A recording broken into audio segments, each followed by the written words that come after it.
Debate Night presented by AARP. I'm Brian Thompson. I am Joey Fox. We are live from the campus of Rider University, and we have a packed night ahead of us. In the next 2 hours, we hear from representatives from the Ciattarelli and Sherrill campaigns, the governor, elect, and the lieutenant governor. And we'll also have lieutenant governor candidates to sit down with us. We'll get a pulse on how they see this race shaping up. Tonight, they're all produced by ONNJ Jersey and the New Jersey Globe and Rider University, sponsored by Scrivo. So, Brian, what are you looking for the most? I mean, it's a hackneyed question, but what are you looking for most in this debate tonight? What do you think that people will be able to get out of this debate? You know, debates are a funny thing, Joey. I've seen one or two more than you have in your career. Only one or two, though. Only one or two, I wish. But I am looking really for the fire in the belly presentation. Who really wants this job? It's a job people want and should want.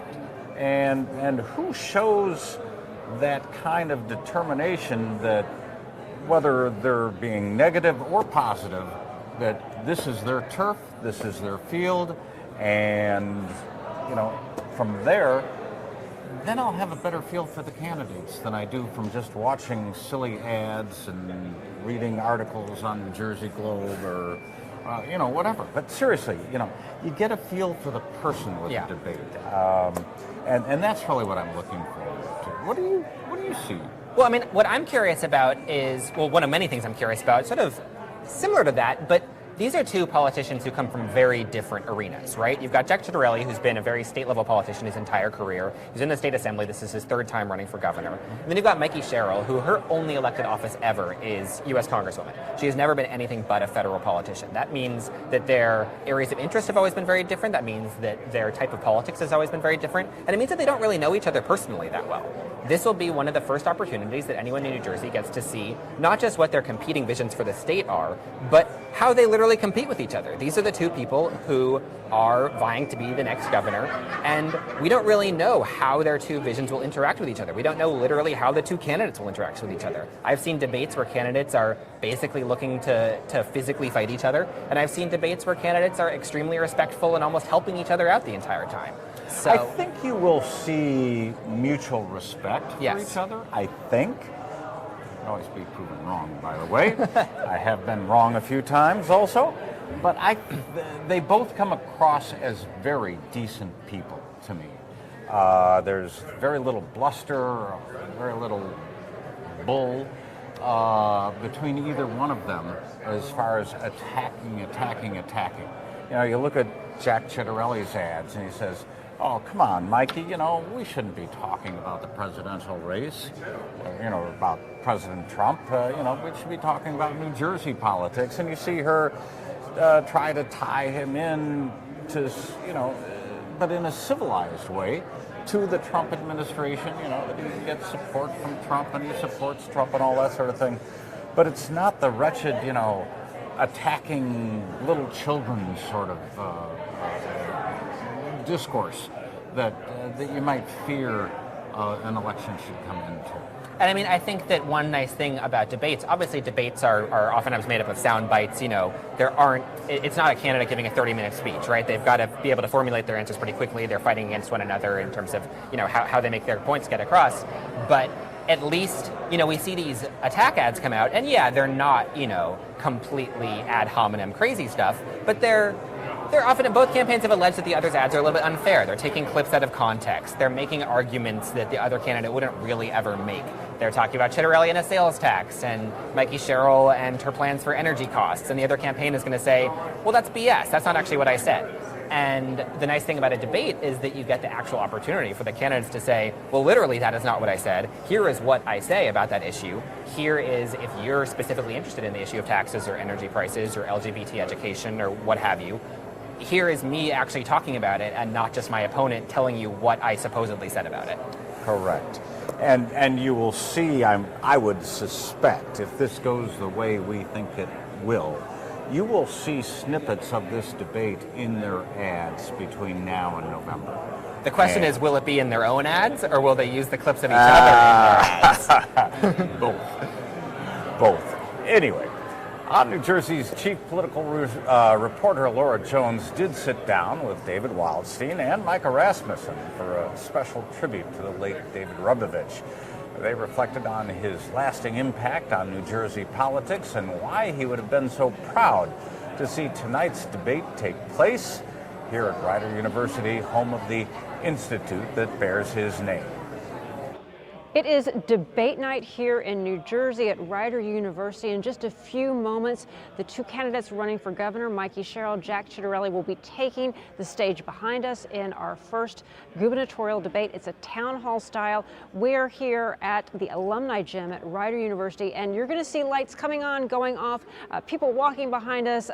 This is a very active production scene. You're getting to see a lot going on behind the scenes, but we want to take a moment to talk a little bit more about some things that are important to this debate, to the people running the debate, and those involved in New Jersey politics.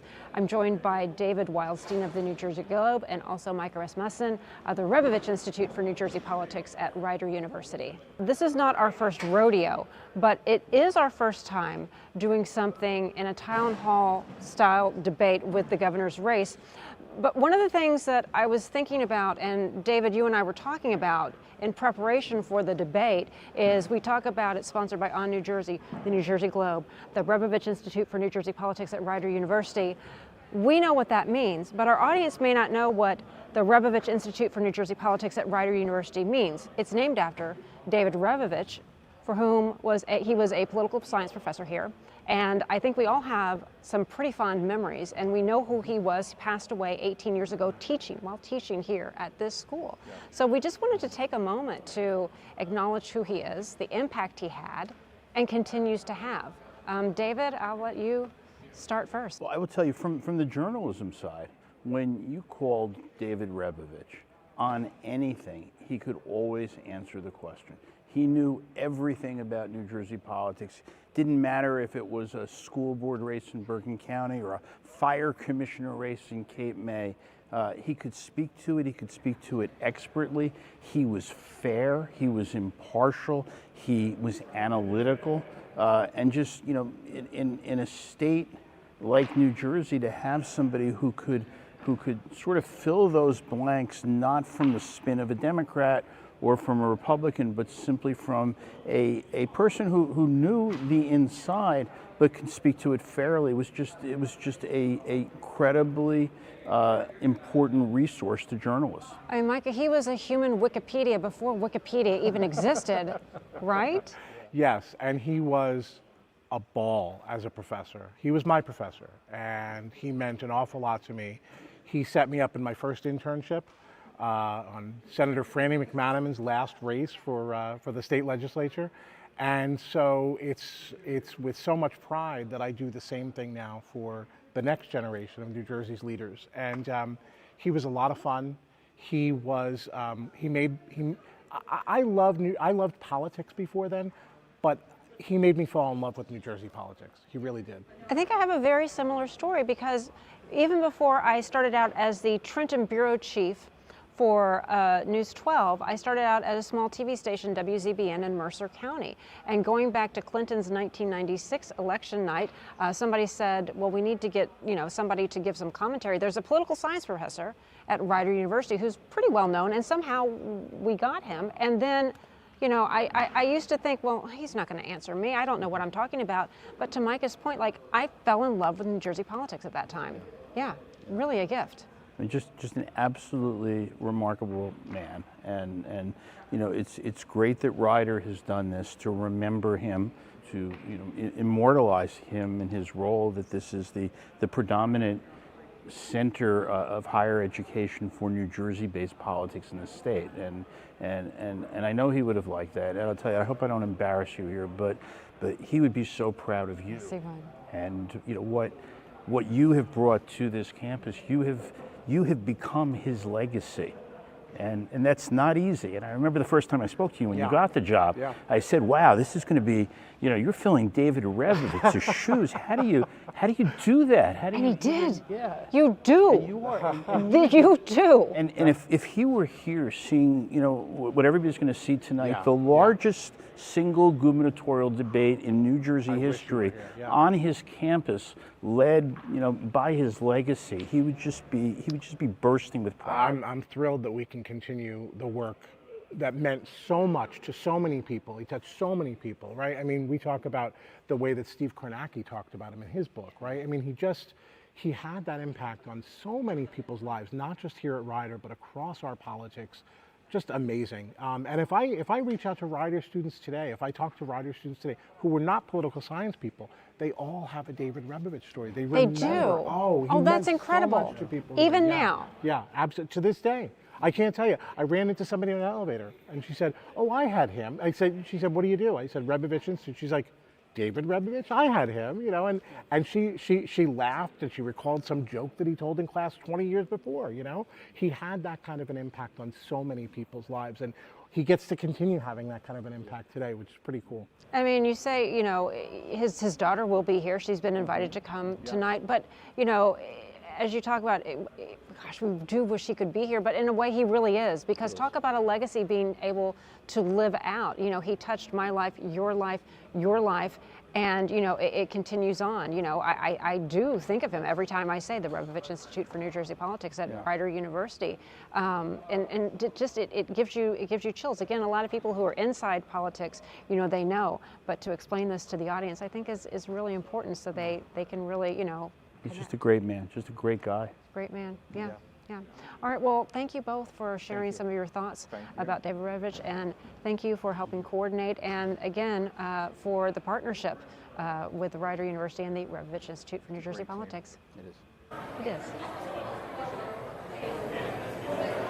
All right, we are back, and we're going to start talking now to lots of people who have opinions about this debate. So first up, joining us now is the campaign manager for the Ciattarelli campaign, Eric Arpert. So Eric, I'm interested in hearing your completely unbiased, totally neutral feelings about this campaign and this debate. That's what I always give you. Listen, this is an exciting night. It's the first time these two are meeting, our first ELEC-approved debate. We're looking forward to making the case to voters that New Jersey is ready for change. And that's really what we believe this election is about. Most New Jersey voters have recognized that our state is heading in the wrong direction. The highest property taxes in the nation, the worst business climate in the nation. Everybody's feeling the pain of their electric bill. And so we're ready to change, and Jack's going to make his common sense argument that he's the right candidate to fix the state. Eric, every election is about change. Unless you're running for re-election. True. But otherwise, or the candidate running against the re-elect person is about change. So what is it that you want to get across as far as change is concerned that will change the direction of New Jersey? Well, the Democrats have been in charge of the state legislature for 25 years. For the last 8 years, they've controlled every branch in our state government. And none of the problems that we face have gotten any better. I don't know in New Jersey today who could say they're better off than they were 8 years ago. Their electric rates are higher, their property taxes are higher, they're taking less and less home at the end of the day when you count in all of those costs. And that lies squarely at the feet of the party that's been in control of our state for so many decades. And unfortunately, Mikie Sherrill has offered nothing but more of the same from her Democratic colleagues. And so Jack Ciattarelli's got a common sense plan from a guy who's grown up here, raised his family here, went to school here, started 2 successful small businesses here to cut taxes, lower costs, keep our communities safe, and make New Jersey a better place to live and a more competitive place to live where people can live the American dream. So, I mean, I don't necessarily want to peel back the curtain too much here, but this is not Jack's first gubernatorial debate. He was the Republican nominee in 2021. He ran for the nomination in 2017. Both in terms of debate prep and in terms of the campaign itself, what feels different this time? Well, the energy is off the charts, right? We've seen more and more energy at our events. As you know, Jack will do 12 events a day. No candidate works harder than Jack Ciattarelli. Gets up and down the state, from stopping at diners to doing rallies or town halls. He's done over 100 town halls since the primary started. And we are seeing record-breaking crowds, right? And just the attention to this race. As you know, Joey, 4 years ago, the first obstacle was viability. We were banging our head against the wall trying to get people to recognize that Jack Ciattarelli really could win. And so many folks were surprised. We weren't, but so many folks were surprised on election night. That is no longer the case. New Jersey has recognized that Jack Ciattarelli is the strongest possible candidate in this race, that he's got the right plans for the job, and the energy is off the charts. It's really tenfold what it was 4 years ago. And so we're excited. So you look at the debate today, or tonight, and have you gone over, like, okay, Jack, you really want to hammer hard against Sherrill on this, and you want to attack her on that, and you want to tear her apart on something else? Is that what we're going to see? At his core, and everybody who knows Jack Ciattarelli is a policy guy. And so I think what you're going to see tonight are two very different visions for the state of New Jersey. Jack wants to cut our property taxes, right? Jack wants to make our electric bills and our utilities more affordable. Jack wants to make our streets and communities safer. He's got real plans for how to do that, and I expect him to lay those out tonight and show the people of New Jersey exactly how he intends to govern. And so that's the goal, and I'm sure that's what Jack will do. I mean, you were setting up sort of a contrast there with Jack's opponent. Do you feel like there is a contrast on that? Of course there is. As I said, Mikie Sherrill represents the status quo in this state. She's not going to do anything to fix our property taxes. She's not going to do anything to fix our electric bills. She's not going to do anything to make our streets safer. She's going to be a continuation of the last 8 and 25 years. And I don't believe that that's what's right for our state. You know, there are statistics here that drive me nuts. Do you know that in this state, of all the states in the nation, where the kids that are educated here and go away to college, the fewest come back? Fewest in the country come back. You want to know why? Because they can't afford to buy a house here. They can't afford to start a business here. They can't afford to raise a family here. Their parents can't afford to retire here. We've got to make it easier to get a start here, to start a business, to raise a family, to retire with dignity here in New Jersey. I hate to be the negative guy here where the glass is half empty instead of half full. But haven't we heard that song over and over and over and over and over again? I don't ever think you've heard it with these specific policies that Jack has laid out. And that's why Jack has a positive vision. And New Jersey is ready for it. Right? Poll after poll after poll says the vast majority of New Jerseyans believe we are headed in the wrong direction. So, no, you're not going to hear. Jack says it on the stump. Jack's not going to tell you that this is the most important election of our lifetime. Every election is important, right? True. But the future of New Jersey is at stake. 4 more years of total Democrat control. You know, they raised the budget by over 65% in the last. It took us 243 years to grow the budget to what it was when Phil Murphy took in office, and he has more than doubled it since then. This is an unsustainable pathway that Mikie Sherrill will continue. We will be paying more. If we wake up on election day and Mikie Sherrill has won, 4 years from now we'll be paying more than we paid today. All right. Thank you so much, Eric, for joining us. Thanks a lot. Appreciate it. Good to be with you. Thanks, Eric. We'll see. All right. Thanks, guys. Okay. And that was great to talk. Yeah. So let's now go to a little bit with our Lieutenant Governor, Keisha White. Not yet. Not yet? Oh, we got Sean. We'll go to the Lieutenant Governor next. Sean, good to see you. Sorry for that. We've got now Sean Higgins, who is the Communications Director for the Sherrill campaign. He's here to give us the Mikie Sherrill side of the equation here. Yeah. This business is a lot about reading your cues correctly. And, I've been out of the business for a couple of years. So, Sean, welcome. Thank you so much. Let's talk about Mikie Sherrill. Let's talk about, first of all, the debate tonight. Is she going to be attacking Jack Ciattarelli? Is she going to be, how many times will we hear Trump's name in this debate tonight? Yeah, well, they're two in the same. So what you're going to hear from Mikie tonight is about her bold vision for leadership in New Jersey. She has a plan to declare a state of emergency on utility costs on day one, stopping the rate hikes, driving costs down. And that stands in sharp contrast to Jack Ciattarelli, who is a career politician who has raised taxes at every level of government he's served, and now he's on the campaign trail talking about a 10% sales tax. He's all in, like Donald Trump said, all in, 100% MAGA, and he has no vision for the state other than doing exactly what Donald Trump tells him to do. I mean, so when we were talking to Eric just now, I sort of asked about how this is the latest of many debates that Jack Ciattarelli has done for governor. This is obviously the first debate, at least of the general election that Mikie Sherrill has ever done. What has that prep been like? What has the energy been like? Yeah, I think that tells you a lot that you need to know about Jack Ciattarelli. This is a career politician who has actually been rejected by voters twice in his gubernatorial campaigns. So he's not changed. He's the ghost of elections past, and all he's here to do is serve Donald Trump. I mean, he said that it was his job to help President Trump as governor. I mean, can you imagine a governor of a state saying it's their job to help the president rather than help the people of New Jersey? But what you're going to hear from Mikie Sherrill tonight, I mean, she's a former prosecutor. She's going to come prepared to outline her vision for the state, but also draw a sharp contrast with Jack Ciattarelli about what's at stake in this election, because Jack Ciattarelli's extreme agenda is wildly out of touch with New Jersey. Well, you know, we've heard a lot of this in the commercials, but at this point, is the Trump card, like that, Trump card? Is the Trump card being worn out, or is this going to run all the way through to November?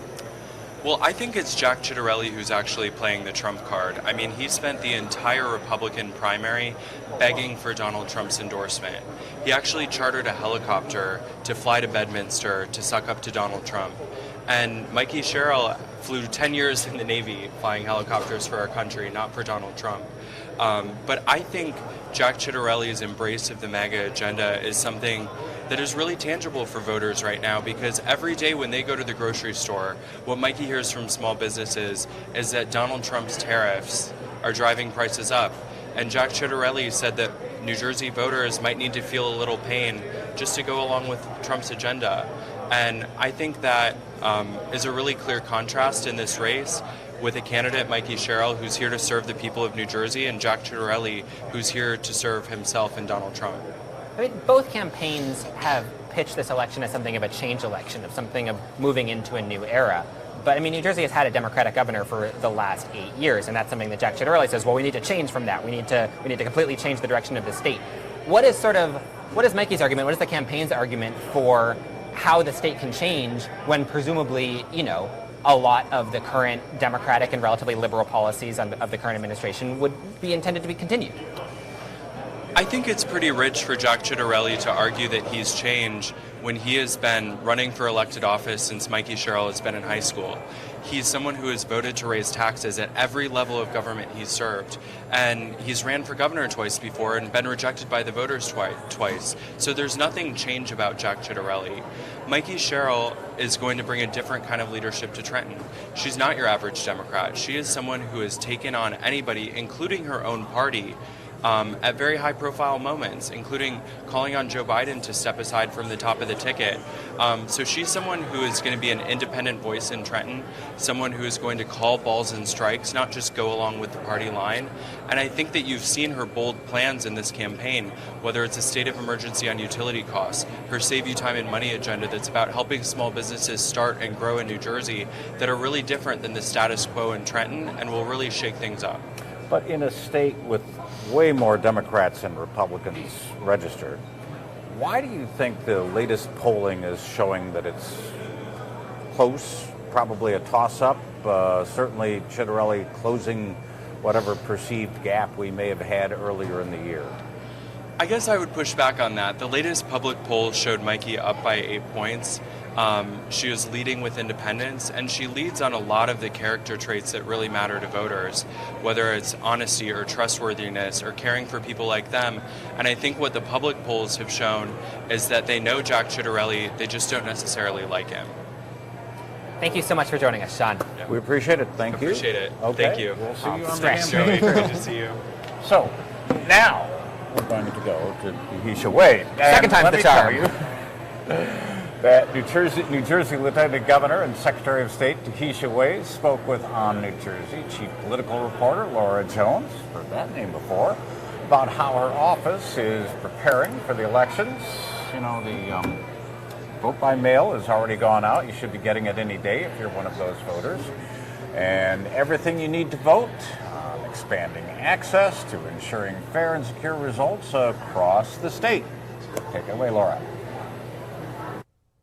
Well, Lieutenant Governor, it's so good to see you. Thank you for coming in and talking with us today. Thanks for having me, Laura. Oh, absolutely. All right, so we've got a big election. The governor's race is topping the ticket here in New Jersey, as well as legislative races.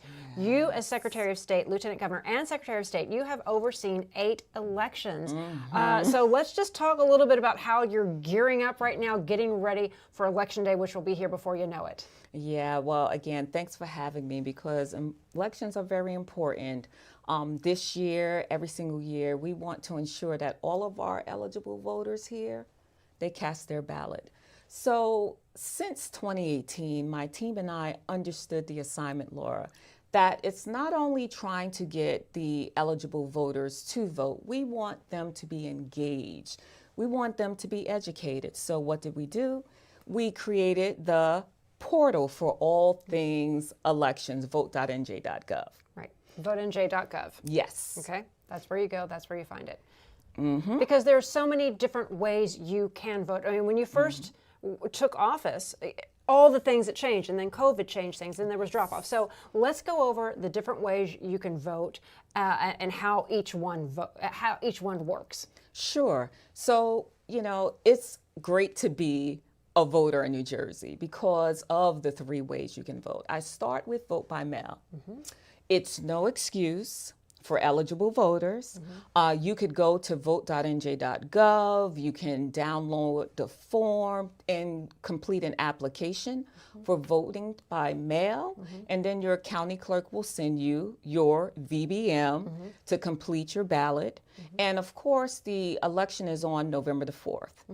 You have to have it returned by November the 4th. And if you're returning it by mail, you want to ensure that it's postmarked by November 4th, or on November 4th, I should say.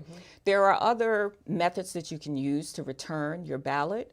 We have the secure drop boxes throughout the state.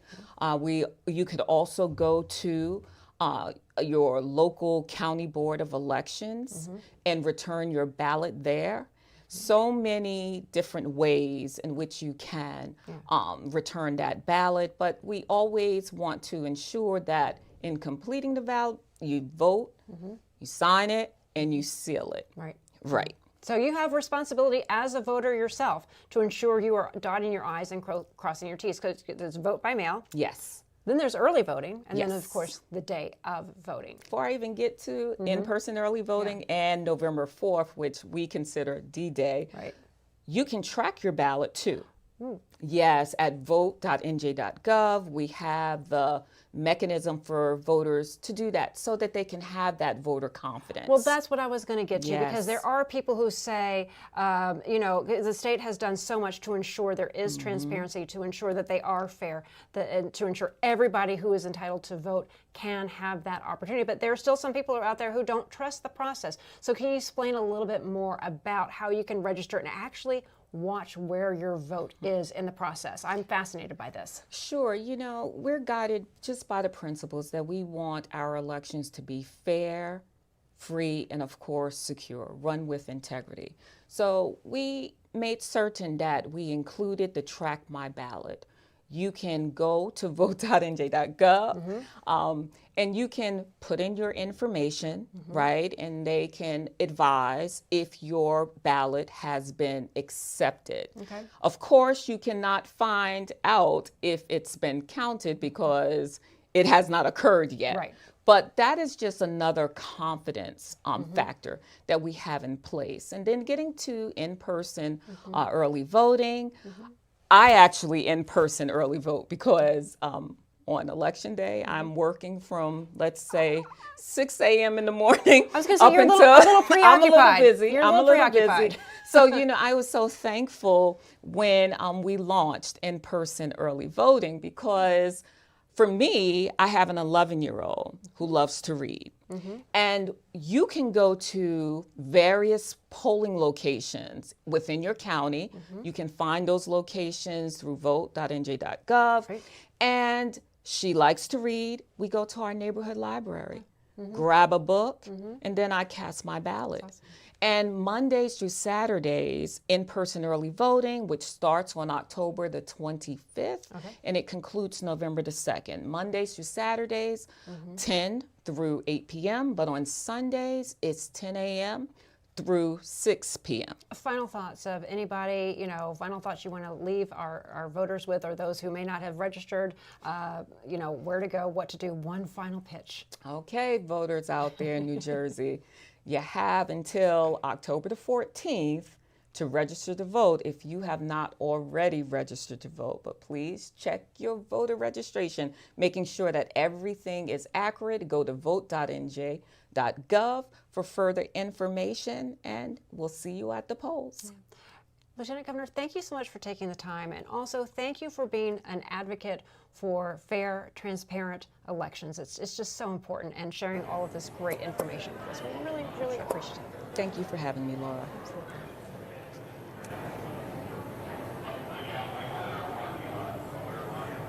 And we're back now, New Jersey Debate Night here on the Rider University campus in Lawrenceville, New Jersey, with our two candidates coming up just about an hour and a half from now, Joey. It's pretty exciting. I think we're going to quickly cut to a commercial break, but then we're going to have even more interviews and talks and everything else. We'll keep you informed with the latest, so stay tuned.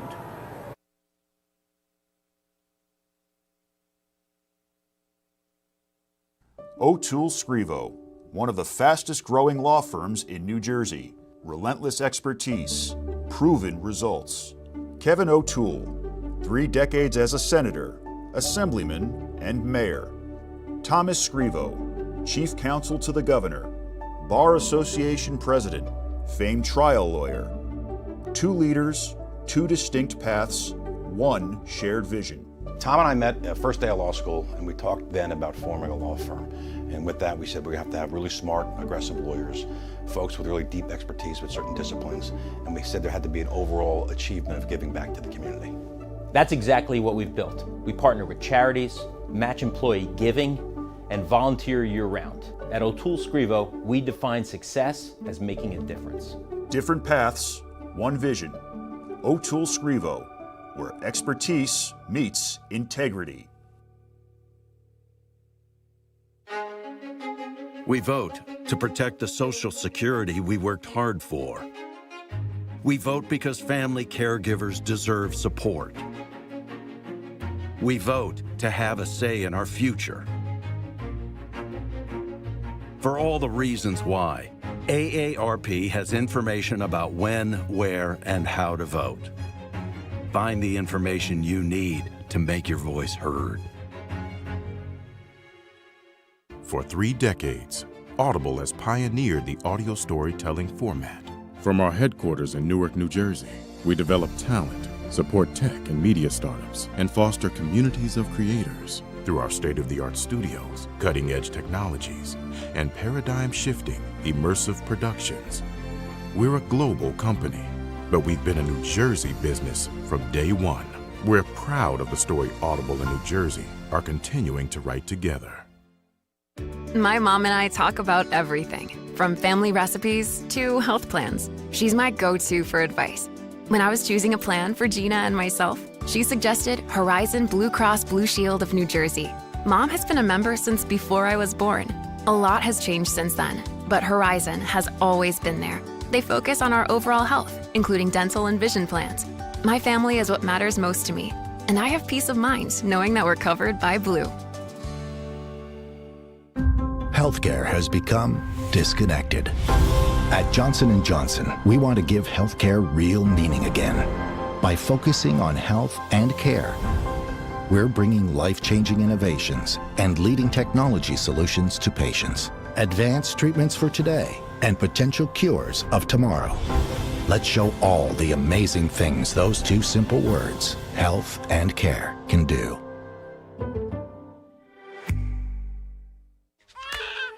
Every owl has something to protect. I don't think I'm doing this right. Al Chun. You think I'm in a pink cup? Alan Hagen. I'm not going to spend my retirement on land. Owls who start a business. She's the boss now. And pass it down.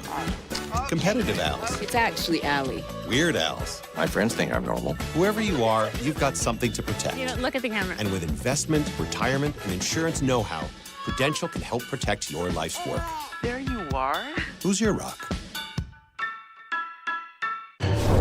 Ready for anything? That ought to be our state motto. All hustle, no nonsense, never backs down. So when it comes to strengthening the grid and uplifting our communities, we do it our way. Because storms don't care what exit they hit. And talking doesn't fix the grid. Fixing it does. Around here, we make our own future. Because ready is who we are. PSEG.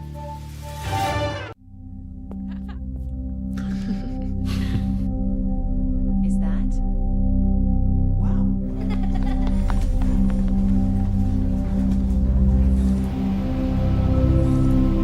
It's gonna be okay.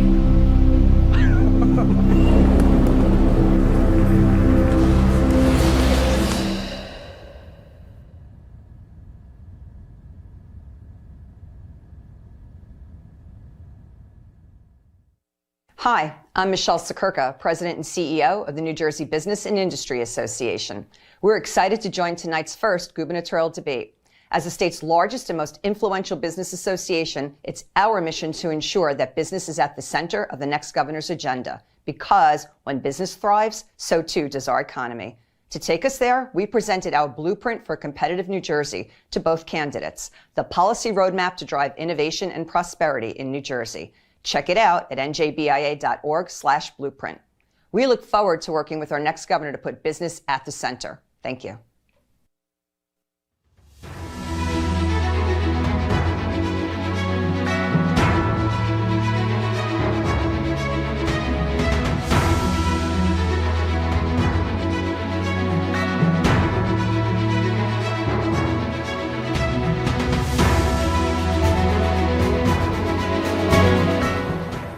And welcome back again to Jersey Debate Night, presented by the AARP. I'm Brian Thompson, along with Joey Fox. And joining us now is the State Director of AARP New Jersey, Chris Widello. Chris, thank you for joining us. Thanks for having me. So, I mean, you know, this is the debate that's going to focus on a lot of issues. I imagine some of those issues are going to be ones that overlap with the interests of your group and your members. What are you most hoping to hear from the candidates tonight? Sure. So, you know, our members are 50 and older, and, you know, I think they're going to want to hear a few different issues tonight from the candidates. I think the first one is really overall affordability here in New Jersey, and in two areas in particular. One, property taxes. We hear from our members constantly. We've looked at research that property taxes are one of the biggest barriers to people being able to live here after they retire, when their income is fixed and they don't have a way to supplement it. But property taxes are obviously going up, and it's an expensive state, but a great place to live. And the other area is around utilities. We just saw over the summer there was almost a $20 increase in people's utility bills, and while there were some short-term solutions, they are looking for a long-term fix to these ever skyrocketing utility costs. And you know, so right, if you can survive the property tax piece, often things like utilities and other cost of living issues are what force people to have to make a decision. Can they want to stay here in the Garden State, or do they need to consider looking for more affordable options? And then there's a few other issues. Caregiving, very important issue. Family caregivers are often taking care of loved ones, and they're doing this because it is a labor of love, and they want to make sure that that loved one can stay in their home and community, but they need support. And so we want to hear what the candidates will say around how they will help people who are caregivers do what they need to do and be successful. How much do national politics, what's happening in Washington, have any kind of impact on how people see this? Or is it, as was famously said many years ago, all politics is local? Is it just, you know, blame or seek hope from the next candidate who promises change? I do think politics is local, and I really do believe that people here in New Jersey, older voters, want to hear from candidates on how they will help them successfully stay here in New Jersey and age well in the way that they would like to. So, you know, certainly there's a lot happening at the federal level, but I think that they really do believe that their lives are most greatly impacted by what happens here in New Jersey and by whoever is the next governor. So I don't necessarily want to corner you into taking a side in this election, because I know that that's not really your role here, but a lot of the issues that you've been bringing up are issues that the candidates have been talking about quite a bit. You know, electricity costs is something that the candidates keep on going back and forth on. Property taxes, that's been one of the big missions of Governor Phil Murphy's second term, and that's sure to definitely continue to be an issue for whoever the next governor is. Do you feel satisfied, do your members feel satisfied with the plans and proposals that the two candidates that are going to be on the stage tonight have been putting out? Yeah, I think there's been a lot of talk about that these are issues that are important to them. We met with both candidates and talked to them about these very issues. They participated in our voter guide. I think what our members are looking for is specificity. Yeah. How are they going to do that? So I think there's some agreement that, these are issues that can limit people's ability to stay here. But how and in what way, what actions will they be taking specifically to make sure that happens? And when can people, I think, feel the relief? And I think that's, the two things that people will be keying in on. Do you think that specificity has been there? Do you feel like there have been enough specifics in terms of these plans for what they're actually going to do with the state of New Jersey? I think it could be a little bit better, okay. Right? So I think, Are you saying that politicians are dealing in overly broad strokes and making promises? I think these are tough issues to tackle, right? So I think that it's going to have to be really thoughtful, and they're going to have to figure out how to make it all work, right? Yeah. Especially on property taxes. We know how important that is to funding a lot of things here in New Jersey, but we have, some great programs. So we have Anchor, we have Senior Freeze, we have Stay New Jersey now. We want to make sure that those programs are in place and remain in place and are going to be supported by the next governor, right? And then I think the same thing with utilities. Depending on who you talk to, it's this person's issue, that person's issue. I think we have to put aside the finger pointing really and get down to what actions can be taken by the next governor and the legislature to really remedy this issue, because I don't know where the end is, right? Where is the ceiling on this? And I think that's what's scary. The frustrating thing to me, and I think probably to most New Jerseyans, I've been here for 30 years now, and I've heard property taxes, property taxes, property taxes. Every campaign I hear property taxes. And there have been a few programs, Anchor, that sort of thing, that offers some relief. But it doesn't get to the core issue that New Jersey has the highest or among the highest property taxes in the nation compared to a state like Florida, where they don't. Right. How do people process, how do members of your organization, AARP, how do they process this, that here we are, we're hearing the same old song?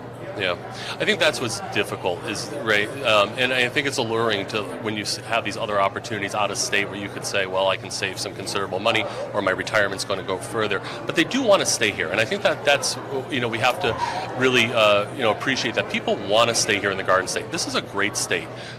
What don't we have here? Right?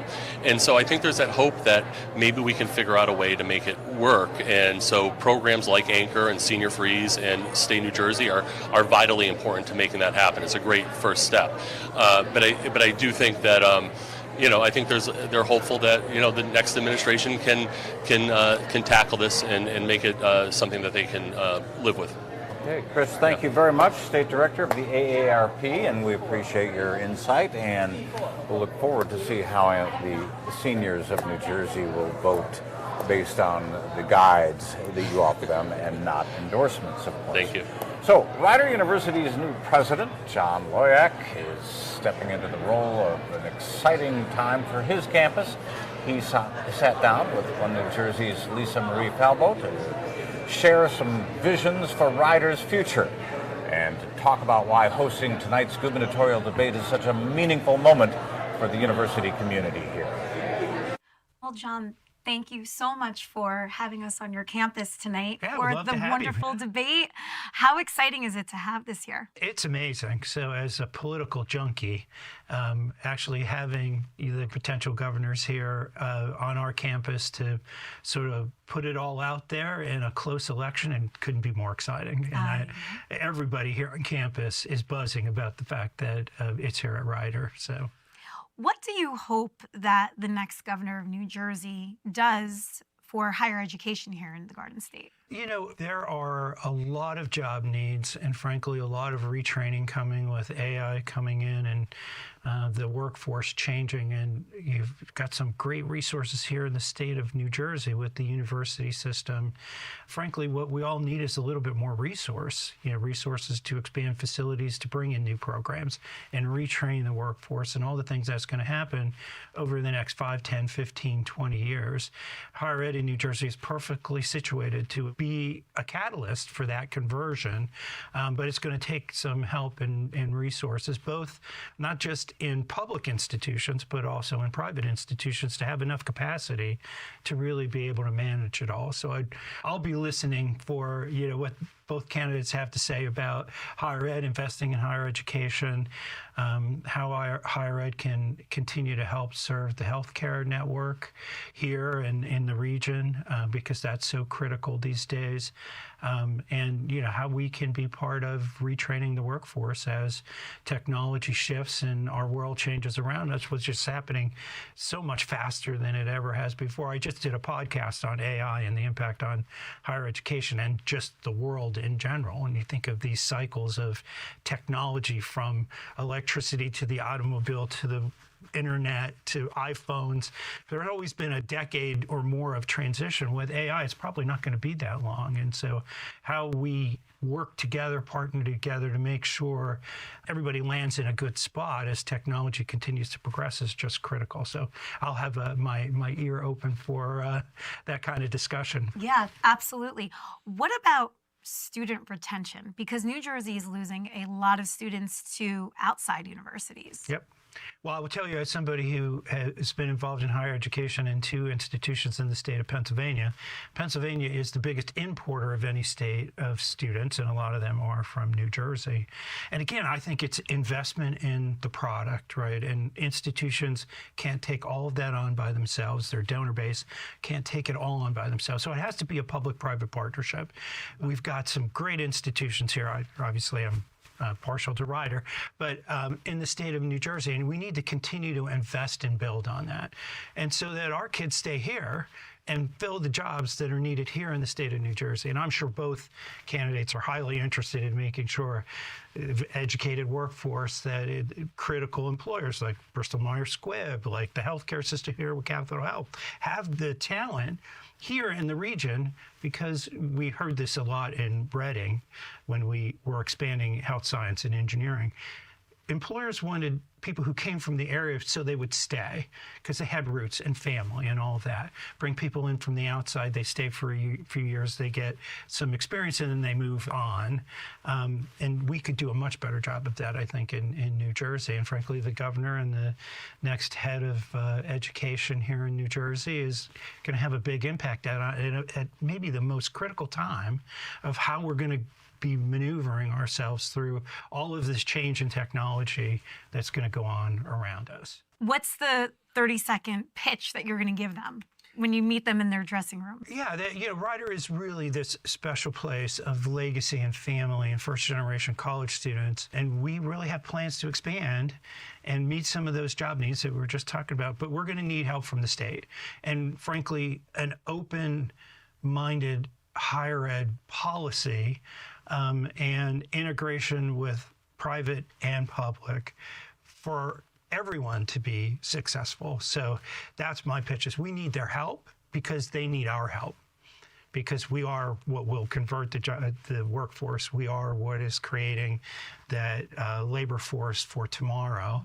And we need to work very closely together. Yeah, well, you have such energy, drive, passion. Rider is on its way. Yeah. I hope so. Thank you, John, so much. And once again, thank you for opening your campus to us. Yeah, we can't wait to have the candidates here. I can't wait to get a chance to be part of that process. So thank you so much. We are back, and as you can see on the screen there, we've got a live shot inside the auditorium where the debate is going to start in 1 hour and 11 minutes. This is going to be a pretty enormous production. We've got around 1,600 people coming. Pretty impressive. You can see there just how many seats there are. I think this is going to be quite the affair. And they all came for us. They all came for us, just to talk to us. We've actually got a ton of people that have to cycle through, so we got to move fast here. Well, let's talk about who we're going to talk with right now. Yes. So we are joined by columnists from the New Jersey Globe's stomping grounds, Democratic strategist Dan Bryant and Republican strategist Alex Wilkes. Thank you guys for joining us. Thanks for having us. Thank you for having us. So we talked with Eric Arpert from the Ciattarelli campaign and Sean Higgins from the Sherrill campaign earlier and asked them stuff about their own campaigns. You guys aren't directly working for these campaigns, so we have the option to ask you guys about the other people's campaigns. So, Dan, I'll start with you. What do you most hope the Ciattarelli campaign and Jack Ciattarelli will do tonight?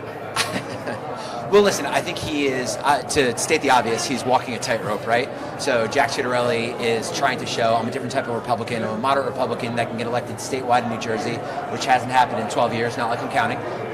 And meanwhile, the president is ordering retaliatory things from his attorney general. You have everything in-house. You just got Jimmy Kimmel fired from ABC, had the FCC threaten them. So while Washington is descending into chaos, and while President Trump is more and more chaotic and, frankly, in my opinion, corrupt and all of these things, he's trying to run a campaign. So it's tough for him. He's got to make sure that he keeps his base and try to play for the middle. I don't know how he does it. Alex, what do you hope to see from Mikey Sherrill tonight? Look, if we can get an opening answer that in any way mirrors that one of those first interviews she did where she couldn't cite a single piece of legislation that she would pass as governor, that would be great. That would be great. But truthfully, what I hope to see from Mikey's campaign is a demonstration of what we saw in the primary debates on these very stages, which was that she doesn't have a command of the issues. And New Jersey is a big state. It's a complex state. It is a state where you need a true executive. Mikey Sherrill is a creature of Washington. She is not someone who has that command necessarily of those issues. So look, I think that it's going to be her job to sort of establish that in a way that people can understand. And then look, I think for Jack, it's not only a moment for him to make the case again on affordability, but it's a somber moment.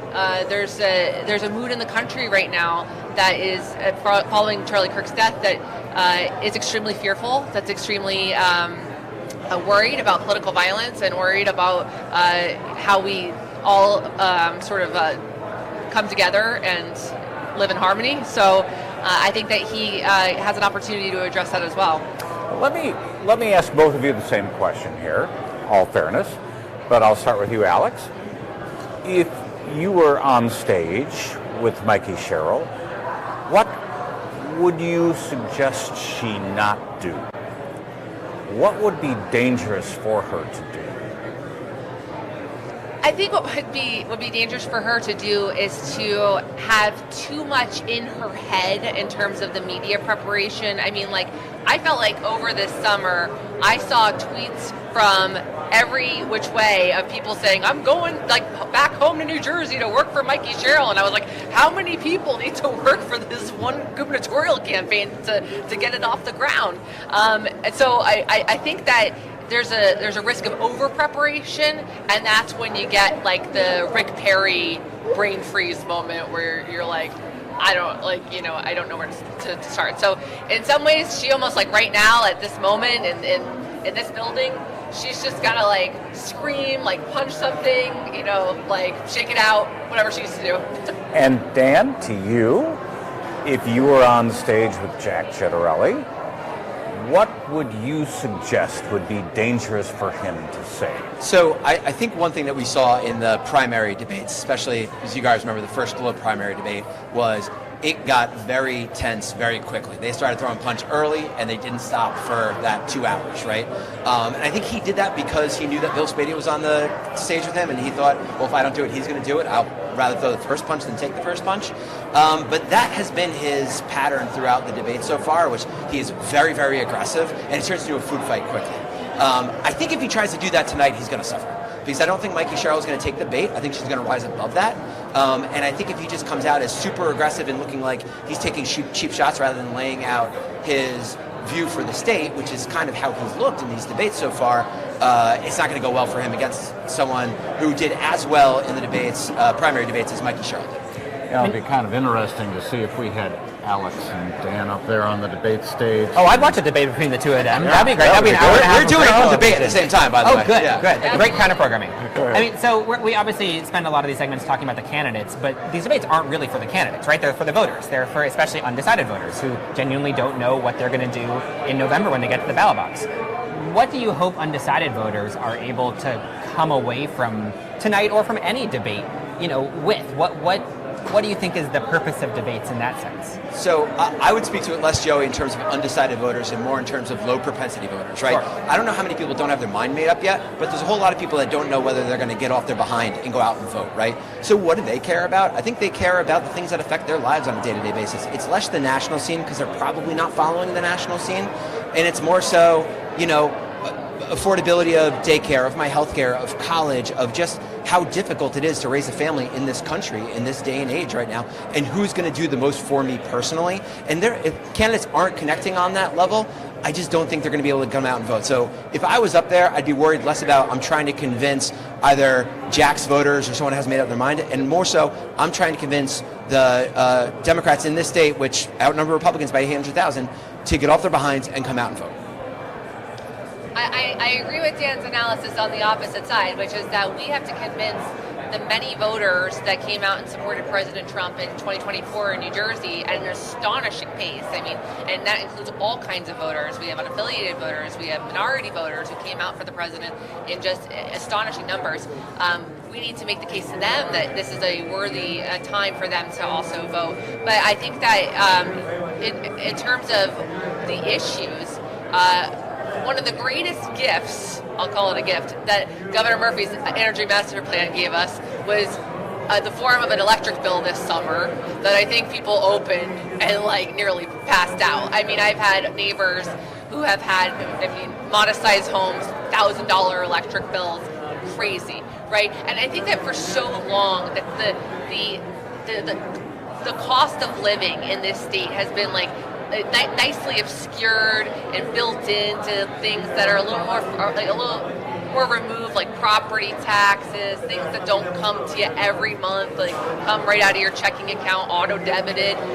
This summer was just unbelievable, and I think that even the credits, they can't possibly offset what the pain that people are feeling. So I think that it is up to Jack to crystallize that for voters and say, this is the result of poor Trenton leadership that prioritizes all of these crazy causes over just right-siding our budget and right-siding the direction of this state. There is no reason why this state, with so many natural advantages, shouldn't be an economic leader, shouldn't be a place where businesses flock to and where families and communities can thrive. I'll give you a hypothetical. Let's say Jack Ciattarelli wins. People in politics don't like to deal with hypotheticals. We know this very well. Can he drag Republicans over the finish line in the Assembly and the Senate, in your opinion? We certainly hope so. One thing that Jack always has on the campaign trail, and he has said this since his primary days on, and I've always appreciated it, is he has said it's not just me, it's Jack plus 13, the 13 needed for a majority in the Assembly. And I think that is so important because you're not just running for yourself. You're not just running a one-man campaign. You are running on an agenda. You are running for a purpose, a real governing purpose for the people of this state, which you need the legislator to do.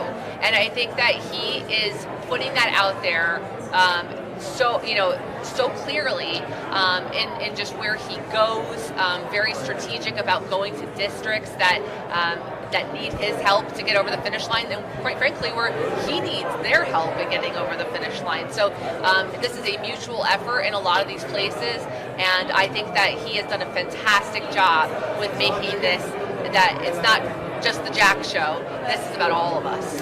Dan, if the hypothetical doesn't work out and Ciattarelli wins, but he has a Democratic legislature, can he govern with a Democratic legislature? I love you, Brian. As Joey said, I'm not going to deal with that hypothetical. I will say this. Let's just speak to the legislative side of this. The legislative elections have fantastic candidates up and down the state, and as much as I love my friend Alex here, I will say that the Republicans not only aren't really taking it seriously trying to take back the House, they're really not running competitive elections in most of these supposed swing districts. So I think we feel very, very good about where the Assembly is going to be. The Democratic Assembly campaigns are running smart, hard races, same way they did in 23, which is supposed to be a tough cycle. We actually added seats to the House. I feel very, very good about the Democrats sending a majority back to Trenton next year. So if they keep the majority, can Ciattarelli work with them if he were somehow to go over the finish The line? Democratic majority is going to have a great time working with Governor Sherrill and her administration and advancing her agenda.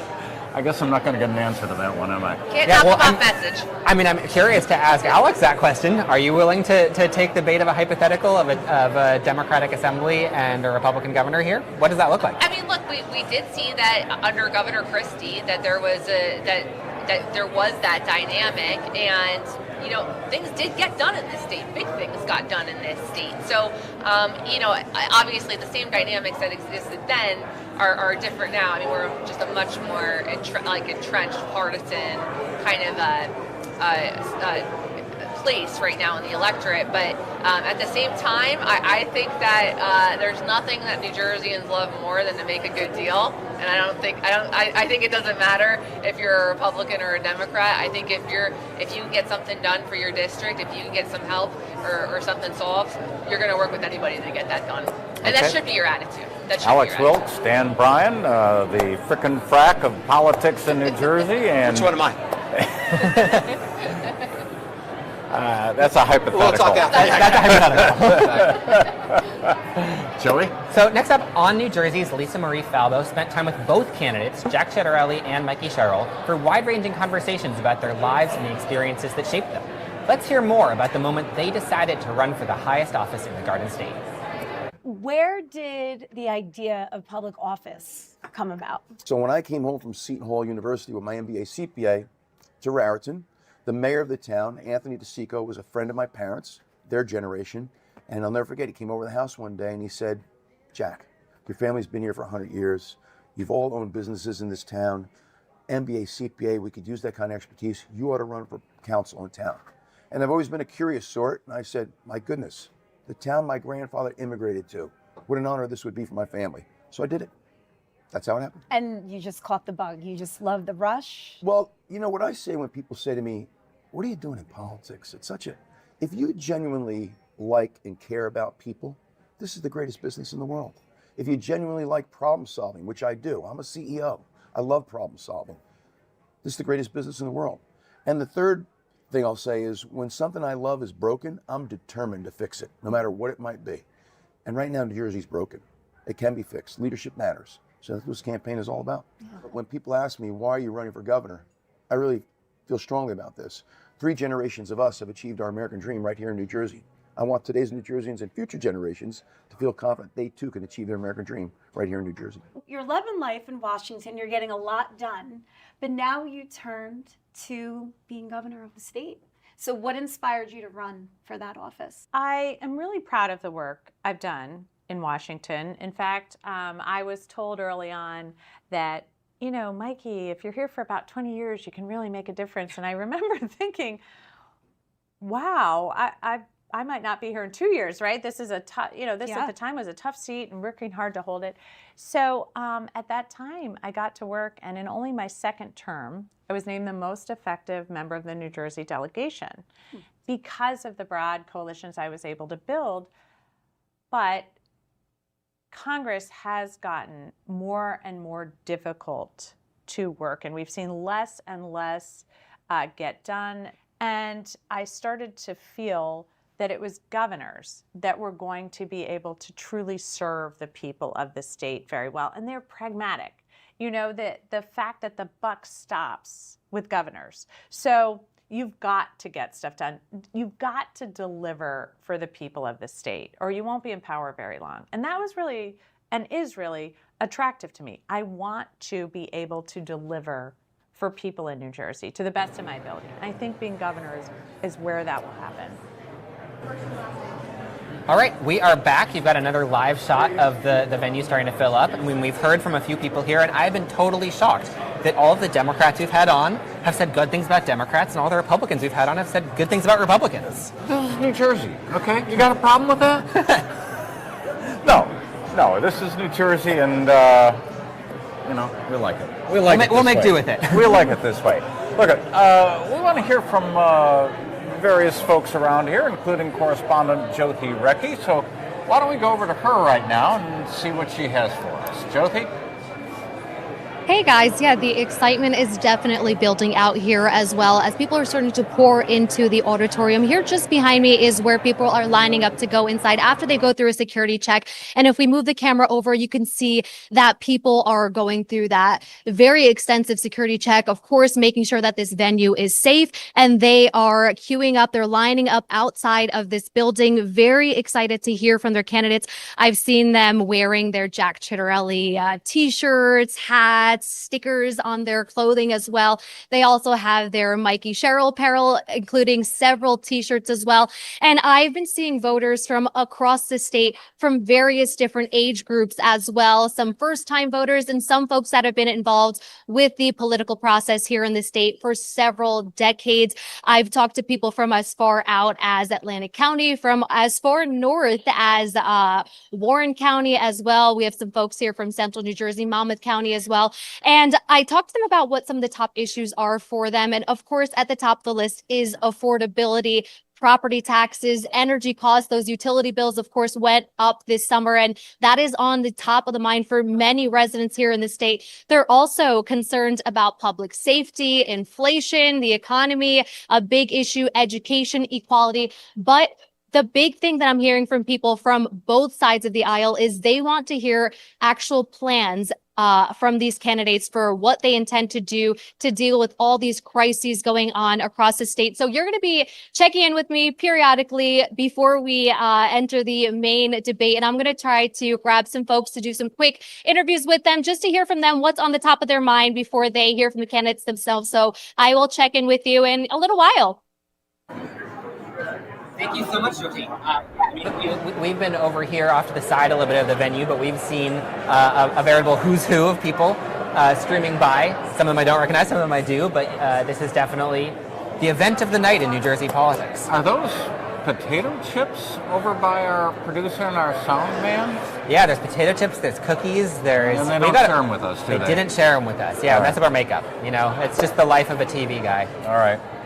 So joining us now, this is exciting, is the Republican candidate for Lieutenant Governor running on Jack Ciattarelli's ticket. This is Morris County Sheriff Jim Gannon. Sheriff, thank you for joining us. Hi, it's great to be here.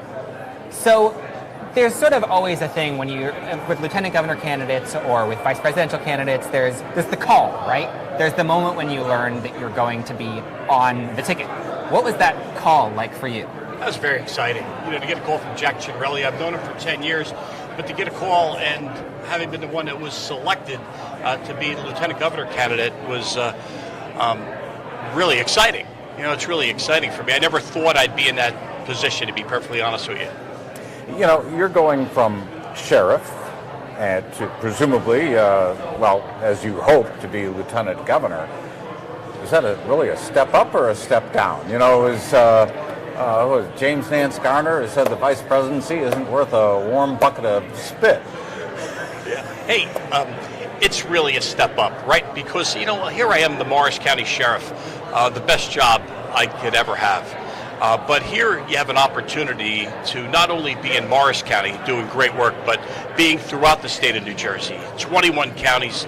I've had opportunity to travel, you know, as the president of the Sheriff's Association of New Jersey. I've had a lot of opportunity to travel throughout New Jersey, so you know the issues, a lot of the issues out there, whether it's the crime side or the affordability side or the school funding side or whatever. You sort of get an understanding as to what's going on. And I think we did a lot of great things in Morris County, but I think we can really transfer a lot of that throughout the state of New Jersey. I mean, your local races in Morris County have not necessarily been the most heavy spending, intense campaigning affairs. I believe you won re-election 3 years ago, uncontested. What has it been like to make the leap up to this statewide campaign schedule, to being on TV, to be to doing all of these things that come with being a statewide candidate for a really prominent office? Yeah, I think it's great. I mean, I've had a great opportunity traveling around the state. You know, we're doing a lot of hours each day, 18-hour days, and 7 days we're out there talking to people in the community.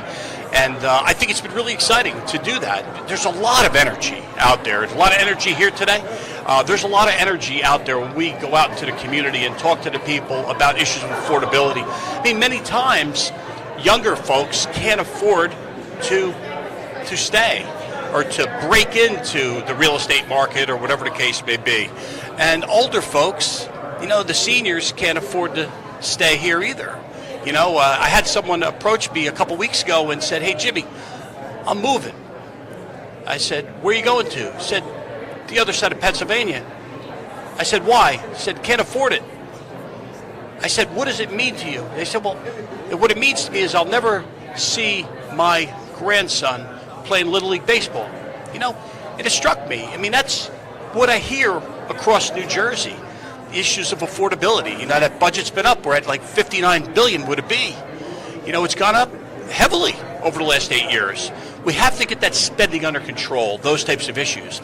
Jack Ciattarelli has real common sense plans to do those types of things.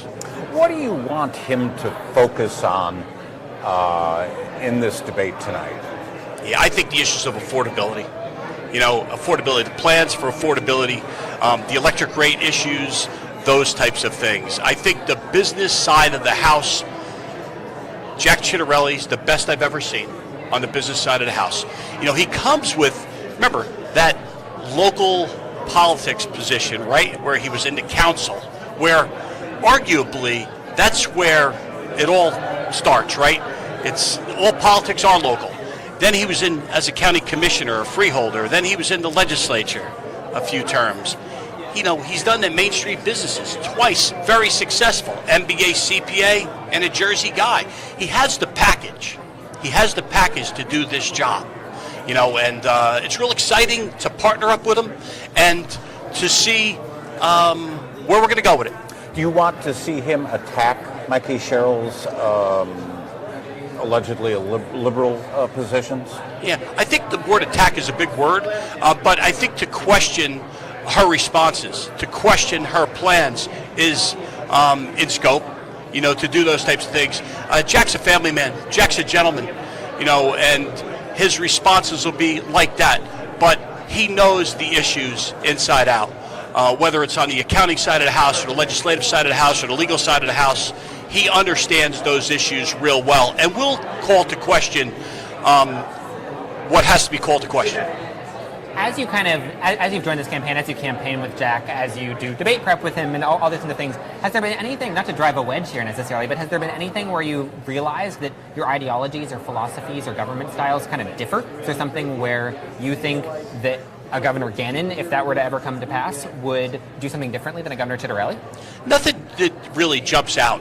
I think, though, when intelligent people get in a room together and they speak through the issues, hopefully there is a little bit of a difference. Right. Hopefully, right? Just like in your business, right? Hopefully there's a little bit of a difference where you share some ideas and things like that. Brian have been battling all night. I know, I can imagine.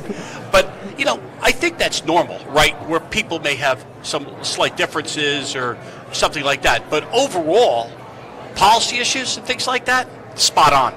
What do you think your role would be if Jack Ciattarelli wins governorship? What would your role be in his administration? Well, I think, Secretary of State piece, and also other issues with regards to crime, the counterterrorism side of the house. We got a lot going on in the state of New Jersey. My background, I think, would be put to use there. Obviously, and I'm looking forward to the opportunity to do those types of things. I think we have a lot going on with regards to, FIFA next year and all that. So I think there's a lot where I could really offer my expertise and work in partnership, right? This is all about partnerships, right? When there's a transition in government, it's all about partnerships. You have a lot of intelligent people that have been in business, that have been working for the state or the county or whatever for many years, and they have a lot of expertise. What we do is we get together with those people and we work together with them and we try to get better. Jim Collins said, "Good is the enemy of great." We want to be great.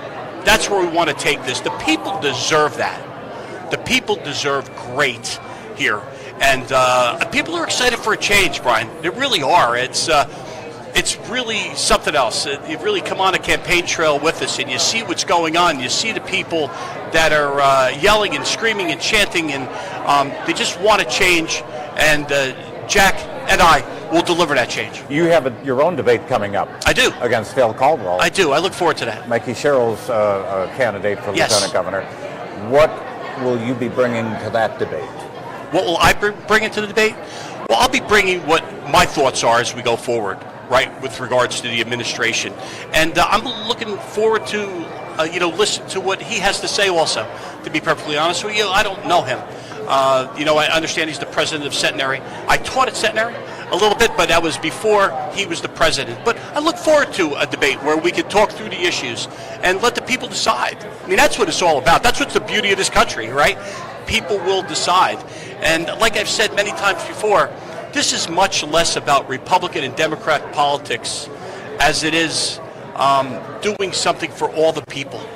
Right, all the people are affected by what happens right here with Jack Ciattarelli, what happens with me. It's about all the people. Well, thank you so much for joining us. Thank Sheriff. you for your time. Again, Appreciate Jim it. Gannon, Republican candidate for Lieutenant Governor. All right, well, on New Jersey's chief political reporter, Laura Jones, did sit down with Amanda Haynes. She is the executive director of the Election Law Enforcement Commission, to talk about what ELEC is and why it's so important and the key role it plays in keeping New Jersey's elections fair and transparent. Amanda Haynes is the executive director of the New Jersey Election Law Enforcement Commission, also known as ELEC. They play a vital role in making sure elections in our state are transparent and accountable. Amanda, welcome to the show. It's good to see you. Thank you for having me. Yeah, well, let's start with the basics. For viewers who may not know, can you talk about what exactly it is ELEC does and what it is your mission is? So ELEC's goal is to provide information to voters and the general public. So candidates for political office and committees that participate in elections have to file reports with ELEC that detail their campaign finances, so all of their contributions and their expenditures.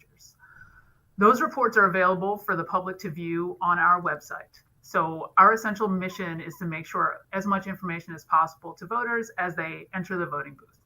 Yeah, can you talk a little bit about transparency, why that is so important in elections? What does it mean for the public to be able to see who is contributing to the campaigns and how the money is being spent? So ELEC was created in 1973, in part because there was extreme distrust of the government and of elections in general. Money was coming into elections that the public could guess where it came from, but simply had nothing to point to know where dollars were coming in and going out of campaigns. So when ELEC was created, the goal then is the same as now, is to create transparency. Now, it has advanced over the course of the last 50 years or so. However, the goal is to demonstrate where the money is coming from. So candidates are reporting where they receive their contributions from. And they're indicating what they're spending their money on so that the public can make their own decisions as to whether they feel as though candidates may be influenced by their contributors, whether certain types of contributors, certain business groups are supporting a particular candidate, and they can draw their own conclusions from that. Yeah, and a lot of this happened, a lot of transparency and calls for transparency happened after Watergate, when it was famously said, sunshine, it is the best disinfectant. That is correct. And many people don't realize that there were several campaign finance violations involved in the Watergate scandal. Right. So now ELEC, it enforces the law, and that, as you mentioned, that means sometimes finding candidates who aren't following the rules. So can you talk us through or walk us through a little bit about the process, how that works, and why, again, it matters? The enforcement process? Yeah. So the enforcement process, the goal of enforcement is compliance. Okay, so the goal of enforcement isn't raising fines or collecting dollars from respondents. So when it comes down to it, our goal is to get the respondent in compliance with the Campaign Act and to continue to keep them in compliance moving forward. So if someone were to receive a complaint, essentially they, like everybody else, has due process and have the ability to have a hearing on the merits of the complaint.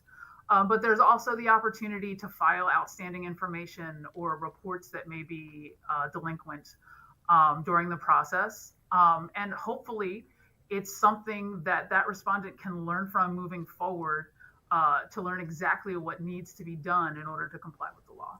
Yeah. One thing that really stands out about New Jersey is its unique public financing program for the gubernatorial elections. Can you talk a little bit about how that works, why the state matches campaign contributions? Sure. So our gubernatorial public financing program has been a model across the country since it was created, and it began in the 1977 general election. Was the first election that was gubernatorially public financed. So the way the public financing program works is candidates in the election that raise and spend a specific threshold amount of money. And this year it was $580,000. Those candidates can opt to participate in the public financing program. Once they do so, they are able to submit to ELEC their contributions and have those contributions matched at a $2 for $1 ratio. Now, in order to receive public funds, these candidates have to agree to participate in the ELEC designated debates. Now, depending on the election, whether it's a primary election or a general election, the number of debates varies. But since we're in the general election, there will be 2 debates between the candidates for governor and 1 debate between the candidates for lieutenant governor. Yeah. So if the candidate accepts public funds, what you're saying is they're agreeing to certain rules, including caps on spending and, the requirements around the debate. Can you explain how that came into being? Again, this is about transparency, but, it's evolved over the past more than 50 years since you all have been in existence, and how they've, changed with the times and why those rules are in place. Well, since these candidates agree both to participate in debates and to have a spending cap, they're essentially agreeing to only spend a certain amount of funds in the election. Someone who is either self-funding or is collecting contributions from additional sources and intends to spend in excess of whatever the contribution limit is and therefore doesn't take public funds, they are able to spend in a way that is completely different than a publicly financed candidate. So these publicly financed candidates, by limiting their spending, they are enabled regardless of their sources. So someone who's not necessarily as well sourced of a candidate is able to participate in an election in a very competitive way by utilizing these public funds. So finally, if a voter wants to learn more about whether it be campaign contributions, public financing, rules the candidates must follow, more about the debates that are upon us, where can they go for that information? So they can go to our website, which is www.elec.nj.gov. There is a tremendous amount of information available on that website. We also have a compliance staff that is available to answer questions. We have a hotline, 609-292-8700. Between 9 and 5 every weekday, a person will answer your phone call and answer your questions if you have them. Yeah, always very, very busy. You're involved in all elections, not congressional or U.S. Senate, but any statewide office you all have a hand in. So I can't imagine how busy you are. And I'm so grateful that you're able to take the time to talk to us today. Anything else that you want our viewers to know that they may not understand or would like to just explain about ELEC before we end up here? No, I will just leave it with, I encourage you to interact with our website and to reach out and ask questions if you have them. We'd be happy to help out and happy to provide information. Amanda Haynes, Executive Director of ELEC, thank you so much for joining us. Thank you. All right, so we have got Jersey City Mayor Steve Fulop with us, but first we are going to quickly throw it once more to our roving field correspondent, Jyoti, who has, I believe, State Senator Holly Shapizi with her. Jyoti? Yeah, you got it right. I am standing with her right now. And Senator, I want to talk to you about why you decided to come down all the way from Bergen County, of course. So we know your district is way up there. So what motivated you to come out tonight? The gubernatorial race runs through Bergen County. We're the largest county in New Jersey. We happen to have a population that's larger than many states. And in order for a governor to win, you've got to win in Bergen County. And we were just talking a moment ago about obviously you support Jack Ciattarelli. So what are you hoping from him as far as, where he's going to take the state of New Jersey? I think everybody who's supporting Jack understands that he actually has policy and plans. We need to get back to helping the middle class of this state. Affordability has driven out our seniors, our youth. We have people who are struggling to either pay their utility bill or their mortgage or their health care premium. Jack has actual viable plans after 20 years of doubling down on the same bad policy to truly help out the middle class of New Jersey. And I know we don't have much time and you want to get inside, but just the last question I have for you. What are you hearing from your constituents? People are excited. People who may not have otherwise been excited for gubernatorial races are actually getting out there. I'm going to rallies in places that are primarily more Democratic in Bergen County, and they are packed. They love to see Jack. They love his message. So I'm very hopeful that we, this time, are going to turn New Jersey red. Thank you so much for your time. I appreciate it. I'm glad we were able to grab you quickly. I'll let you head inside. Yeah, thank you all so much. Thanks, guys. We'll send it over to you. I know you have Jersey City Mayor Steve Fulop, and I'm excited to hear what he has to say. And we do, indeed we do, Jyoti. And I have to say, Holly Shapizi's one class act. She really wanted to run for governor last couple of times, but politics being what it is, and we have with us now Steve Fulop, the mayor of Jersey City still, who... Still is the key word. ...did run for governor. Yeah, I did. Yeah, he more than wants to. He did. I did. How do you analyze tonight's debate, and what do you think that Mikie Sherrill needs to do that you would have done? What do I think that she needs to... Well, let me say. I think that the most important thing for her to do is to articulate a vision that inspires the Democratic activists. I think still up till now, there's been some lethargic energy and slow-moving processes around her, and maybe she could do something to spark a little interest in that.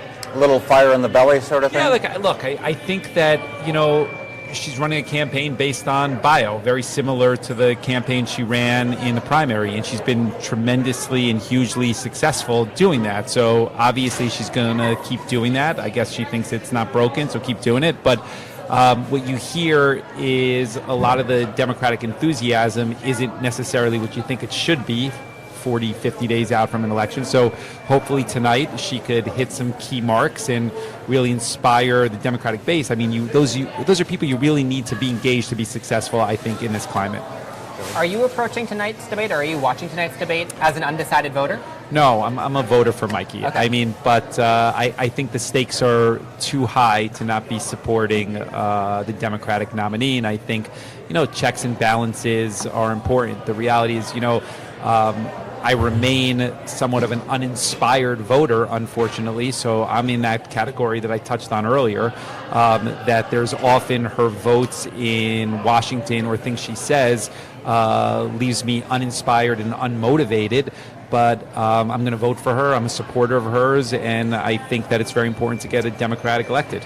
Does it help or hurt her to focus on Trump and Ciattarelli together?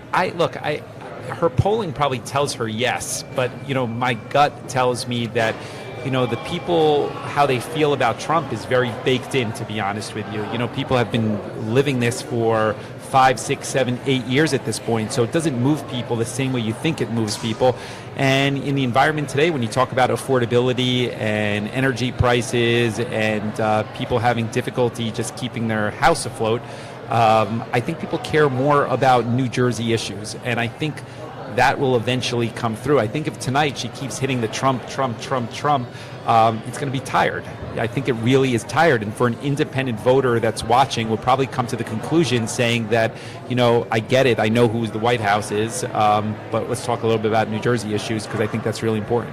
Are there stances that she could take? You described yourself as sort of an uninspired voter. Are there stances she could take tonight, or are there issues that she could put forward? Look, to make an inspired voter? I think she steps into that situation consistently. Like, use the vote this week on the resolution for Charlie Kirk, right? she voted yes and then wrote this long note about why he's a terrible person, right? And you ended up alienating both sides on that because neither side felt good about that vote. The Democrats said, why were you voting yes? And the Republicans were like, why would you say this sort of things about him? And I think she repeatedly does that, and that creates the feeling of everybody goes into their corner on how they feel about her, but it's an uninspired voter that's not going to knock on doors necessarily the same way they would if they felt that it was an energy that's going to meaningfully change the state, if that makes sense. Do you think Jack Ciattarelli has that kind of energy that you'd like to see in Mikey? I think Ciattarelli has more energy on the Republican side, and I think the Charlie Kirk situation has definitely energized the Republican base. And I think if you're asking just my opinion on this, I think that there were moderates in the Republican-leaning area that the last week and a half have probably pushed a little bit more into the Republican corner on energy. And the reason I say that is because when they see or hear Democrats saying things that seem unreasonable around a person that was assassinated, it pushes people into a camp that maybe they weren't at previously. So yeah, I think that his base is definitely more energized, no question about it. There are more Democrats in New Jersey. It works in her favor. But, what do I know? She beat me, and she beat the entire field, and she's been successful running this sort of campaign for, 6-8 years, right, Joey? Something like, how long has she been there? 8 years? I don't know. In Congress, she's been there for 7 years at this point. Seven years. So it's been working. So if you're her, you're probably saying, why am I going to change it? One argument that Democrats have made, that the Sherrill campaign has made, is that the connections between Ciattarelli and Trump and the policies that Ciattarelli are promoting make him sort of a dangerous candidate for New Jersey. Someone who would really actively present a threat to the future of New Jersey.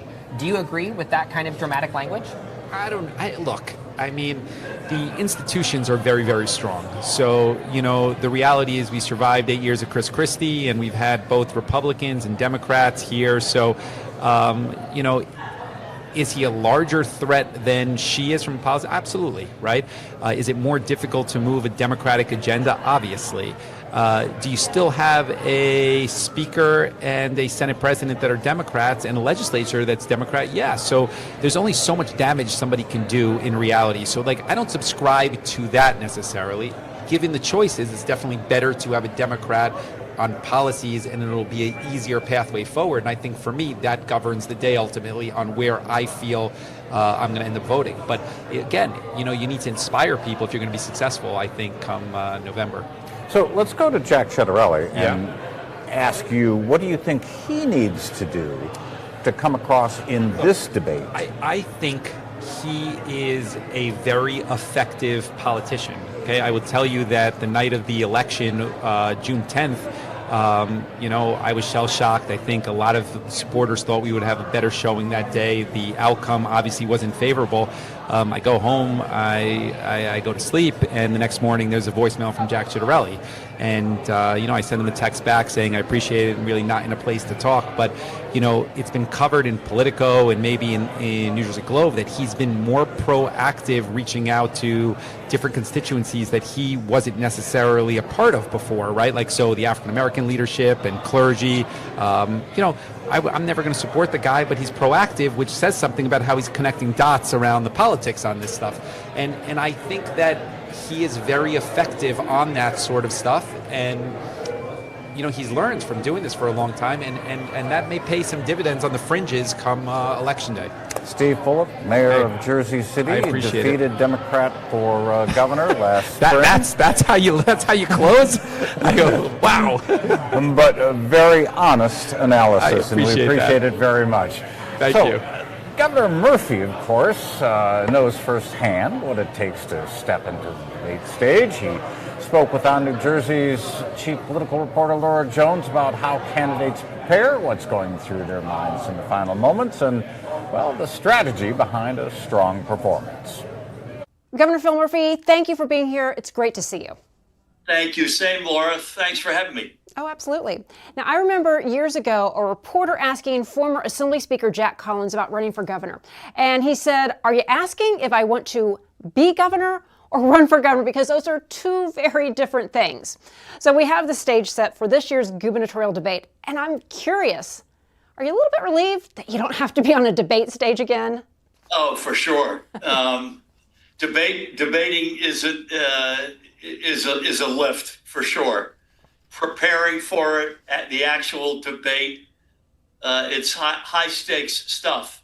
Yeah. Having said that, the actual job of being governor is high stakes stuff. So I have to say now, almost 8 years into this, it is. I view the debating part of this in a little bit of a different context. It's also different when you're running the first time than when you're running as an incumbent for re-election. Those are also very different dynamics, but I'm very happy to be sitting this one out. Right. Well, let's talk a little bit about that. You've done 4 general election debates. How does it work? What's the prep like? What are the candidates thinking? What are they going on behind the scenes? Yeah, I'll focus, Laura, on the first time because that's the most relevant. I think running for re-election as an incumbent, you've got a different dimension than when you're running for the first time. So for Mikey and Jack, I assume it is similar to what we went through, which is number one, you got a big fat book with tabs of issues that you got to be deeply schooled in. Secondly, you're doing mock debates in front of a group of your advisors with somebody playing the other role and then doing critiques of that afterward. And then I think there's, at the very end, there's back sort of solitude studying anything in that big fat book you want to go over or any lesson you learned in the debate prep to make sure you're going to remember that. And it's a rigorous process. There's no question about it. You can't mail it in. You've got to block everything else out and focus on that fat book and on those preparation mock debates that you do. And then if you do that well, you're well equipped on debate night. If you mail it in, you're probably not going to be as well equipped. Yeah. Well, do you have any Phil Murphy rules for debate prep? Getting psyched up for that game day. And also, you've been bombarded with a lot of information. How are you ensuring you're hitting your talking points, remembering what everybody has told you, looking at that book and trying to get it all out there and connect with the voters? Yeah, I suspect it is like being a quarterback in the huddle, running a game plan for a team. You've got a big playbook. You've got to synthesize that playbook. You've got to boil down to the stuff that you know is going to be critical. What are the absolute critical issues? By example, affordability is something we've spent an enormous amount of energy, resources, money on. It's certainly a subject of debate in this year's election. Well, if I think affordability and my plan for affordability is key to my getting elected, boy, am I going to make sure those 3 points are the ones I'm going to hit. Or, hey, am I qualified to be governor? And what are the 3 things that I can, really left hook, make a compelling point? So I think that's another aspect here. What are the absolute 2 or 3 areas, and then the 2 or 3 points within those areas where no matter what the questions are, you got to make sure you land those punches. Those are the things. You've got to be cool-headed about that because you're absolutely right. You've got an enormous amount of information. If you're not careful, you can get lost in the sauce. Well, and that, I think, is another challenge. Yeah, because it's easy for staff to be there rattling off everything you have to say. There's a performance aspect to it. But how much of it is that performative versus ultimately just being yourself and, again, trying to connect with the voter? Well, I think you got to be yourself.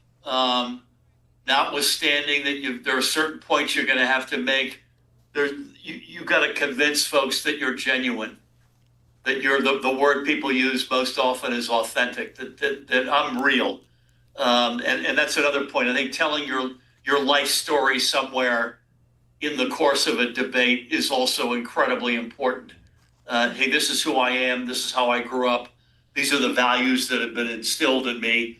Those are really important to get across to folks that, hey, I can trust this guy or I can trust this gal to be our leader. One other thing that, Laura, that occurred to me, I always spent the last hour before the debate in a room by myself. Just having written down a bunch of stuff. By the way, you can't bring the stuff you write down on stage. So you're writing it down and then leaving it in the room. But, really concentrating on those points that you want to make by yourself in solitude.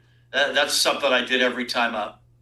Yeah, so, I know our time is limited, so, final thoughts, at one point, you have those moments of solitude, you've listened to what your staff has said, people prepping you, you've gone through the rehearsals, but you're there on that stage, and you never know what's going to happen. Can you just talk a little bit about, when you're there in that moment, when somebody's answering a question, asking a question, while you're trying to prepare, what am I going to say? Can you just talk a little bit about what that's like? Yeah, so you got two things that I think are important. Number one, you could get distracted. I remember one of the debates I had with Jack, I think it was the second one in South Jersey. Somebody said to me afterward, "How was it?" And I said it was a hockey game, and wherein a debate burst out. Just a huge audience participation, screaming and yelling on both sides for both candidates. So one thing is you can't get too distracted by what might be happening in the House. The second piece of wisdom I would have is if you're so focused on the points that you want to make, believe it or not, sometimes you can lose your ability to listen, which is a huge mistake. Easier to listen, Laura, if you're moderating to your question. That's fairly straightforward. You're looking at me, I'm looking at you. You're asking a question, I'm hearing it for the first time. That's generally straight up. But the part that's less straight up is when the other candidate is speaking. Because if you're not careful, you've heard the question and you're anticipating how you're going to frame your answer, and you might miss a nugget or two that the other person is saying that you could react to and really score some points. So that's the other thing. When you're on stage, don't get too distracted by what's going on in the audience, and make sure you keep listening keenly to the other candidate because you might pick something up that will make your answer a lot better. Right, because at the end of the day, only you know, I could have said this, I wish I would have added that, but it's easy, again, Monday morning quarterbacking. Now it's all about getting psyched up for the game, and you're on the sidelines for this one, and as we said, happily to do so this time around. Amen. Good to be with you. I wish both of them the best of luck and look forward to seeing how it plays out. Governor Phil Murphy, thank you so much for taking the time to talk to us and giving this great insight behind the scenes. We really appreciate it. Thanks for having me, Laura. All right, we are only about 20 minutes from the beginning of the debate between Mikie Sherrill and Jack Ciattarelli for New Jersey governor. We are now going to hop over to the debate moderator, Laura Jones, to explain to us and the audience and the candidates, although they know it already, the rules on how this debate is going to be run and what our audience should be expecting. You guys, make sure. Oh, also, fire exits. This is very important. We have a number of fire exits. All right, the alumni gym has, hello. Okay, all right. The alumni gym has 4 exits in the back of the building. That's the back of the building. 3 exits in the front of the building. Also, if the alarm sounds, this is important, if the alarm sounds, don't leave your seat unless directed by a fire official. That is just in case of an alarm sounding. Remember, put your cell phone on silent because we have over 1,600 people here in this room, and they're going to be looking at you. And I'm going to be looking at you if you don't. Okay, Laura Jones, Thank talking you about so much. fire alarm, where the fire show. exits are.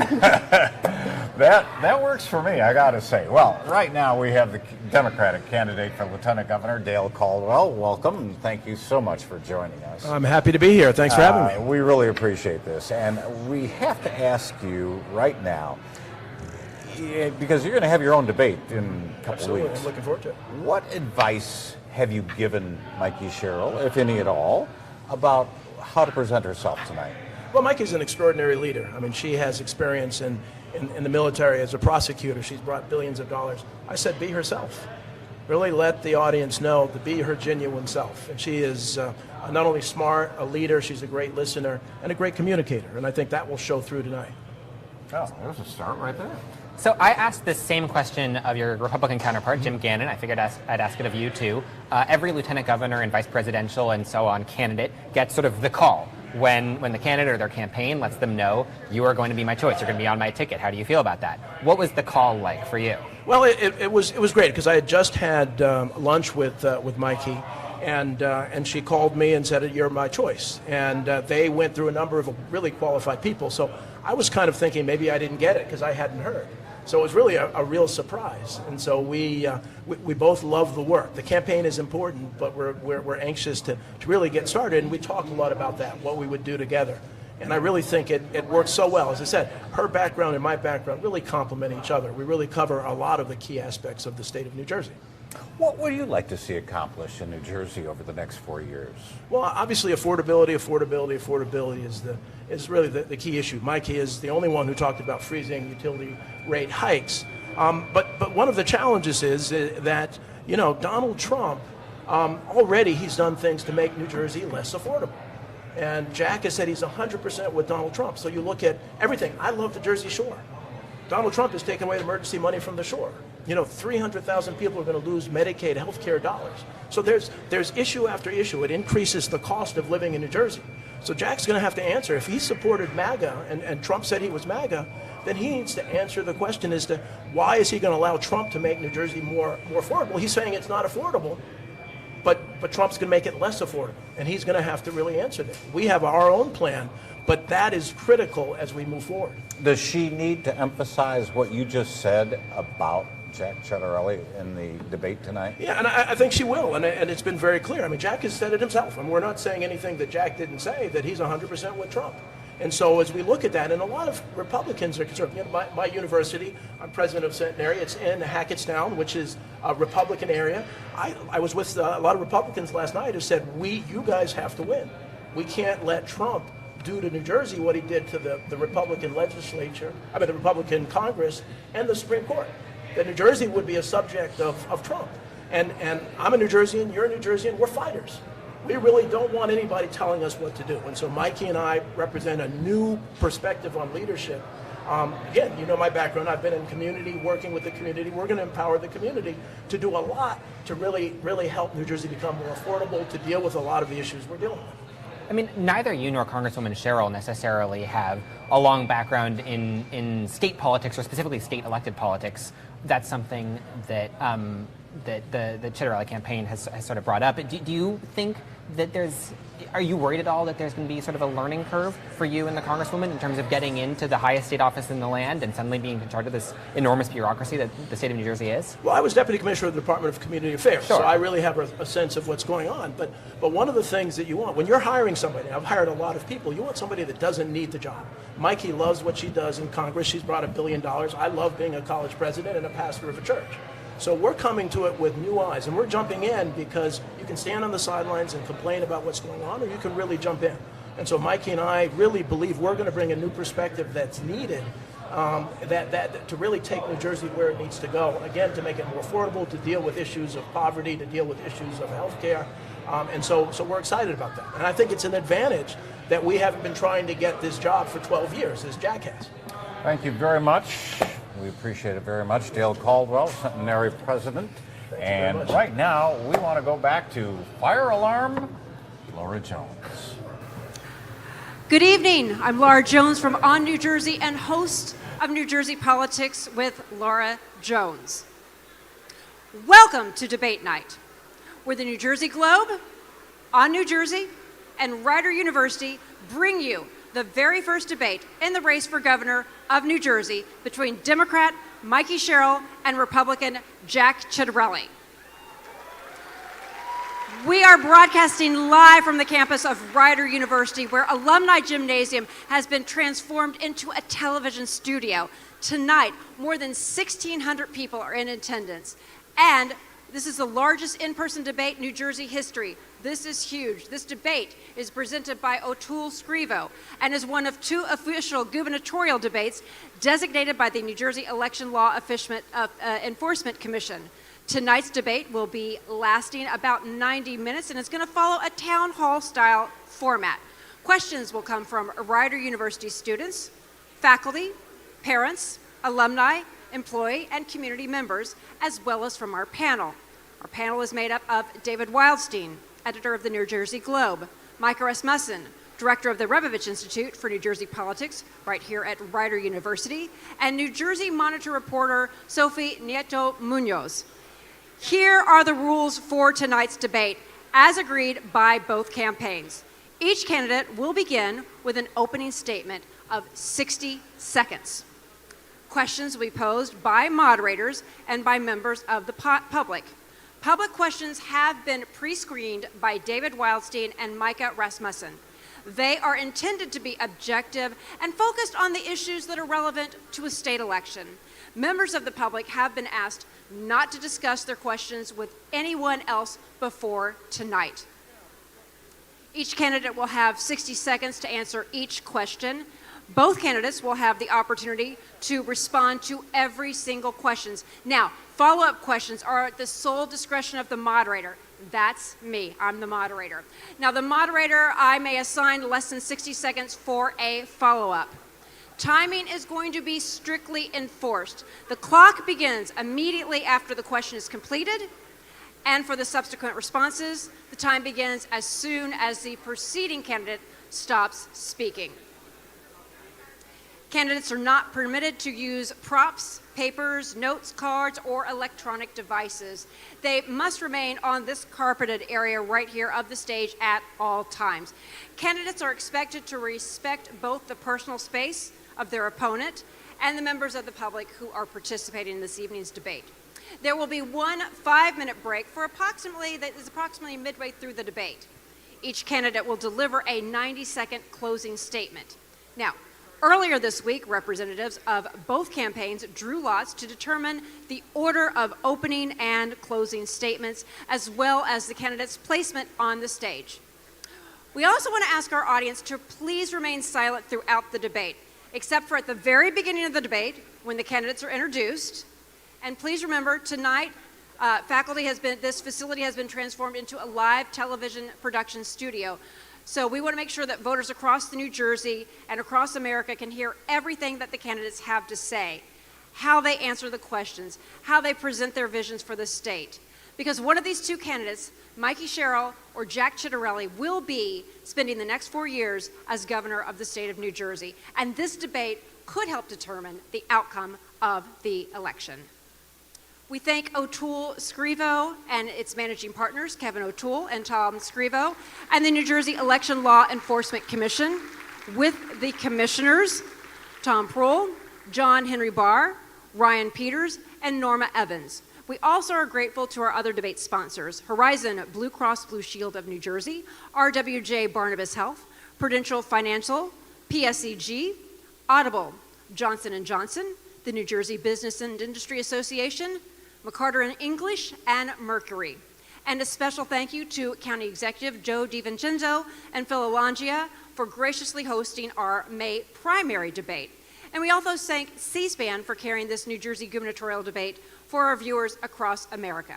Now, this debate is going to begin promptly at 7 o'clock. We thank you all for your time, and we look forward to seeing you. Stay with us. We're going to get started in just a moment.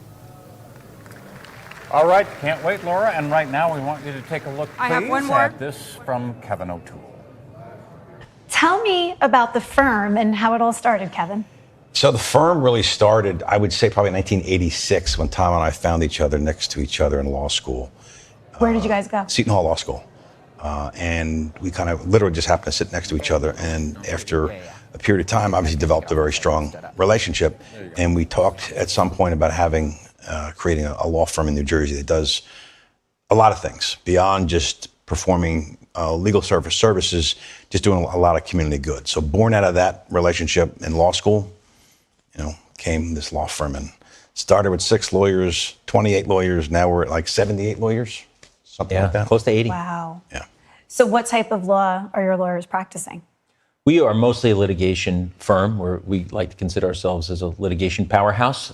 We don't take a back seat to anyone, so we feel like we can go up against all the biggest firms in the country, and we often do. Mm-hmm. And so that's our primary focus, but we also have developed a transactional practice, And on the litigation front, we do a little bit of everything from representing a lot of insurance companies to doing a good amount of toxic tort work, product liability, and commercial litigation. So we don't take a backseat to anyone on the litigation front. It sounds like it. But you also mentioned communities. So what type of community work do you do here through the firm? We do a lot. And that's, one of the things we spearhead is a food bank initiative that we actually do nationally. We go into like 9 different states, including New York and New Jersey.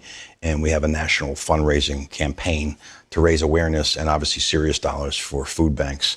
And that was kind of born out of the COVID time where we found out that there's a real food insecurity issue. Mm-hmm. So we do a lot to raise the awareness and significant dollars matching with corporate sponsors going to a number of states from Illinois and California, Florida, New York, New Jersey.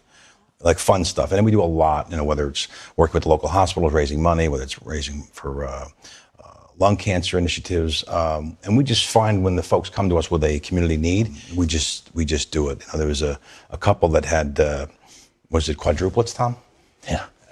And we read about that in a local story. They had difficulty, meeting some of the needs of the baby. So we just ran in-house here a food drive, clothing drive, diaper drive, and we brought the parents here and said, this is going to help you. So they won't have to pay for diapers for the next couple of years. Yeah, really that's cool stuff. beautiful. We do stuff like that organically.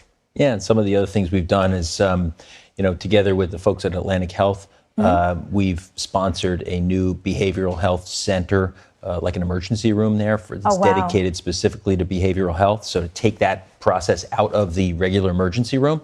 And we've provided some donations over the last couple of years for that because it is really an underserved area. Mm-hmm. And, we were very proud to assist. When you have all of these cool community initiatives, I guess it's easy to keep your 78 lawyers and other employees engaged, right? What else do you do for them? So we do a lot of social events with them. We have a lot of Women of OS. We have a lot of charity get-togethers. We have a day in the zoo for the families coming up. Just really cool stuff we do. Tom and I formed this firm together. We wanted to just be like an extension of our families, and we treat everybody. You saw Jane, who's our receptionist. Love Jane. Yes. She's been with us for 30 years, and she is. She's like, the mother hen. It's like if you come into our firm, you see Jane as a representative. That's who we are. We are really an extension of our immediate families. I've always had 2 jobs my entire life. Although I will tell you, the Port Authority, a volunteer position, it's a love. It is probably the best public service I've ever done in my life, and it's joyous. Hard work, but we're doing some pretty cool things. Well, finally, what brought us together is the upcoming gubernatorial debate happening on September 21st. You are the naming sponsor. Why was that important for you to have your name stamped on this? We have sponsored events like this throughout the years. It just came up, and we talked about how it's really important to have an involvement in public discourse, now more than ever. I've been involved in politics for 40 years. I think it's important that our communities be involved, have some awareness. I think now more than ever, we have to inform the public and really encourage civil discourse and having a real discussion, Republican, Democrat, Independent, it doesn't matter. And we're trying to encourage to kind of lower the tone of the voices and allow us to have a conversation. And that's really the purpose of why we're doing this. Yeah. Are you excited to see the matchup between Mikey and Jack? Well, I think it's going to be great to give them the opportunity to have, a discussion about the issues. As Kevin said, a realistic discussion. We're looking very much forward to that discussion and being there to watch it. Yeah. Well, we thank you guys so much for your support, and it's going to be a great night. Looking forward to it. Thank Great. you. Thanks for your time. All right, tonight's debate would not be possible without Rider University, and we are so grateful to be hosted tonight by Rider University. And I am pleased and honored to introduce to you John Loyak, the president of Rider University, who's going to take a moment to say a few words. John Loyak. Thank you very much, and thank you all for joining us. It's a pleasure to have you here at Rider University. I have to start with a big thank you to my team who have turned this gymnasium into truly a wonderful debate site. So a little round of applause for the team that put it all together. I want to welcome you and the candidates, and we hope it'll be a vibrant discussion this evening in a very important race. We are bipartisan, but I would be remiss if I didn't say, go Bronx. Thank you very much. Thank you so much. Thank you so much. Tonight's debate would not be possible without the New Jersey Election Law Enforcement Commission. That state agency administers the New Jersey Gubernatorial Public Financing Program. We are honored that ELEC selected the New Jersey Globe, On New Jersey, and Rider University to host the very first gubernatorial debate, and we are pleased and we are happy to welcome the chairman of ELEC, Thomas Prohl. Thomas, are you going to come up and say a few words? Thomas, welcome. Thank you, Luke. Thank you. I'm joined tonight by my fellow Commissioner Ryan Peters. On behalf of the New Jersey Election Law Enforcement Commission, I welcome you tonight. I'm joined tonight, of course, by former Assemblyman Ryan Peters, one of my commissioners, John Henry Barr in the audience here, one of my fellow commissioners, and Norma Evans. We thank you for joining us tonight for the first of two 2025 gubernatorial debates this season. I congratulate both candidates, Jack Ciattarelli and Mikie Sherrill, on reaching this platform after vigorous contests among their respective political parties. Debates are a time-honored and cherished institution in our American democracy, and our courts have consistently held that civil political speech resides at the core of the First Amendment. I thank our debate sponsors, David Wildstein and his team at New Jersey Globe. I also thank On New Jersey and with the fact checkers from PolitiFact here in this beautiful auditorium at Rider University. Thank you there to them for hosting us. I look forward to a healthy and robust discussion tonight on the issues that matter most to New Jersey voters. Thank you. Thank you. Thank you so much. Thank you. Okay, we are just minutes away from the debate. It is beginning just a little bit after 7 o'clock. Am I right? There's been a little bit of a backup, ensuring that everybody in the audience is able to make it in. We are going to be running a few minutes behind. I'm told that David Wildstein is not responsible for the traffic backup. Just a heads up there. He said I could say that. He gave me permission. It's his birthday, so there you go. All right, we want you to stay with us because we're going to be right back after the debate for during the debate, which is going to start a little bit after 7 o'clock. And we want you to stay to continue with us throughout the debate. And we're going to be having a post-show as well that is sponsored by AARP New Jersey. I'm Laura Jones. Stay with us.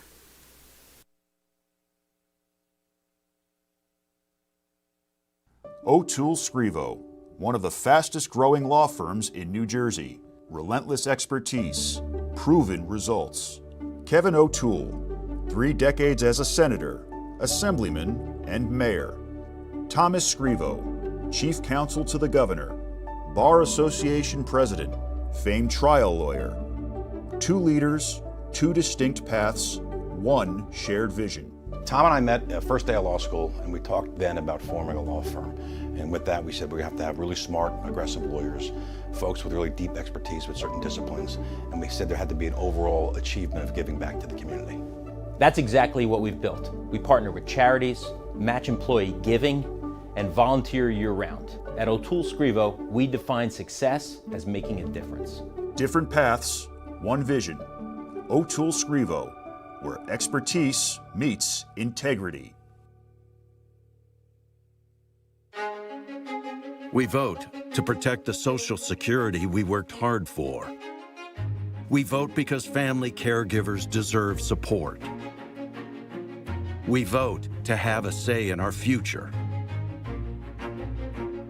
For all the reasons why, AARP has information about when, where, and how to vote. Find the information you need to make your voice heard. For 3 decades, Audible has pioneered the audio storytelling format. From our headquarters in Newark, New Jersey, we develop talent, support tech and media startups, and foster communities of creators. Through our state-of-the-art studios, cutting-edge technologies, and paradigm-shifting, immersive productions. We're a global company, but we've been a New Jersey business from day one. We're proud of the story Audible and New Jersey are continuing to write together.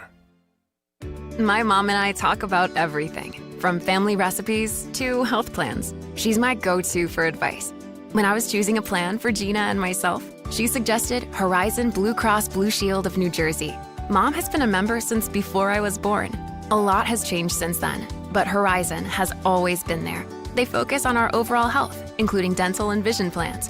My family is what matters most to me, and I have peace of mind knowing that we're covered by Blue. healthcare has become disconnected. At Johnson & Johnson, we want to give healthcare real meaning again. By focusing on health and care, we're bringing life-changing innovations and leading technology solutions to patients. Advanced treatments for today and potential cures of tomorrow. Let's show all the amazing things those two simple words, health and care, can do.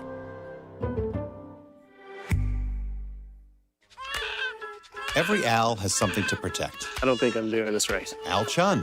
Can you hand me that paint cup? Alan Hagan. I'm not going to spend my retirement on land. Als who start a business. She's the boss now. And pass it down. Competitive Als. It's actually Allie. Weird Als. My friends think I'm normal. Whoever you are, you've got something to protect. Look at the camera. And with investment, retirement, and insurance know-how, Prudential can help protect your life's work. There you are. Who's your rock? Ready for anything? That ought to be our state motto. All hustle, no nonsense, never backs down. So when it comes to strengthening the grid and uplifting our communities, we do it our way. Because storms don't care what exit they hit. And talking doesn't fix the grid. Fixing it does. Around here, we make our own future. Because ready is who we are. PSEG.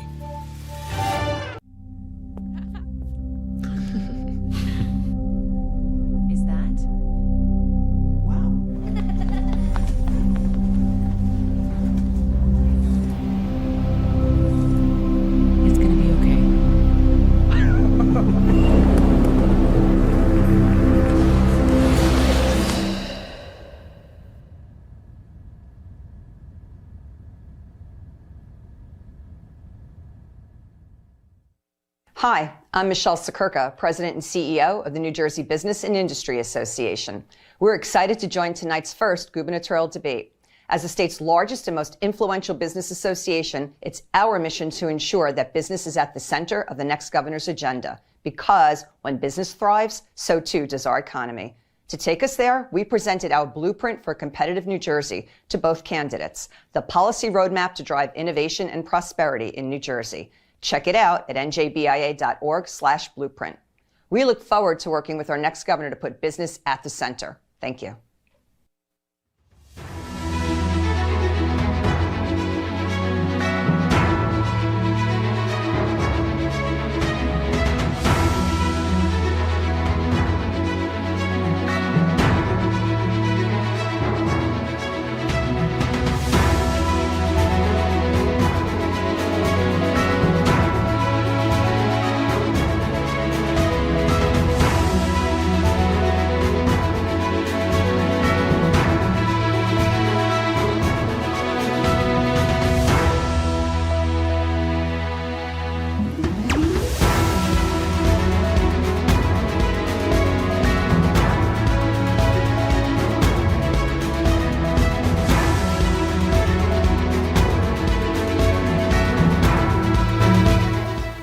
Hello and welcome to Debate Night. I'm Laura Jones and we are coming to you live from Alumni Gymnasium on the campus of Rider University in Lawrenceville, New Jersey for the very first New Jersey gubernatorial debate. Tonight's 90-minute debate brings together the race for governor right here to this very stage for the first time in a head-to-head debate between Democrat Mikie Sherrill and Republican Jack Ciattarelli. This is a town hall style debate. Most of the questions will come from real New Jersey voters right here in this room, asking questions about the issues that matter most to them and to you. Some questions will also come from the New Jersey Globe editor, David Wildstein, Micah Rasmussen, director of the Rebovich Institute for New Jersey Politics at Rider University, and Sophie Nieto-Muñoz of the New Jersey Monitor. Now, the rules were set in advance. Both campaigns agreed. Each voter asks a question. Each candidate answers. Equal time, no filibusters, no gotchas. Real talk about the issues New Jerseyans care about. Tonight's debate is sponsored by the New Jersey Globe, On New Jersey, and Rider University, and is presented to you by O'Toole Scrivo. Streaming is powered by PSEG. It is one of two debates approved by the New Jersey Election Law Enforcement Commission for governor in the state of New Jersey. Now, one quick request before we begin. I'm going to ask the audience to hold their Jersey-style applause so our candidates don't lose any time tonight. except for right now, when I introduce the two people who want to be your next governor, Republican Jack Ciattarelli and Democrat Mikie Sherrill.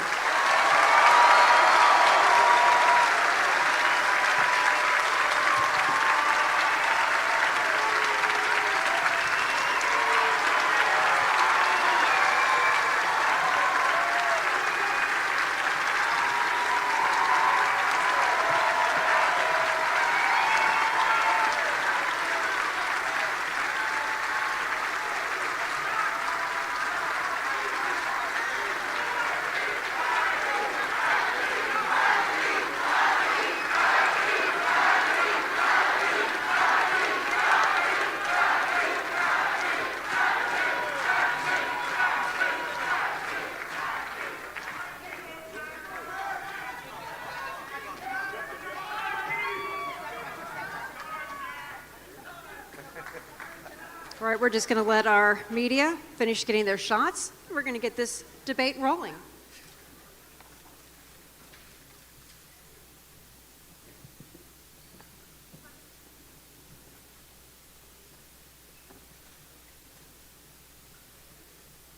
All right, we don't want to waste any time, and we are going to get this debate growing with Mikie Sherrill. She's going to be giving the first opening statement, and she has 60 seconds. So I'm going to turn it over to you, Mikie Sherrill.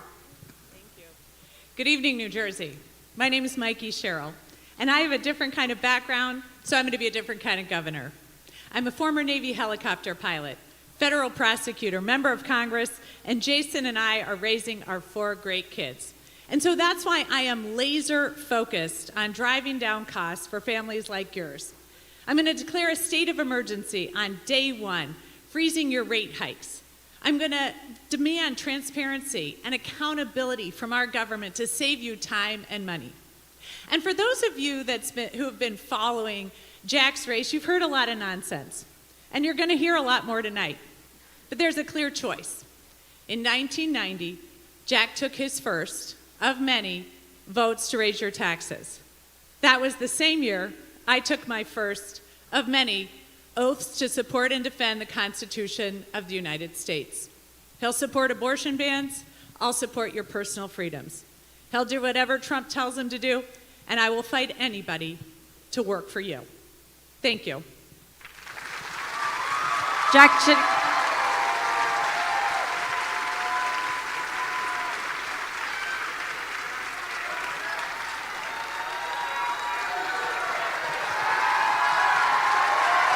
Ciattarelli, it is your turn to deliver your opening statement.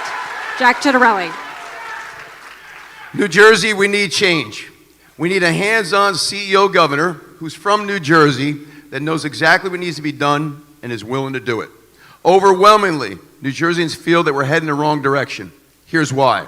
There's an affordability in this crisis because of the taxes you pay and now because of your electricity rates.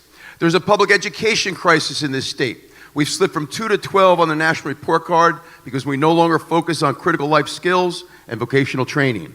There's a public safety crisis in this state.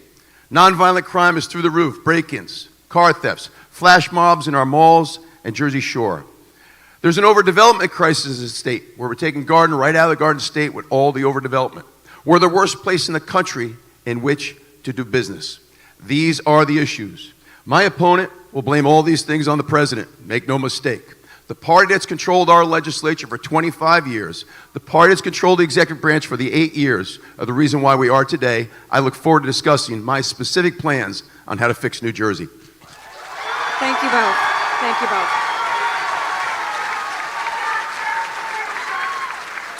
All right, we're going to head over to our panel. Our first question comes from David Wildstein, and it goes to Mikie Sherrill.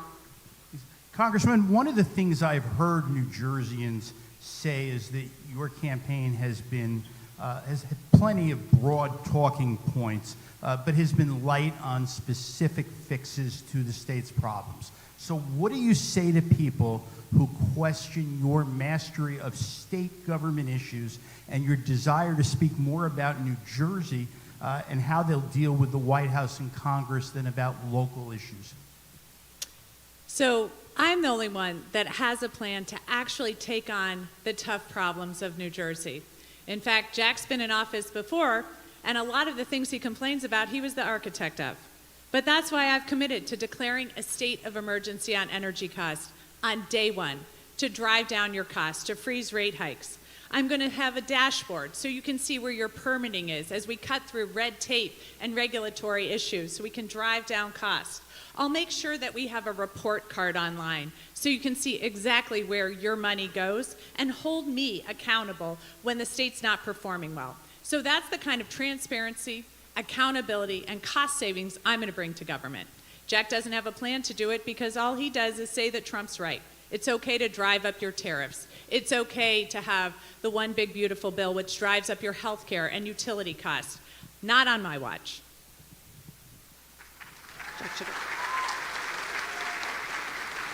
You just cited a campaign that's short on specifics, and what you just got is 60 seconds of generalities and platitudes.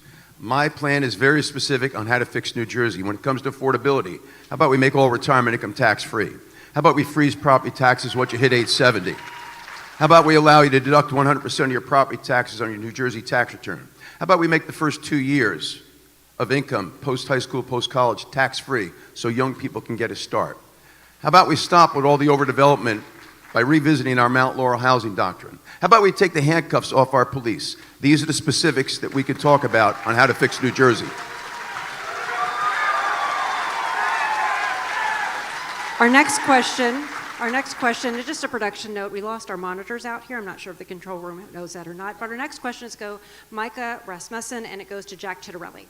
When you first ran for governor, you were often critical of President Trump. Today he says you've changed. What advice can you give sincere New Jerseyans who are closer to where you were in 2017 and say they can't look beyond the nation's border chief accepting a bribe, or the FCC silencing dissent, or those January 6th pardons for attacking our police? Well, let's talk about what the president has done for New Jersey since he took office. He's put a temporary halt on wind farms off the Jersey Shore. I'll make that permanent. He's beating up on the New York Democrats over their congestion pricing plan, which I think is an egregious money grab. We shouldn't be paying for their subway system.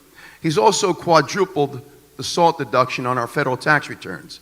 The big beautiful bill also doubled the child care tax credit for those with young children. It also doesn't tax tips, overtime, and Social Security. It provides a magnificent tax credit for those that send their kids to private school.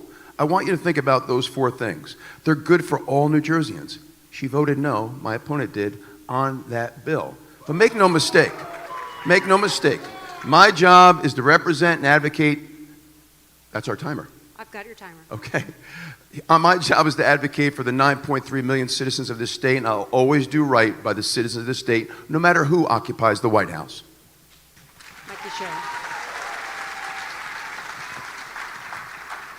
I'm sure he would like you to focus on those four things, because he doesn't want you to focus on this tariff plan, which is putting small businesses out of business and freezing hiring from our large businesses. He doesn't want you to focus on the employment numbers or the fact that the deficit has gone up by $70 billion in the year Trump's been in office. He doesn't want you to focus on the one big beautiful bill, which is going to raise families' utility costs by hundreds of dollars, which is going to imperil the health care of 1 in 3 children, which already now they're going after Affordable Care Act. So they're taking away health care from people who have it, health care insurance, and then they're trying to drive up costs for people who already have the health care insurance. So in every single way, we're seeing costs go up on New Jersey families, and Jack just says he has nothing he disagrees with Donald Trump on. That's not leadership. This state needs real leadership, and that's exactly what I'll do as governor. Our next question. Micah, are there chances for rebuttals? That wasn't an attack. We're going to go on to our next question. And I also want to ask the audience if you could refrain from applauding, because every few seconds takes up time. Sophie has the next question going to Mikie Sherrill. Congresswoman, in recent years and months, politics has grown more divisive, leading to a rise in politically motivated threats and violence. Would you support legislation to make political violence a hate crime? And as governor, what would you do to keep political tensions from escalating? So this is something I think about all the time. And everyone in elected office now faces this threat to themselves, but worse, to their families. And so we're all very concerned about it, which is why we advocated to the state to make sure not only myself, but Jack had more money to support his personal security and my family's security as well. It's why we continue to work to fight against political hatred. And so we need to do more, because in this nation, we should be able to have free speech. I vowed to defend and fight for free speech my entire life, but it should never devolve into political violence. That is something I've also stood against my entire life. And I worry very much because now too many people are thinking to themselves, I'm not sure if I should go into political office. I'm not sure if I should run because I don't want to imperil my family. And that's why I continue to fight hard to protect people running, to make sure we have free speech in this nation, and we always stand against political violence. Jack Ciattarelli. I think it's the responsibility of any public official and candidate for office to engage in rhetoric that doesn't divide us. My campaign has been about uniting us, not dividing us. I do think we need to take down the temperature a whole lot. So I support. The question was whether or not I support, because a bill was recently introduced in the legislature by one of our Republican state senators, whether or not to make political violence a hate crime and put some real legal teeth behind it. I don't think she answered the question. The answer to the question is yes. I believe that we should do that here in New Jersey. And again, I think we all have a responsibility to engage in rhetoric that doesn't divide us and doesn't promote hate. And this campaign from the very beginning has had a very positive energy about it. It's a campaign that's about uniting, not dividing. It's a campaign that's about bringing people together, not dividing us. It's a campaign that's about people, not power or politics. And so my opponent on Friday went down to Washington, voted yes on a resolution to celebrate Charlie Kirk's life, but then within minutes sent out a statement that basically condemned him. I think that was wrong. You can have 30 seconds to respond. That's a neat trick to say you don't want to divide people, and then in your answer, bring up something that's very divisive. Here's the thing. I care deeply about this country. I stand against political violence. The videos that came out about after Charlie Kirk's shooting were horrific. And I feel horrible because my kids have seen them, and so I can't even imagine how the Kirk family feels. And that should never happen to anyone because they speak out. And I also have stood up my entire life, and I've taken numerous oaths, up to and including offering to die for this country for free speech. Time. And so I think 10 it's seconds. fair to have free speech, but I think it should go to everyone, to Jimmy Kimmel and to myself as well. Final word, Jack Ciattarelli, 15 seconds. Ask the audience to please remain quiet. 15 seconds for you. She still hasn't answered your question, and we see this time and time in the campaign, generalities, platitudes, ducking the direct question by not giving a direct answer. That's just not true. My direct answer is, I voted to protect free speech. I voted to end political violence. I also think it's fair, Jack, to speak up when you disagree with something. And so if you want to stand up that Martin Luther King was a bad guy, or that women should submit to their husbands, you, Jack, are welcome to do that. And I have the right to say that I disagree with it. Okay. We're gonna move on now. We're gonna move on to our audience. Our next question, we have a lot of questions to get to, is from Elicitia. She is a student at Rider University from Brick, and that will go to Jack Ciattarelli. So New Jersey has one of the highest property taxes and cost of living in the nation. What steps would you take to make the state more affordable for working class and middle class families? Now, thank you for that question very, very much. So we know there's affordability in the crisis. We know that our state budget, it took 238 years to get to $36 billion, and in 8 years it's gone from 36 to 59 billion.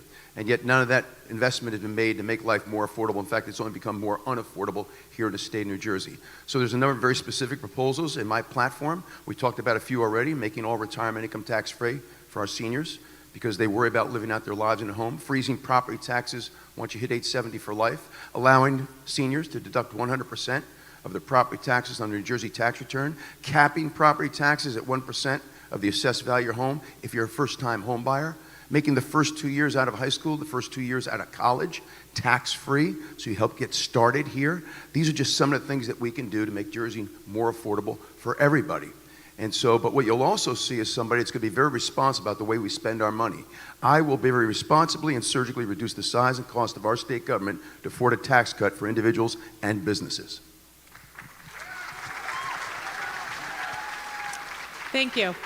I've been laser focused on driving down costs for New Jerseyans. Jack, on the other hand, has voted at every single level of government to raise your taxes. In fact, he's voted against over $1 billion in property tax relief, and he supported Trump in implementing over $30 billion against property tax relief. So in every way, he's raised costs on New Jerseyans. That's why I'm going to get into office and make sure I'm lowering them. By sharing services and school administrative costs in municipal courts, and continuing to hammer home the way in which we can support seniors with Anchor and Stay New Jersey so that they aren't here susceptible to the constant increases in property taxes. I'll continue to lower your costs, and Jack's going to raise them at every level.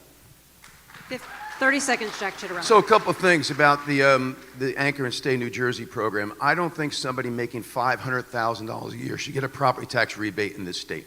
Now, that to me is not right. I think we should use the money to spread out. But let me say something else. I think it's insulting here in New Jersey when we take money out of your right-hand pocket, put some back in your left-hand pocket, and call it a fancy name. But one other thing about the affordability crisis, remember one thing that she'll never remind you of. The Democrats have controlled our state legislature for 25 years. The Democrats have controlled the executive branch, the governorship, for 8 years, and look where we are today. All right, we're going to go back to the audience. Our next question is coming from Frederick. Frederick is a professor here at Rider University, and he is from Hamilton. Frederick's question is going to go to Mikie Sherrill. How would you reduce the New Jersey tax burden on senior citizens? Thank you. This is something that, as you just heard, Jack is against, but I am for reducing the property tax burden on our seniors because it's too expensive to stay here, watch your grandchildren grow, live on a fixed income when you constantly see your taxes going up. It's why I've been supportive of Stay and Anchor, to make sure that our seniors can afford to stay here in retirement and stay with their families as opposed to moving out of our state. Jack Ciattarelli. This is starting to sound like a number of her commercials on TV. They're not completely truthful. So a couple of things. To be specific, make all retirement income tax free the way it is in Pennsylvania, number one. Freeze your property taxes for life once you hit age 70. Allow seniors to deduct 100% of their property taxes on their New Jersey tax return. Those are just some of the things that we can do across the state here in New Jersey. So you're not hearing any specifics. And again, the Anchor program, Stay New Jersey, they're in part gimmick. Why do we take money out of your right-hand pocket, put some back in your left-hand pocket, and then give it a fancy name? That's what the Democrats have been doing for years. I prefer not to take out of your pocket to begin with. And let me go as far as to say we need to simplify our income tax rates for everybody. Pennsylvania has a 3% flat tax. Ours is 10.75. I'm proposing 3 new tax brackets: 3%, 4%, and 5%. We need to be regionally competitive. We're losing people to Florida. We're losing people to Pennsylvania. We've got to stop it. You can have 30 seconds. So talk about vague programs and talk about misleading statements. Here's Jack's proposal to raise costs on everything and food and clothing on the table. This is what he's talking about that he won't tell you. 10% increases on groceries in our state. This is exactly what he has continued to bring up since 2017. And then when he's called on it, he says, oh, I just said we should put it on the table. We know it's on the table, Jack. We want it off the table. Final word, Jack, to our next question then. So if any of you think I'm going to raise your sales tax to 10%, I got a bridge I want to sell you for about 50 cents. She knows it's a lie. They're trying to exploit you. They're trying to manipulate you. She knows she's in trouble in this campaign, so this campaign is going to lie to you over and over again. Fasten your seatbelts for the next 44 days, because that's exactly what's going to happen. So we're going to lower the overall tax burden for all New Jerseyans. You've heard me give you specifics. For every class, we can do this if we're responsible with our spending, and I will cut the size and cost of the state government to afford a tax cut for everybody. Under Governor Ciattarelli, everybody's tax burden will be lessened, not increased.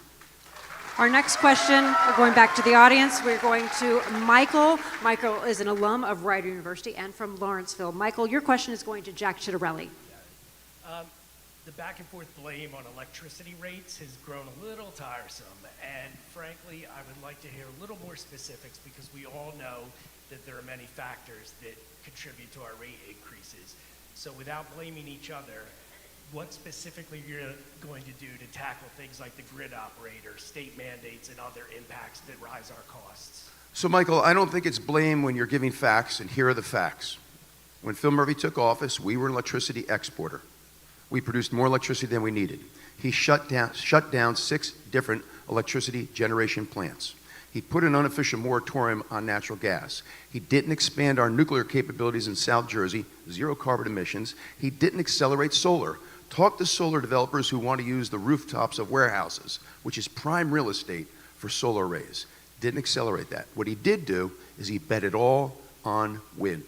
Now, if he was from New Jersey, and anybody who's from New Jersey would know that the Jersey Shore is sacrosanct here in this state. Nobody wants wind farms off our Jersey Shore. Male, female, young and old, Republican, liberal, conservative, liberal for different reasons. What I've said all along is I'll reopen and repurpose the plants. We'll expand our nuclear footprint in South Jersey. We will accelerate solar on the rooftops of our warehouses, and we're pulling out the Regional Greenhouse Gas Initiative. That carbon tax initiative has been a failure. Air's no cleaner, electricity's only more expensive, and we're not sending ratepayer dollars to other states. By pulling out of RGGI, we can save $500 million a year for ratepayers. Mike Sherrill. Thanks for the question. You know, anybody from New Jersey should know that this has been a long time in coming, and that too many people have added to the problem. So whether it's PJM, the grid operator, or FERC, or BPU, whether it's President Trump rolling back some of the initiatives on solar or adding $250 per family to your energy bill, everybody at the table is at fault, and they keep dumping the costs onto the ratepayer here in New Jersey. That is why I'm freezing rate hikes on the ratepayer. Because let's face it, some of our utility companies have made over $1 billion in profits. And yet our ratepayers are constantly suffering. So I'm going to freeze those rate hikes by declaring a state of emergency. I'm going to add massive amounts of power into the grid.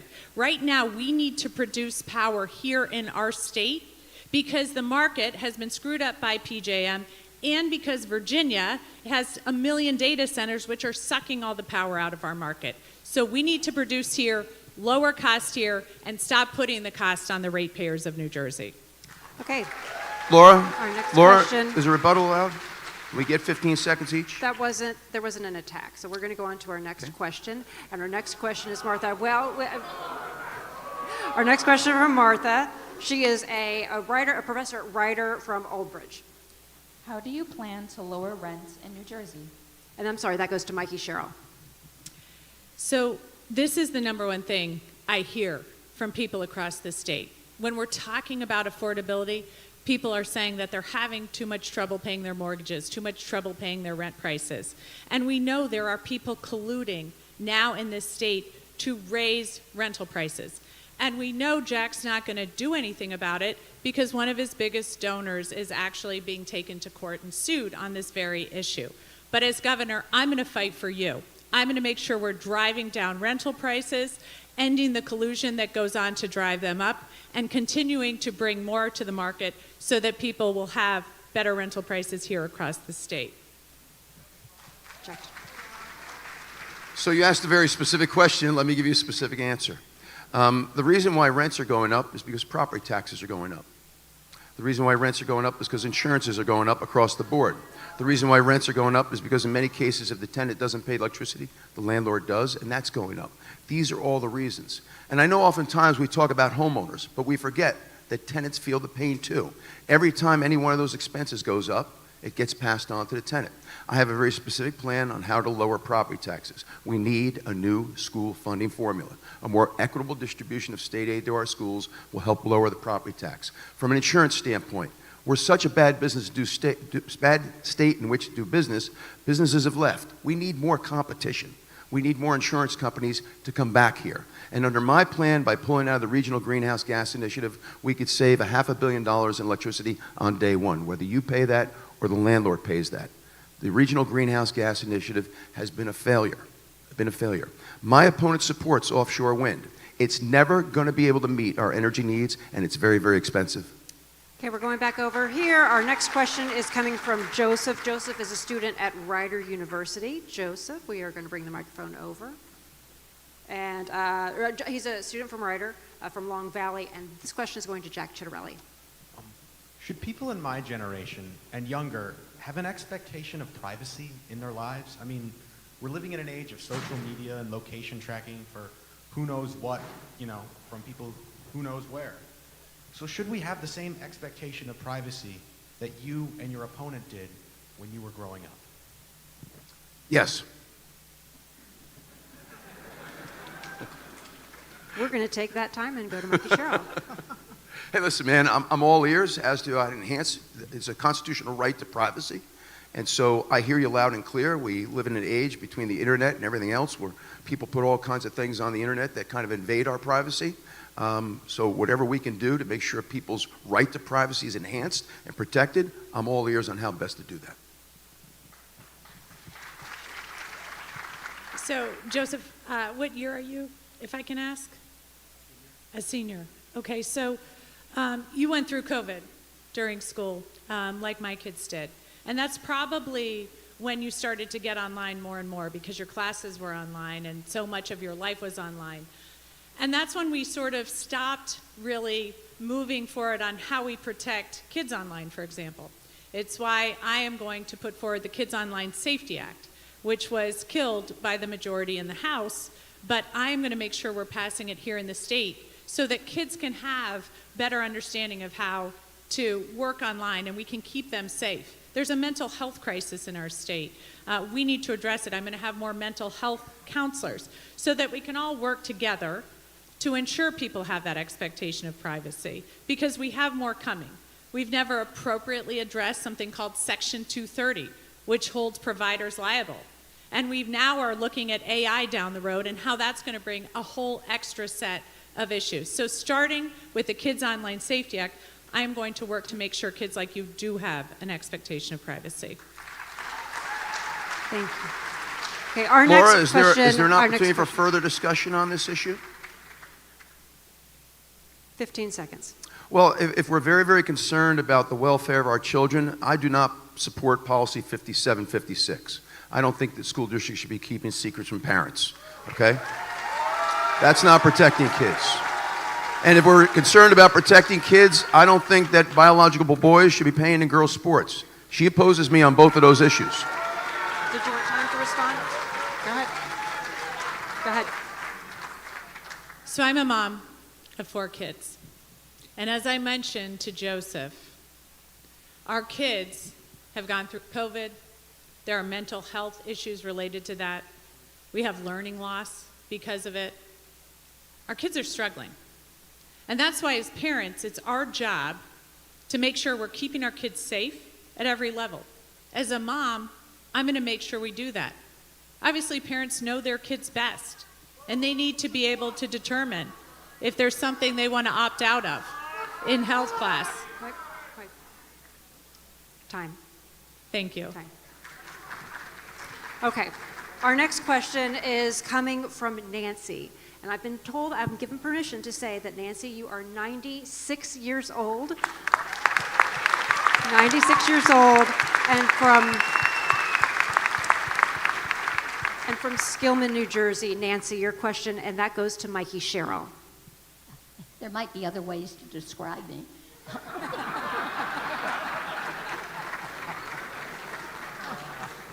We all know that public education is such a vital part of what makes New Jersey strong. And so my question to both of you is, should school districts be combined to reduce property taxes? How about municipalities? If so, should mergers be compulsory, given the fact they almost never happen voluntarily? Thank you very much. So this is something that I know we have to do here in New Jersey, because right now we have more municipalities than California, and we have more school districts than municipalities. And it's raising costs on everybody. We have some school districts who have the whole administrative cost, all of the buildings, and yet they're not even running a K through 12 school system. So we do need to merge some of these school districts. We also need to make some county-based school systems. The ones that we have are some of the best performers in our state. And this is a way in which I think we can ensure we're getting great education to people while driving down property taxes, especially in those areas where we're not running a full K through 12 system. Thank you. 564 towns. We are a home rule state, and people love their home rule, even though it might cost more in taxes. I do not believe that our state government should force consolidation. That's up to the locals. But I tell you what, if you do consolidate or you do regionalize, Governor Ciattarelli will help incentivize that to make it easier. So if you all make that decision at the local level, we're going to provide incentives. When I was in the state legislature, Princeton Borough and Princeton Township decided to become one. I worked with the administration at the time to provide 100% of the one-time upfront costs to make that more feasible. To fix public education, ma'am, what we have to do, I think, is get back to the basics. Let's get a high-quality education system here in New Jersey. You're never going to hear me say we have the best school system in the country, because we don't. We've slipped from 2 to 12 on the national report card. We've got to get back to basics in teaching critical life skills and providing vocational training opportunities for our students with a more rigorous academic curriculum for our students. We need to get back there. So, Mikie, Sherrill, let me just ask a follow-up for clarification. Should there be compulsory consolidation? So I'd start by offering the carrot to help the areas that want to consolidate. But when there are areas that are not putting enough money into to students, into educators, into the buildings, and then they are taking a lot of money in property taxes and from the state level, then we'll have to start to look at compulsory movements. Laura, do I get another 15 seconds? Go ahead. So let me say something else. When a school system is failing, and there's some reasonable metrics that tell us whether or not a school system is failing, there's got to be choice. That choice comes in the form of vouchers. That choice comes in the form of charter schools. My opponent opposes both. There's got to be choice when a school system is failing. Final thought. That's some more misinformation from my opponent. I've actually worked hard on charter schools. In fact, my lieutenant governor, Dr. Dale Caldwell, has been involved with charter schools, some high-performing charter schools, because I want to make sure that every child in this state has access to a fantastic education. Here are the facts of the matter. Phil Murphy's been in office for 8 years, and he's only approved one charter school, and it was 2 weeks before the election in 2021 for political reasons. Okay? The Democratic nominee is owned by the NJEA union leadership, and they hate charter schools. Okay. And educational choice. Okay, we're moving on. Moving on to our next question. Our next question is coming from Olivia from Blackwood, and our question goes to Jack Ciattarelli. How will you address global warming's disproportionate effects on New Jersey's urban communities of color? Global warming? Yeah, well, global warming, I've admitted, I do think Mother Earth is sending us some powerful signals.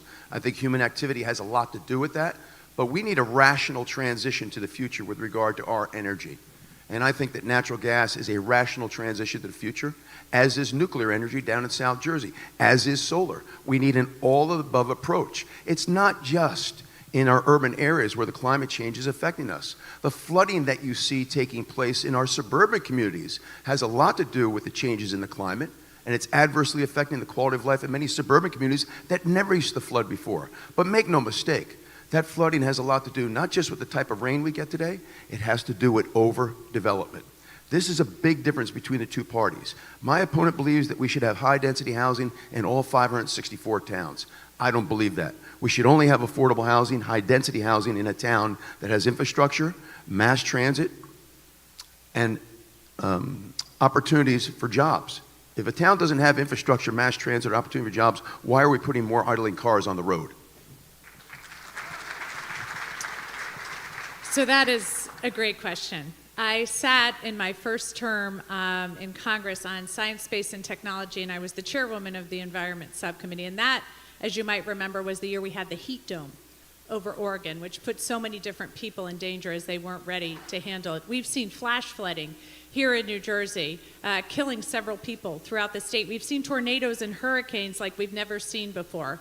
Our climate is changing, and we need to act. Because in too many of our urban areas, we are seeing high incidences of asthma, for example. So we know that we need to act quickly to protect our environment, but to also ensure that we have better health outcomes in this state.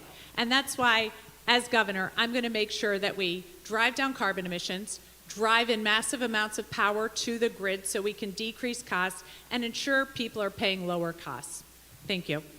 Laura, can we have 15 each? 15 seconds, and then our next question. Let me before just say this. break. The way that the Democrats are doing high-density housing in this state flies in the face of sustainability. They like to portray themselves as the pro-environment party, but there's nothing pro-environment about building high-density housing in every one of our 564 towns. Final thought. So I'm really proud of my record here. I was actually a lead person passing the Great American Outdoors Act, which preserves open space across this country and right here in New Jersey. I also have worked on projects and gotten money for the Booton Reservoir, the Essex-Hudson Greenway, ensuring that we're preserving open spaces while at the same time delivering on housing for people and ensuring that we are lowering carbon emissions in neighborhoods in urban areas. Okay, we have one more question from our studio audience before we're going to go to a commercial break, and that question is coming from John. John is a high school student from Edison, New Jersey, and John's question is going to be going to Mikie Sherrill. Congresswoman, as was said, I'm a high school student who commutes to New York City every single day for that high school. My question to you is, what is your plan to fix New Jersey Transit's systemic issues of overcrowding, delays, and outdated infrastructure? Thank you so much. This is something I hear about a lot from my husband, Jason, who's in the audience tonight. He commutes into New York City all the time, and he's quit coaching our kids' soccer teams. He doesn't make it home for dinner. He often gives me frantic calls about whether or not I can drive our kids that night because he's not going to make it home in time. And so that's why I've been laser focused. In fact, in my first term, as Trump held Infrastructure Week every week and yet failed to fund the Gateway Tunnel project, I was called the tunnel-obsessed Congresswoman, and I'm proud to say we delivered on that, on the most expensive infrastructure project in the nation, which is key to commuters here. And then when we were seeing summer of hell after summer of hell because the catenary wires were in the way, I demanded Amtrak keep up their rail system better because we utilize it in ONNJ Transit and got $300 million into Northeast Rail for catenary wires. Now I'm on the Port Authority because they're not handling the wires underneath the tunnel well, and we're seeing fire after fire after fire. So I am going to continue to focus on our rail systems, on systems of transit across this state, and make sure that we see updates and see better movement across our state. Thank you. Sir, when I'm successful in transforming New Jersey, the hope would be that no one has to go out of state to get anything other than see a Broadway play. What I want to do here in New Jersey is something other states have done. We've got mass transit systems. It's not just trains. The Atlantic City Expressway is a mass transit system with tolls. Parkway and Turnpike are mass transit systems with tolls. New Jersey Transit is a transit system with revenue through fares. Let's put them all under one roof called the Garden State Transportation Authority. Let's get rid of all these different authorities with all these different management structures. Let's put all under one roof, better management, better accountability, one management structure, and we'll give it a dedicated revenue stream called the New Jersey State Budget. Okay, that's where we'll provide the funding. I think that'll be a much better job of managing our mass transit systems. But let me also say this with regard to mass transit. We need to reevaluate every single train line and every single bus line to make sure there's adequate ridership to justify that route, so we can dedicate all the resources we have to the most traveled routes. Thank you both. We are going to take a quick commercial break. We want you to stay with us as we continue our New Jersey gubernatorial debate between Mikie Sherrill and Jack Ciattarelli. Stay with us.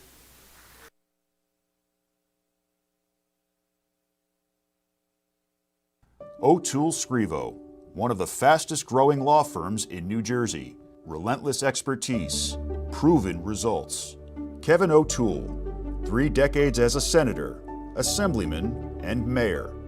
Thomas Scrivo, chief counsel to the governor, Bar Association president, famed trial lawyer.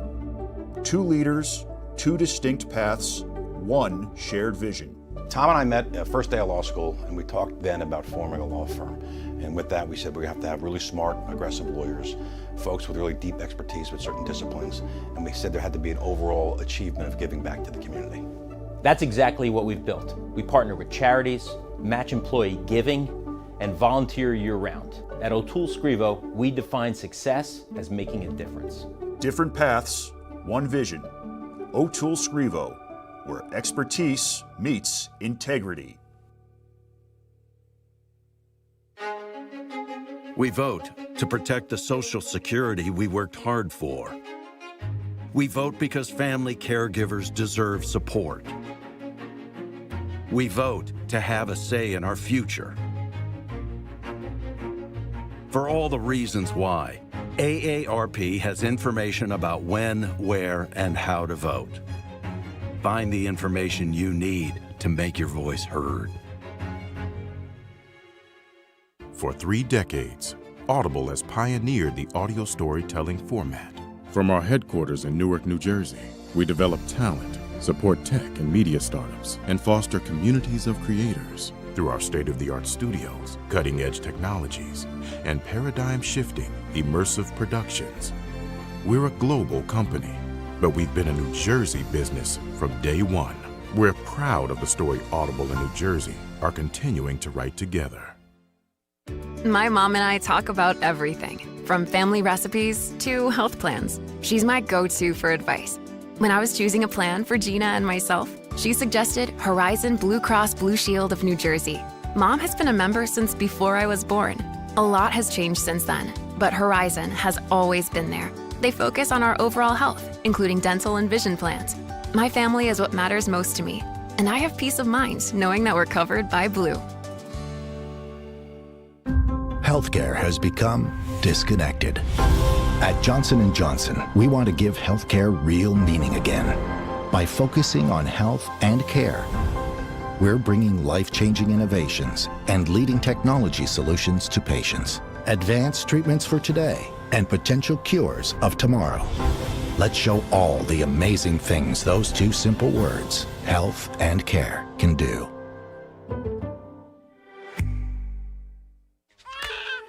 Every owl has something to protect. I don't think I'm doing this right. Al Chun. You think I'm in a pink cup? Alan Hagen. I'm not going to spend my retirement on land. Owls who start a business. She's the boss now. And pass it down.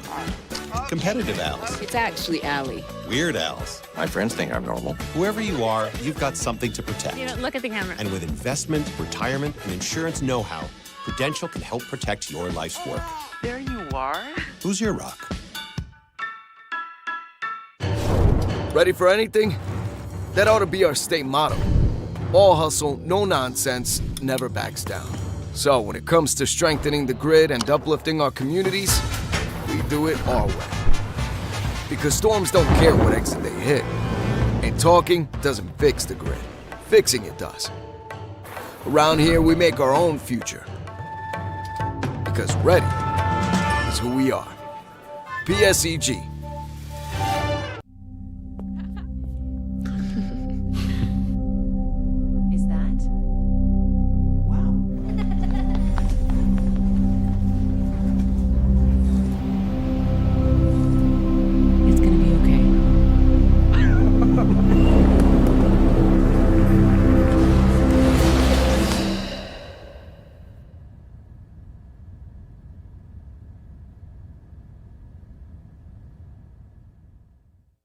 Hi, I'm Michelle Sakurka, President and CEO of the New Jersey Business and Industry Association.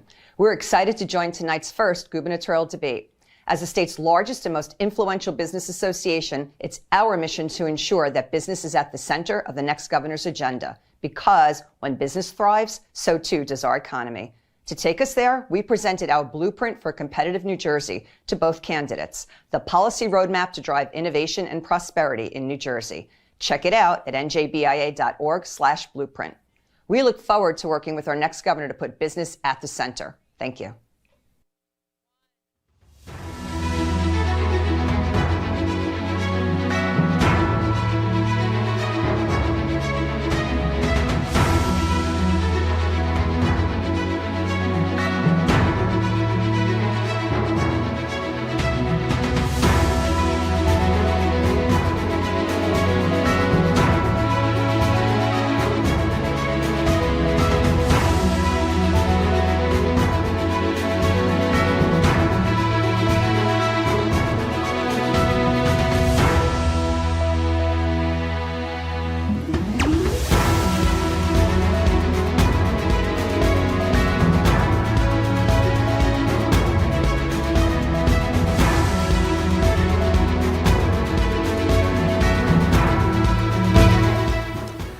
microphones and welcome back to the Alumni Gymnasium on the campus of Rider University in Lawrenceville. We're going to get right back to our debate between Jack Ciattarelli and Mikie Sherrill. Going to our panel now, and Sophie, you have a question that goes to Jack Ciattarelli first. Since 2018, New Jersey has been embroiled in a lawsuit arguing more needs to be done to improve the state's segregated school districts, a problem rooted in long-standing housing discrimination and the number of small districts. Would you continue fighting this in court, and what do you think New Jersey can do to achieve less segregated schools? We do have the most segregated schools, but I wonder if we would be having this discussion if the performance of schools with predominantly black student populations were outperforming schools with predominantly white populations. We need to get back on day one to improving all of our schools, and I intend to do that with a high-impact curriculum. New Jersey recently slipped from 2 to 12 on the national report cards. Most of that's because we haven't made up for all the learning loss following the pandemic when Phil Murphy and the Democrats shut down our schools for 2 years. We opened up our nursing homes, but we closed down our schools. Louisiana and Mississippi have moved significantly. Louisiana from 48 to 32 with a high-impact curriculum. What is that exactly? If your child is behind grade level in any of the critical life skills like reading, writing, and math, that child will spend the next market period and the one thereafter doing nothing other than reading, writing, math to get them on grade level. The data is clear. I'm a data-driven guy as an MBA CPA. If the child is not on grade level for reading, writing, math by the end of 8th grade, more than likely they will be underemployed their entire life. So while that lawsuit proceeds, let's fix the schools on day one with a high-impact curriculum.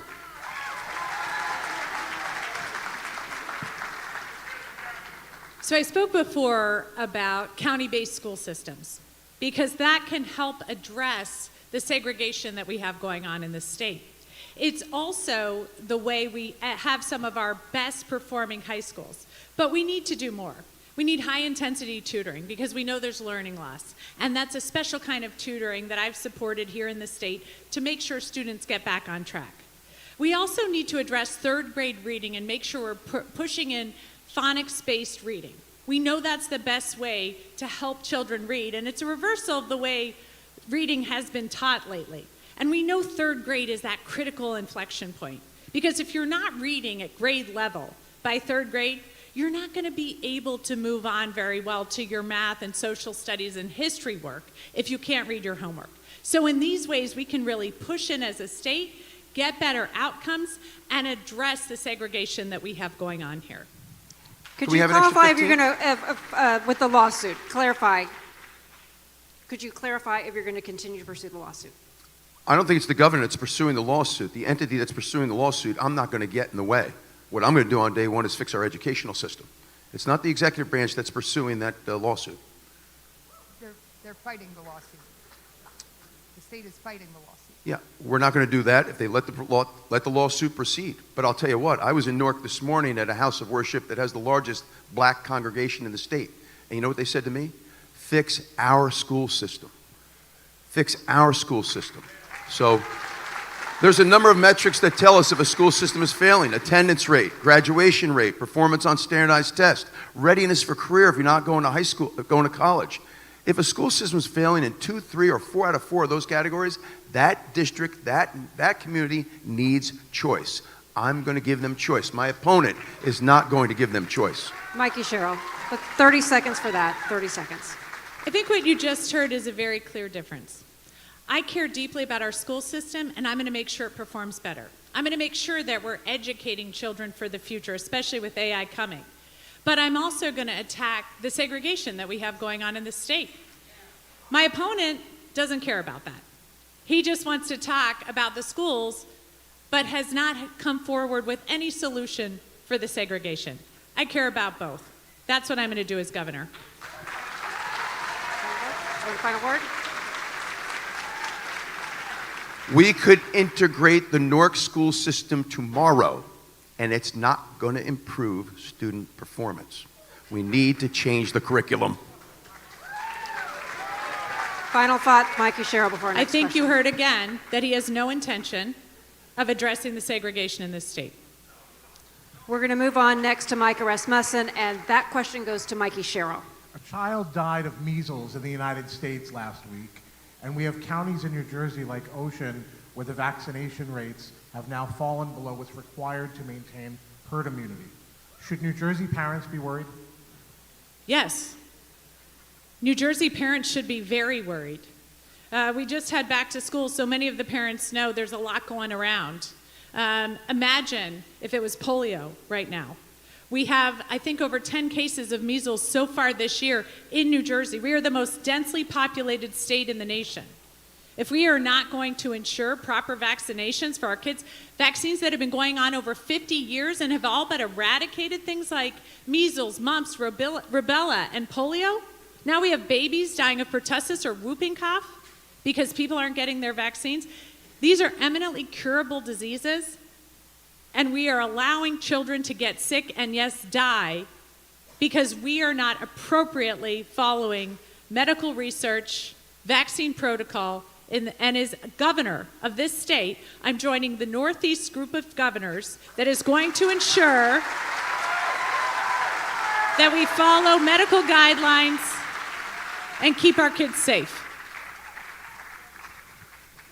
The rise in things like measles, mumps, whooping cough, and the like are very, very concerning. And once we fall below the threshold for herd immunity, it's of great concern in the community. And so I support the vaccine schedule with regard to measles, mumps, rubella, whooping cough, polio, on down the line. We've got to get above the threshold for herd immunity to keep our communities safe. The obligation of any governor on day one after they take their oath of office is the public health and safety, and we'll do that under Governor Ciattarelli. I just wish my opponent showed the same concern when it came to biological males participating in female sports. We should be protecting all students. 30 seconds. 30. You know, it's really interesting. I've been hearing around the state. I've spoken to thousands and thousands of people. I've been to all 21 counties, and I keep hearing around the state, Jack Ciattarelli will tell anybody whatever they want to hear. And I think we just saw that tonight. Because he hasn't actually stood up for vaccines. He hasn't stood against RFK. He hasn't mentioned anything about firing the head of the CDC. He doesn't mention anything about how Trump's appointee gets most of his medical information on TikTok and Reels. This is not somebody who's going to keep our kids healthy. Jack Ciattarelli. The Congresswoman is right about one thing. I do get up and down this state. 564 towns, 21 counties, north, central, south, and Jersey Shore. I'm actually pleasantly surprised to see her tonight. I thought I might see a surrogate. So, if you want to talk about getting up and down the state, if you want this job, interview for the job, get up and down the state. As I mentioned, I've been all up and down the state speaking to thousands of people, and once again, what he doesn't want to address is the fact that he will never stand up against Trump. He will let our costs continue to rise. He will let our kids get unsafe and unhealthy. He won't stand up. He said he's not taking this administration to court in any way, shape, or form. Well, they are driving a $5 billion hole in our budget, and the way we claw that money back is by taking them to court. We ask our audience to please be quiet. Jack Ciattarelli, you have the last word before our next question. Well, listen, no Republican in this state's had a more independent streak than I have. I've called on national prominent Republicans to resign over their rhetoric. I called on Chris Christie to resign. I've always been independent. I'm going to stand up for the people of New Jersey every day of the week. Their party's been in control for 25 years, and they've had the executive branch for 8 years. But you don't hear her, you don't hear my opponent criticizing the current administration or the 25-year reign of the Democrats. All right, I'm really regretting not bringing my bell tonight to ring on the audience. We love your enthusiasm, but we want to give our candidates as much time as possible, so we're going to move on. David Wildstein has the next question, and that is going to Jack Ciattarelli. Thank you. Both of you have at some point in discussing the state's finances said that all options are on the table. So I want to ask you about an increase in the sales tax. Are you willing to commit to not raise the sales tax if you become governor? And obviously I'm looking for a yes or a no, but I know that sometimes I'm disappointed in getting just the one-word answers. Whose turn is it first, Laura? Jack Ciattarelli. We are not raising the sales tax here in New Jersey. What we need to do is lower the income tax and the property tax here in New Jersey. Those are the most burdensome taxes we pay. Pennsylvania's flat tax is 3% on personal income. Our highest bracket is 10.75. Pennsylvania's property taxes on average are $3,000 less per home than ours. What is it that Pennsylvania is doing that we're not? They give Republicans control from time to time. I think that's what they do in Pennsylvania. Listen, it took us 238 years to get the $36 billion budget. In 8 years, we went from $36 billion to $59 billion. Can anybody tell me their life is better off than it was 8 years ago? Has anything gotten better? I've been here for 64 years. 64 years. I never remember it being this bad. The affordability crisis, look at your property tax bill, look at your monthly electric bill. Public safety, public education, overdevelopment, and the worst place in the country to do business. That's why we are where we are today. 64 years, and for over half that time, he's been raising taxes on all of us. You know, I can see why your career as a CPA was so short-lived, because your math just doesn't add up, Jack. So that's why, as we look at a $5 billion hole that we're facing from the federal government, as we're working hard to make sure that we're paying into pensions, at least one of us, to make sure that people have the hard-earned dollars that they've earned over time, as we're working to make sure that we have the best public school system in the nation, I'm not going to commit to anything right now, because I'm not just going to tell you what you want to hear. Now, Jack raises sales tax all the time, and yet tonight he said this because, like we know, he'll tell you whatever you want to hear. Well, I'm going to tell you the truth. I'm going to be fiscally responsible with your money. I'm going to drive down your cost at every level, and I'm going to make sure your kids have great opportunities here in the state of New Jersey. So in some of her ads, and again tonight she's implying that I've been a career politician. Here's what she never tells you. I've term limited myself every single time. And at the municipal and county level, I didn't take the salary or the benefits. She never tells you those things. I call for term limits in my platform.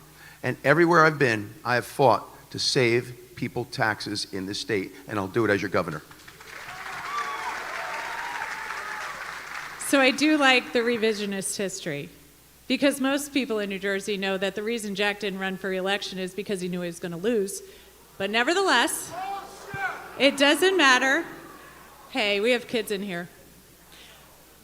It doesn't matter, because I'm going to make sure that he doesn't get to serve again when I win for governor in November of this year. There's another big difference between her public service and my public service. It actually cost me money the time I put in and took away from my company. In the 7 years that she's been in Congress, she's tripled her net worth. There's another big difference between the two of us, okay? She broke the law. She had to pay fines for violating federal law on stock trades and stock reporting, and the New York Times reports that while you're sitting on the House Armed Services Committee, you were trading defense stocks. Jack knows. Final word, Mikie Sherrill. Jack knows, and all of you can confirm, that I don't trade individual stocks. He knows this because it's all public. And in fact, there have been articles written about how transparent and ethical I've been, going above and beyond the requirements in Congress. And I continue to do that. In fact, I've run the most transparent governor's race that we've seen in this state. Now, I know we could probably continue with any of these topics all night long, but we're going to get back to our audience. Our next question comes from Tom from Princeton, and this question is going to Mikie Sherrill first. New Jersey's combined pension and employee health care funding shortfalls exceed $100 billion, and the annual expense for these items consumes over 20% of New Jersey's annual budget. Yet the pension plans remain severely underfunded. How would you address these deficits? How would you improve pension security? And would you pursue any structural reforms? Thanks. So, for decades, people have used fuzzy math. It's been a bipartisan thing for governors to not fully fund the pension. So now we're working to fully fund it, but we're paying $7 billion to do so. New York, which runs a far bigger pension system because they've managed that well, is only paying about $1.5 billion. So if we don't focus on funding this pension, we are mortgaging the future for our children. These are hard-earned benefits that people have paid into, but the state hasn't funded it appropriately. So we've got to stop taking pension holidays. We have to make sure we're working to drive down the cost there. We have to continue to ensure that we are driving up the state's credit rating as we're doing by making sure our pension is solvent. So in all of these ways, we can drive down costs for people while taking care of our teachers, our firefighters, our cops, the people in this state who serve us. We now need to make sure we're taking care of them. Tom, the governor and the Democrats like to boast about the fact that they've made a full pension payment 5 years in a row. But while they were making a full pension payment, what they were doing is underfunding the state health care plan. And look what's happened today. It's on the verge of collapse, and employees that work for the state, school districts, municipalities, and counties that are in the state health plan, that includes teachers, are going home with less take-home pay, despite getting a 2, 3, 4% increase. It's all about priorities. We do not have a short-term liquidity problem when it comes to funding our post-retirement health care benefit or a pension. We've got a very long-term solvency problem. The priorities today are the ones that need our attention. And the priorities today for me are property taxes, income taxes, and making sure we get the state health care plan under control, because right now it's crushing the middle class that are in that plan. We've got to fund the state health care plan. Okay, did you want... What you didn't hear was that he was going to fund your pensions. Final thought. We are going to fund your pension. Anybody that's earned a pension is going to get their pension. But right now, you don't pay. If you're in the working right now, you don't pay your grocery or your rent or your mortgage with your pension if you're working right now. You don't pay your groceries with your pension. You pay it with your net pay. And our public workers are going home with significantly less pay right now because the state health care plan is under siege. It's about to collapse. Okay, we're going to go back over to this side. Our next question is coming to... We need to move our camera out of the way for just a minute. Oh, little collision there. It's all good. O is from Lawrenceville, and she is a professor here at Rider University. Okay. And this goes to Jack Ciattarelli. All right. Do you plan to add more AI guardrail laws? If yes, what would they be? Very good. Thank you for that question. So, we talk an awful about AI as an economic development opportunity, but what you never hear the governor talk about are the things that concern the public. Social manipulation, job loss. These are two very important considerations that we need to talk about as well. Now, I'm not a computer science expert. I'm not an AI expert, but I tell you what I will do. We're going to sit down with people in the arena, in that space, and talk about how we protect people from the social manipulation. And I also want to talk about the job loss that comes with AI. Those are the things that have people terribly insecure about this new technology. So I'm going to look to get our state government in the 21st century. We've got, in some departments, databases that are kept on Excel, and in Treasury, I have desktop systems that are on DOS. DOS. Now, there's a whole lot of college students here tonight that don't know what the hell DOS is, but I get the sense that you do, okay? This is a dysfunctional state government in so many different ways. So we need to leverage new technologies by AI, but we also need to know the dangers of AI, and as governor, I will.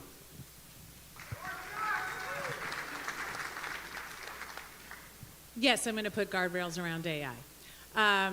We have a change coming, and we are not all prepared in the way we should be for it. It's why I'm going to implement the Kids Online Safety Act to make sure that our kids are safe. It's why I'm going to make sure that when we make some of these county-based schools, they're schools like occupational schools and STEM schools. So we're pushing into the jobs of the future because we know AI is going to have huge reverberations through the job market.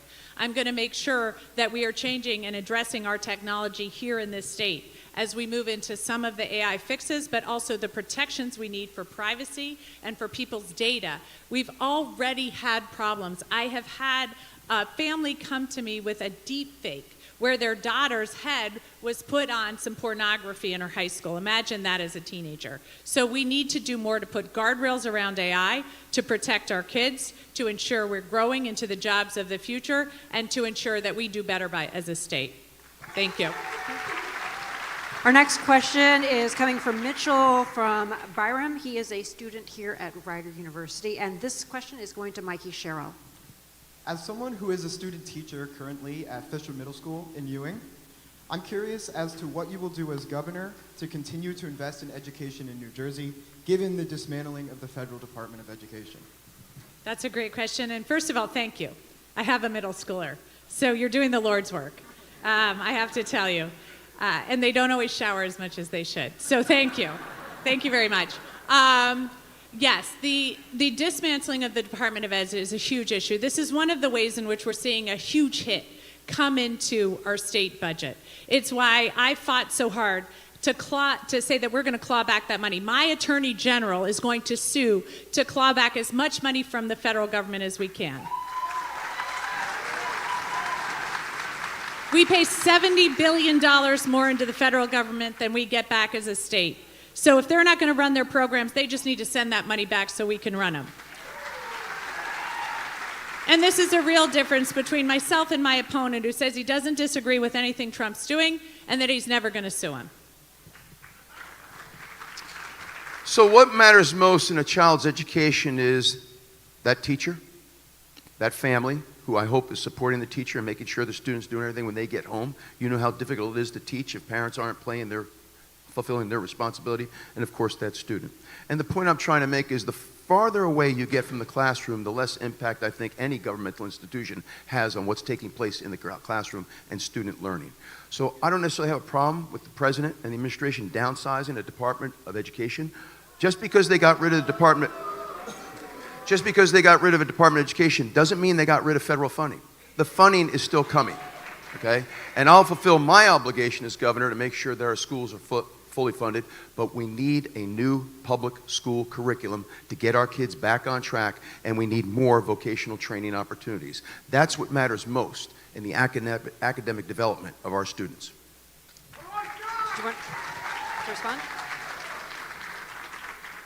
I just want to make sure I correct some misunderstandings up here. Yeah, they did get rid of a lot of federal funding. They got rid of it at every level of education. They got rid of it for funding for our colleges and universities with Pell Grants and with research and development funds. They got rid of it when they limited the amount of money you can take on as a student loan to such a small amount that many people now can't go to medical school who thought they were going to medical school. They've limited on for our Title I schools that we're seeing. So in almost every level, the federal government right now has limited the money that they're sending back to New Jersey for education. And as a state who spends so much money to the federal government, that's offensive. Two things. My attorney general will not be wasting your tax dollars suing the White House every other day. It's a waste of taxpayer dollars. Number two, if we want to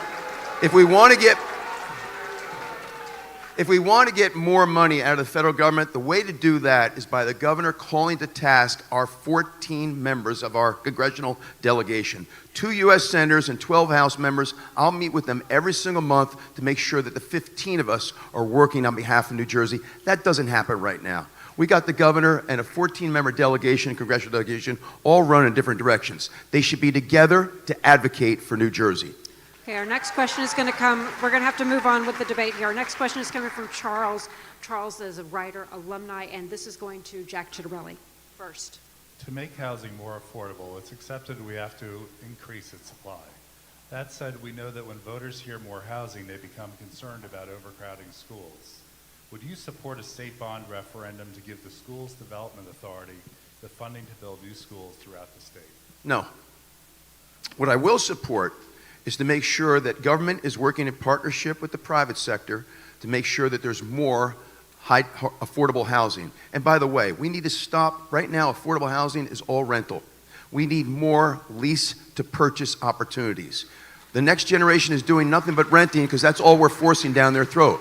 And the reason I say that, Charles, is because I want to stop with us developing high-density housing in every one of our 564 towns. I want to use the shortage of affordable housing to get people to live in our urban centers again. I live in downtown Somerville. This town has gone through a magnificent transformation because we've gone up with low, moderate, and market rate units, and it's vibrant. What we're doing in Somerville is what we need to do on a much larger scale in Newark, in Trenton, and in Atlantic City. We've got to stop the exacerbation of sprawl. Anybody that's concerned about the environment should not be doing this. And by the way, you want the poster child? Why are we condemning a 175-year-old farm in Cranberry? Why are we condemning open space to build more high-density housing? I don't think so. So that's a great question. I think what we all see here is too much of the money we spend on our education system is not going to the things we want it to go to.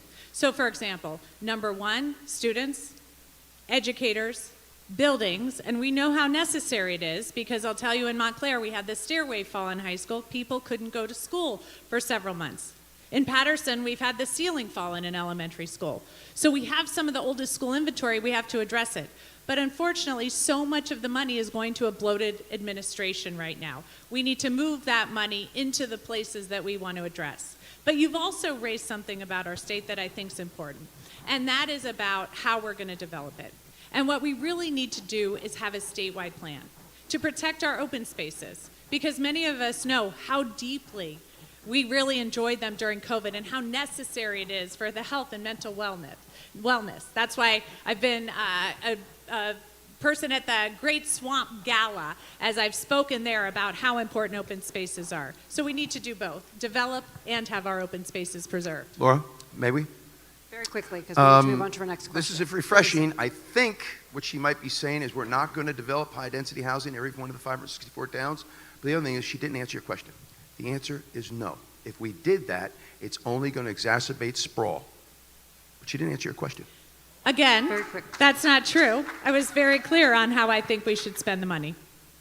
Okay, we're going to move on then to Michelle from Byram. She is a parent of a Rider University student. And Michelle, are you over here? Or is she over here? Hello, Michelle. How are you? Good. How are you? Okay, Michelle, you have you're a parent of a Rider student, and your question is going to Jack Ciattarelli. Hi, Michelle. With Medicaid cuts looming, how will you protect services for people with intellectual and developmental disabilities?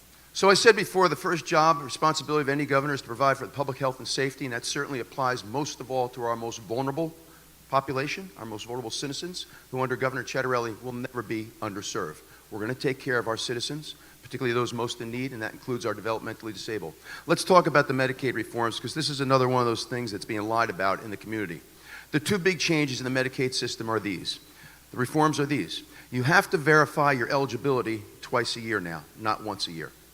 Twice a year. Interestingly enough, it was President Barack Obama that put that change in place. President Trump kept it in his first term. Joe Biden put it to once a year.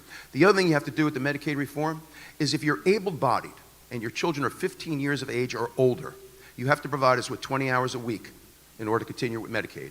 20 hours of what? Volunteerism, education, or work. I think that's reasonable. My opponent doesn't seem to have any issue with people who are scamming the system. If you want the system to endure, we need to save dollars by stopping people from scamming it. I think those two reforms, if you meet those two criteria, which I think are reasonable, guess what? Medicaid doesn't get cut. You continue to have your Medicaid. But as governor, I'll take care of our most vulnerable citizens, and that includes developmentally disabled. You have my word. Thanks, Michelle. I love that Jack thinks he's going to run the federal delegation when he doesn't understand federal legislation. But we'll save that for another day. This is a question I get from so many parents because they know what's going on with Medicaid and they know the deep funding cuts that are going on that are imperiling many of the programs that support their children. And so that's why, as governor, I'm going to make sure my AG is fighting this tooth and nail, because here's the truth. I was recently at a federally qualified health center in Camden. And I have to tell you, traditionally, that's been one of the poorest cities in our state. So we were moving away from emergency room care, which is both the most expensive kind of care and also the care that goes to charity care in our state budget, not the federal Medicaid dollars. And she was telling me how much their costs were going to go up, about 20% more in going through the red tape and bureaucracy that the Trump administration is implementing instead of going to care for people. She said so many of the people are now going to be going back to emergency room care, which will be very expensive for the state. I think the fair question of any gubernatorial candidate, and obviously that includes my opponent, is this. Do you believe it's fair to make somebody have to verify their eligibility for Medicaid twice a year? Do you believe it's fair to continue your Medicaid by giving us 20 hours a week of education, volunteerism, or work if you're able-bodied and your kids are 15 or older? I believe that's fair. You meet that criteria, Medicaid continues. Final thoughts, Micah, Sherrill. So it's not about fairness. It's about cost effectiveness. It's about who's going to drive down the cost for the state, by making sure we're going into better and cheaper care, like in federally qualified health centers, or are we going to go back to the bad old days when we're sending everybody to emergency room care, which is both worse care and more expensive care? Okay, we have one more question for our audience before we go back to our panel. It is one of our younger members of the audience. Mark, he is a middle school student from Bridgewater, and Mark's question is going to go first to Jack Ciattarelli. I'm only 12, but I've already seen one of our U.S. senators go to prison. What's your vision for restoring public trust in government?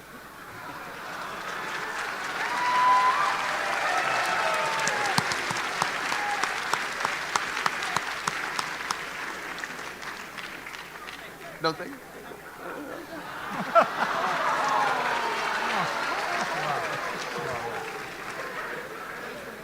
First of all, congratulations on being here tonight and having the courage to stand up and ask a question. Leadership matters, and it starts at the top. So I've never broken the law. My opponent has. I've never broken the law.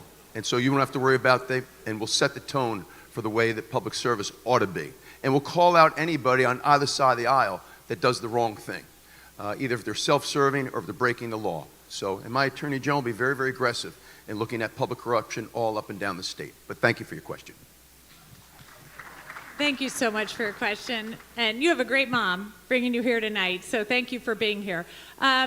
You know, I think this is the key question. I go around the state and I tell people, this is the most nonpartisan race I've run because I think people have lost a lot of faith in both parties. And it's really important right now in this race that here in New Jersey, in this state, as we're holding the line, that we're restoring faith.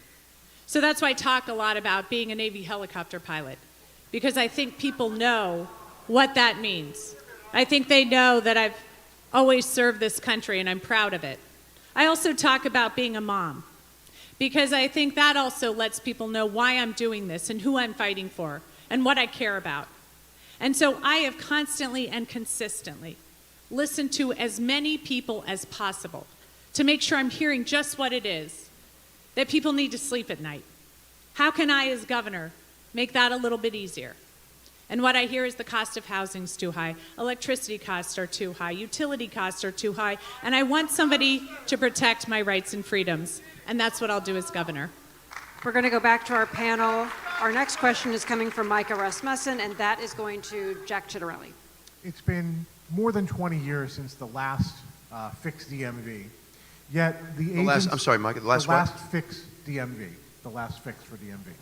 Yet the agency still has not returned to full in-person service since 5 years, since it's now 5 years after COVID. It's still disenfranchising voters when it botches their motor voter registrations and can't keep up with demand for real IDs. So what does the fixed DMV of 2026 need to look like? So in any gubernatorial campaign, we're going to end up talking about education reforms and policy, property tax reform and policy, public safety, housing, all the like. But what's easy to overlook is that the state of New Jersey now is a $59 billion enterprise with 60,000 employees, 9.3 million citizen customers, and 1 million business customers, small, medium, and large. And one of the reasons I'm running is because I feel very strongly this state needs a hands-on CEO governor who's going to show up every damn day and make sure that this state government works for its citizens. You can walk into a DMV office tomorrow in Florida and walk out an hour later with your real ID. Call DMV today in New Jersey for your appointment. They're putting you off until December. I find that embarrassing. I find that embarrassing. So I and my administration will show up every single day and make sure that this state government works on behalf of its citizens. And that means executive order number 2. And executive order number 2 is everyone's coming back to work. They work for us. They work for us. Let's make this state government work for our citizens. You know, this is a difference between myself and my opponent, because I am willing to take on anyone, including members of my own party, when it comes to serving the people of New Jersey. He's not. He just serves Trump. But that's why I'll tell you right now that our MVC is not working. It is not working. We were worst in the nation for Real ID. You couldn't get, when people were being told, go get a passport, it'll be quicker. And that is the one way in which so many people interact with our government. And so if you're asking, how do we build trust in government? How do we rebuild faith in government? We make sure government's working. And so I'm going to make sure that MVC is working for everyone, that you can go and you do most of what you need to do online. You don't always have to go in person. And then when you go in person, you can get an appointment quickly, and you can get through the process quickly, in and out. That if you need an inspection, you can get your car inspected. And so all of these things are the ways in which almost every person in this state engages with our state government. And almost everyone in this state has a really bad story to tell you about it. Not on my watch. I'll fix that as governor. Our next question comes from Sophie Nieto-Muñoz, and it goes to Mikie Sherrill. The Immigrant Trust Directive has limited local, county, and state police from assisting in civil immigration enforcement since it was put in place in 2018. If elected governor, would you continue the Immigrant Trust Directive? As governor, I'm going to make sure here in New Jersey we're following the law and the Constitution. And let me tell you a little bit about what's going on right now. I just had a friend talk to a police officer here who had an interaction with somebody who was wearing a mask, who had no ID and was carrying. And he walked up to him and said, "Look, this is my town. What are you doing here?" And the gentleman said, "I don't have to tell you." And he said, "You're walking around my town, and you do have to tell me." And he said, "No, I don't." And so the police officer said, "Well, then I'll take you to jail." And he said, "I'll take you to jail." So he said, "We'll work it out in jail." But here's the thing. It was an ICE agent refusing to show ID, masked. So as governor, I'm going to make sure that people can't go around masked here in our state.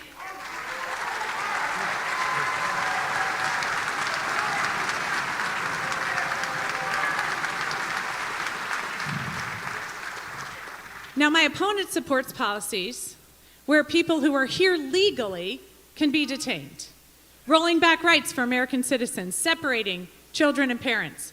I'm going to make sure people here in this state are safe and follow the law. Congresswoman, can you clarify?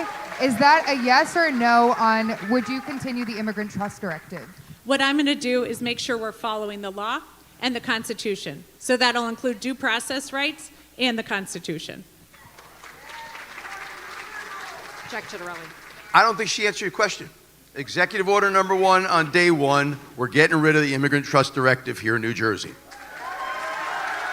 I said this back in 2021. I'll say it here again. I've said it every single day I'm out on the campaign trail. I believe the Immigrant Trust Directive, us having sanctuary cities, us being a sanctuary state, only encourages illegal immigration and restricts our local law enforcement in a number of different ways. The goal here is to keep our community safe. And the best way to do that is us not having sanctuary cities. Let me say something else. My Attorney General, unlike the current Attorney General, who I think she has said she's considering reappointing, my Attorney General will support local law enforcement. We're not getting rid of qualified immunity. She voted to get rid of it in the Congress. We're not doing that.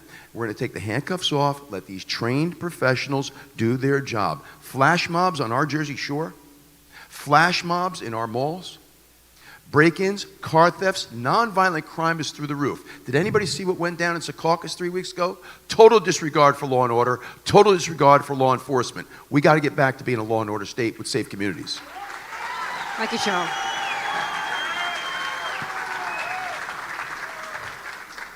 So I've served as a federal prosecutor. I've ensured that we're working hard to drive down crime in this state. I've prosecuted people who were criminals here and who were undocumented and they were deported because I care deeply about public safety for the people here, and I think we can all agree that violent criminals should be deported. But what I also believe deeply in is due process, the due process rights that are in our Constitution. Time is up.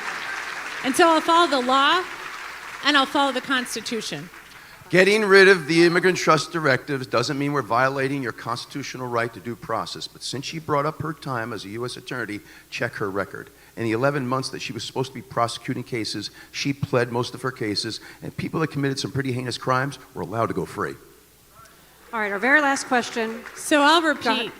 I'm very proud of my prosecutorial record. I worked really hard to take illegal guns off the street, to make sure our streets were safe. Jack has never served in law enforcement. He's never served to keep this country safe. I have, and I'll continue to do that. One more question of this evening, and it comes from David Wildstein. David Wildstein has the final question, and it goes first to Jack Ciattarelli. Laura, I'm going to throw you a little bit of a curveball. You're throwing me. Oh, you're asking more than one He's question. a baseball fan, that's yeah, why. Yeah, but It happens. So Oh, I is it a had question for I had me? a closing question. Oh, you had a closing question. But there's a man here named Tom who came to ask a question who, quite frankly, his question is more important than mine. I'd like to give him my time. Oh, you want to go back to Tom? I want to go to Tom. I don't Okay. know I can where- go to Tom. Hold on. We had two Toms. So, Let Laura, me go back. Sorry. Tom. Okay. So, Tom, I'm going to go back to you, and I don't have my cue card. So, Tom, I am who are you? also Where are a you Tom from Princeton. Very so good. Yes, there is two Toms from Princeton. Thank you both for doing this. Let's see you do more of this, please. Who am I addressing? Oh, so this is going to go first to Jack Ciattarelli. Jack, please describe New Jersey's current state of care for residents with severe and persistent mental illness, the reasons why it is so, and your proposals as governor to address it. So, Tom, I would like to do more of this. By law, we have to do 2. CBS News out of New York invited us to a 3rd. I agreed. My opponent did not. Let me say this. We know we have a mental health crisis, and I'm proud of what we did in Somerset County. We created the first public-private partnership, and it was a 24/7 community mental health center because we saw what was going on in the community, and people could not get access, convenient access to high-quality mental health services. So we actually employed in county government in New Jersey psychiatrists, psychologists, licensed clinical social workers. People had a place to go. It didn't matter what your coverage was, you got quality service. As governor, there are 2 things we should not be approaching 564 towns at a time. I think our county governments across the state are underappreciated and underleveraged. We'll put a plan in place the state will fund for there to be a community mental health center in every one of our 21 counties and a homeless shelter. We need that here, and you can't expect us to address that 564 towns at a time.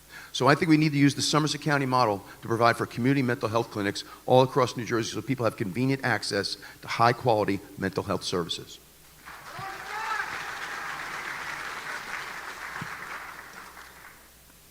Tom, thanks for raising this question because as I've sort of mentioned already tonight, we have a mental health crisis. We have a loneliness crisis. I see it in our kids. I see it in seniors. I see it across this state. People who aren't connecting anymore. And so that's why this is so important, and we need to add resources. I've added federal resources to the Mental Health Association of Morris and Essex. I'll continue to work hard to fund the different programs that we have, making sure that we also put in place things like red flag laws, so people like many of our veterans who are contemplating suicide can be protected by those, and keep those red flag laws as the courts attack them and people like Jack Ciattarelli vote against them. I'll also make sure that as we have our police officers going out, we use the Arrive Together program. In talking to so many of our police officers, they don't have the tools or the training sometimes to handle some of the most egregious mental health problems, and it often creates really bad outcomes. Thank you. Tom, one other thing that we need to do, and I will instigate as a member of the National Governors Association, I think it's long overdue, it's time for us to get rid of the Medicaid reimbursement rates. Community physicians will tell you off the record they won't see Medicaid patients, many of which have mental health issues.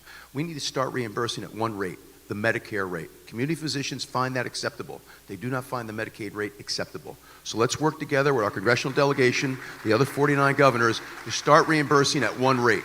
Let's move everybody into Medicare, one rate, which community physicians find acceptable, and people will have better access as well.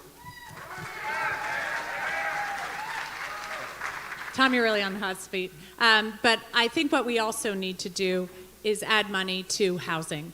Many mental health professionals will say what you first need to do is stabilize people in housing and have wraparound services from there. Thanks. All right, that concludes our question and answer time. It is time now to go to closing statements. Each candidate has 30 seconds.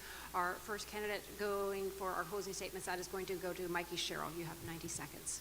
Well, thank you so much, everybody. I really appreciate it. This has been a great debate, and I think you've heard some clear differences here. I've served this country my entire life. As I mentioned, helicopter pilot, prosecutor, member of Congress, and mom of 4 great kids. I'm going to continue to serve this state because I want to drive down your costs. So whether it's utility costs or housing costs or energy costs, you've heard again and again and again, I have a plan to drive down your costs. Jack's going to go in lockstep with Washington as Trump drives up your energy costs. So at every level, I'll continue to work for you. And at every level, he'll raise your costs like he's done at every level of government with taxes. So I really appreciate all of you coming out tonight to hear about this. This has been a great evening, and thank you once again, New Jersey. I appreciate it. 90 seconds. You have 90 seconds. The Ciattarellis have been here for 100 years. 3 generations of Ciattarellis have all achieved their American dream right here in New Jersey. My grandfather started out in the ditch as a laborer, saved his nickels and dimes, became a very successful independent contractor. My parents were successful restaurant bar owners, but that wasn't their only job. My mom worked midnights on the line for J&J. My dad was in the street department for public service gas. Every dime they made went to their family, the roof over our head, clothes on our back, meal on a table, and our public school education. I followed in my grandparents' and parents' footsteps.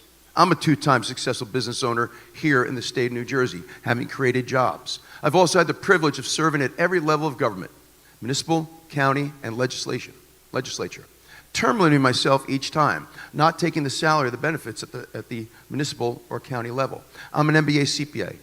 No candidate has ever come before you with that resume. And so I'm committed to fixing our state.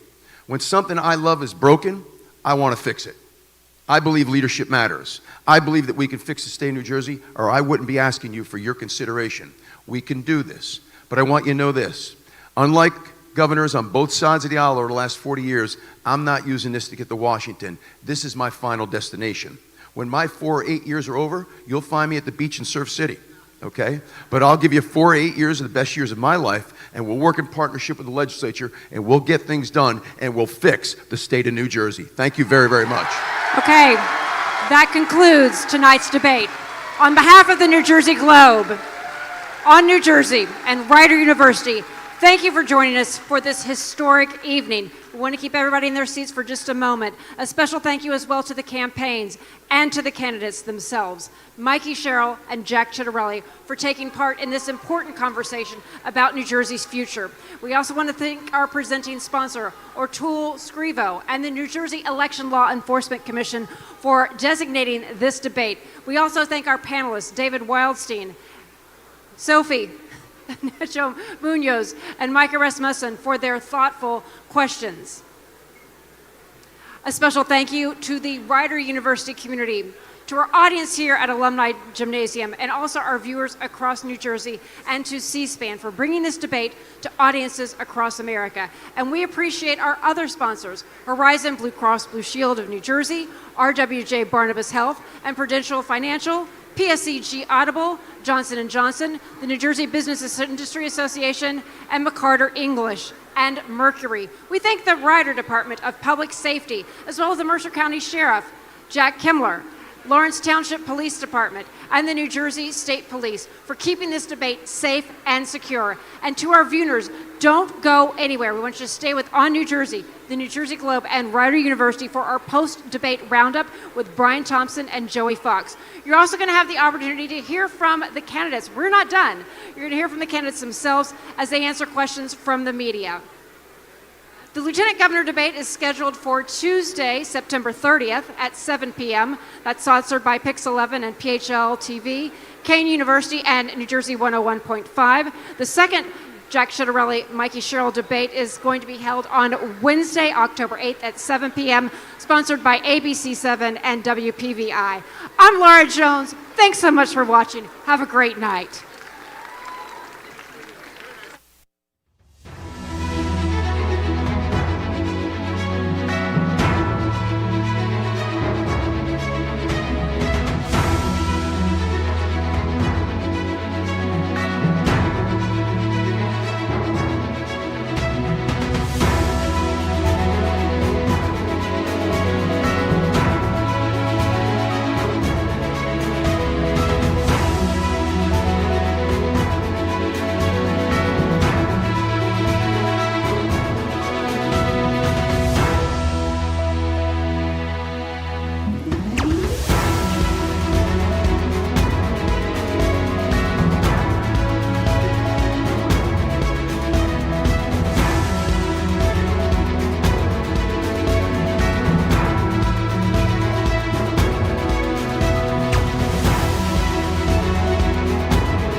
Scrivo, one of the fastest growing law firms in New Jersey. Relentless expertise, proven results. Kevin O'Toole, 3 decades as a senator, assemblyman, and mayor. Thomas Scrivo, chief counsel to the governor, Bar Association president, famed trial lawyer. 2 leaders, 2 distinct paths, 1 shared vision. Tom and I met first day of law school, and we talked then about forming a law firm. And with that, we said we have to have really smart, aggressive lawyers, folks with really deep expertise with certain disciplines. And we said there had to be an overall achievement of giving back to the community. That's exactly what we've built. We partner with charities, match employee giving, and volunteer year-round. At O'Toole Scrivo, we define success as making a difference. Different paths, 1 vision.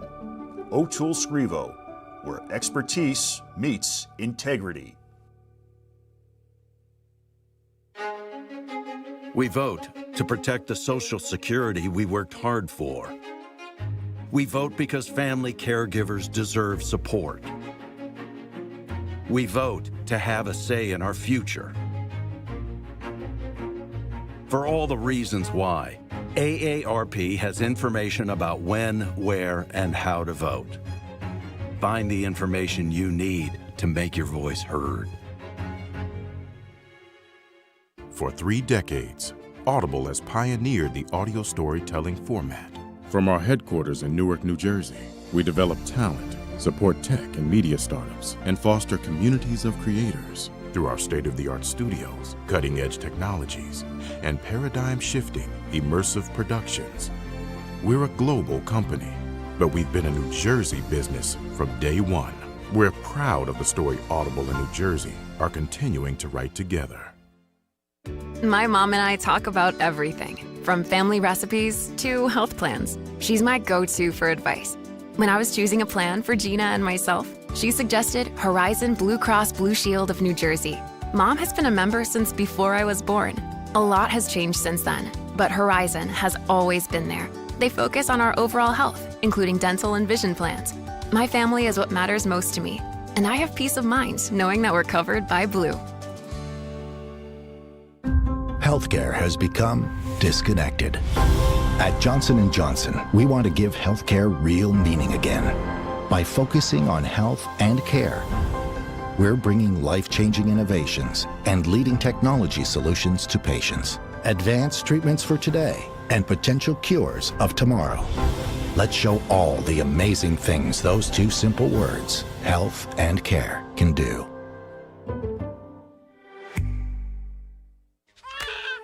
Every Al has something to protect. I don't think I'm doing this right. Al Chun. You think I'm in a pink cup? Alan Hagan. I'm not going to spend my retirement on land. Als who start a business. She's the boss now. And pass it down. Competitive Als. It's actually Allie. Weird Als. My friends think I'm normal. Whoever you are, you've got something to protect. Look at the camera. And with investment, retirement, and insurance know-how, Prudential can help protect your life's work. There you are. Who's your rock? Ready for anything? That ought to be our state motto. All hustle, no nonsense, never backs down. So when it comes to strengthening the grid and uplifting our communities, we do it our way. Because storms don't care what exit they hit. And talking doesn't fix the grid. Fixing it does. Around here, we make our own future. Because ready is who we are. PSEG.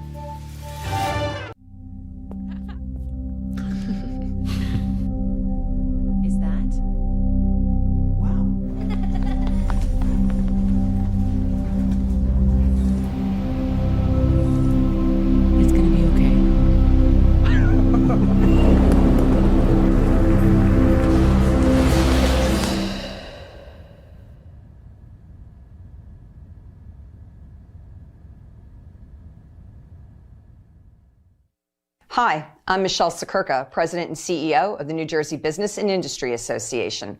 We're excited to join tonight's first gubernatorial debate. As the state's largest and most influential business association, it's our mission to ensure that business is at the center of the next governor's agenda, because when business thrives, so too does our economy. To take us there, we presented our blueprint for competitive New Jersey to both candidates, the policy roadmap to drive innovation and prosperity in New Jersey. Check it out at njbia.org/blueprint. We look forward to working with our next governor to put business at the center. Thank you.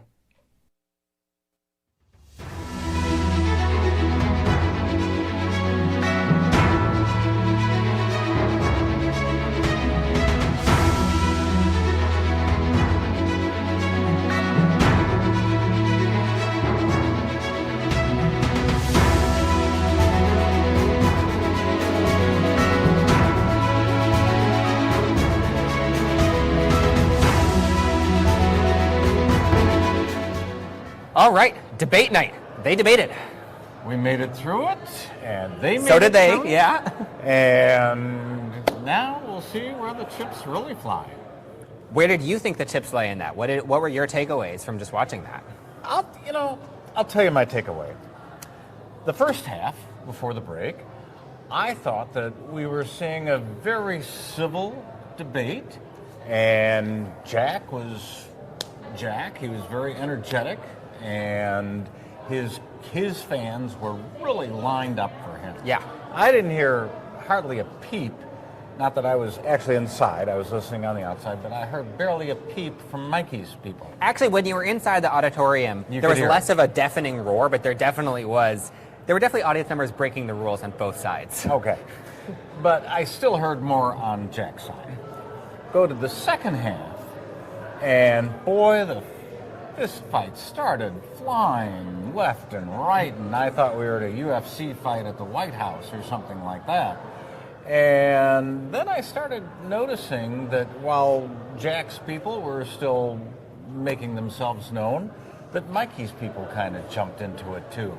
And you could really hear them, I could hear them better out here than I could hear certainly in the first half. Yeah. So from that standpoint, it was very fascinating just to listen to the dynamics of it all. What were your impressions? I mean, so I feel like one of the things that I always hone in on during debates is not the questions that candidates answer, but the questions that they don't really answer. Mm-hmm. The questions where they hear a question that has a specific mission, mm-hmm. and they decide, I think I'm actually going to answer kind of a semi-related question instead. Yeah. So one question that I feel like was super noticeable where Mikie Sherrill did that was on the Immigrant Trust Directive, mm-hmm. Where that,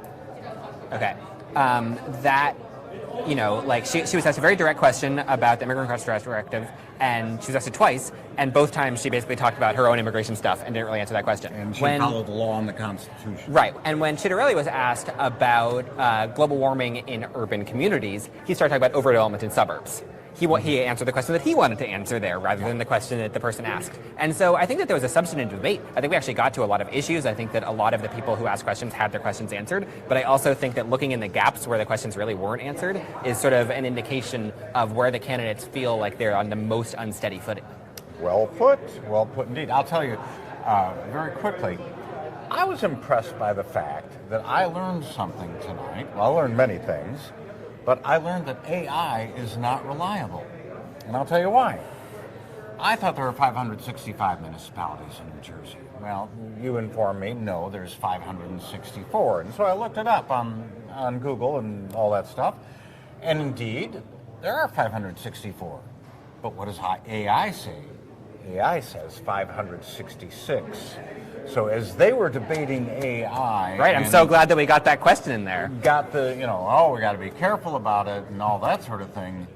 Yeah, you got to be careful. If you can't get the number of municipalities right in New Jersey, tell you. So breaking news, AI does not know that Pine Hill and Pine Valley in Camden County consolidated in 2021.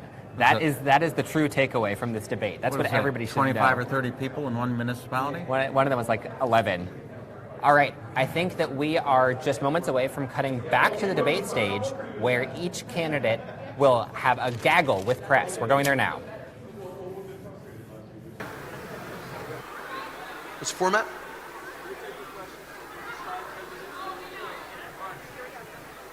Daniel. Good evening, Jack. Your website says that you will, quote, oppose a one-size-fits-all vaccination schedule. Can you just explain your position on the vaccine schedule and if what you said tonight was at all a change in position or reversal? People have to be vaccinated. Children have to be vaccinated for things like measles, mumps, rubella, polio, chicken pox, particularly when you have a state or a community that's getting below the threshold for herd immunity. I think that presents a danger in the community. And my job is to protect the public health and safety.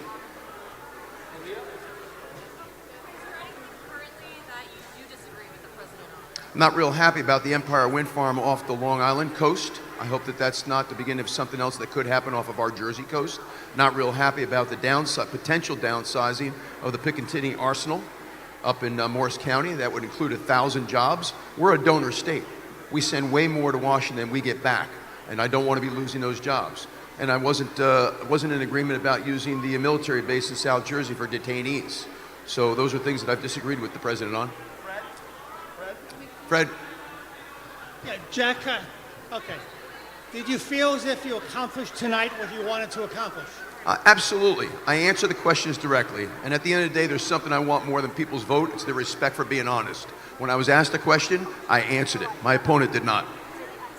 Thank you. Yes, I got it. Okay. Hi, Jack.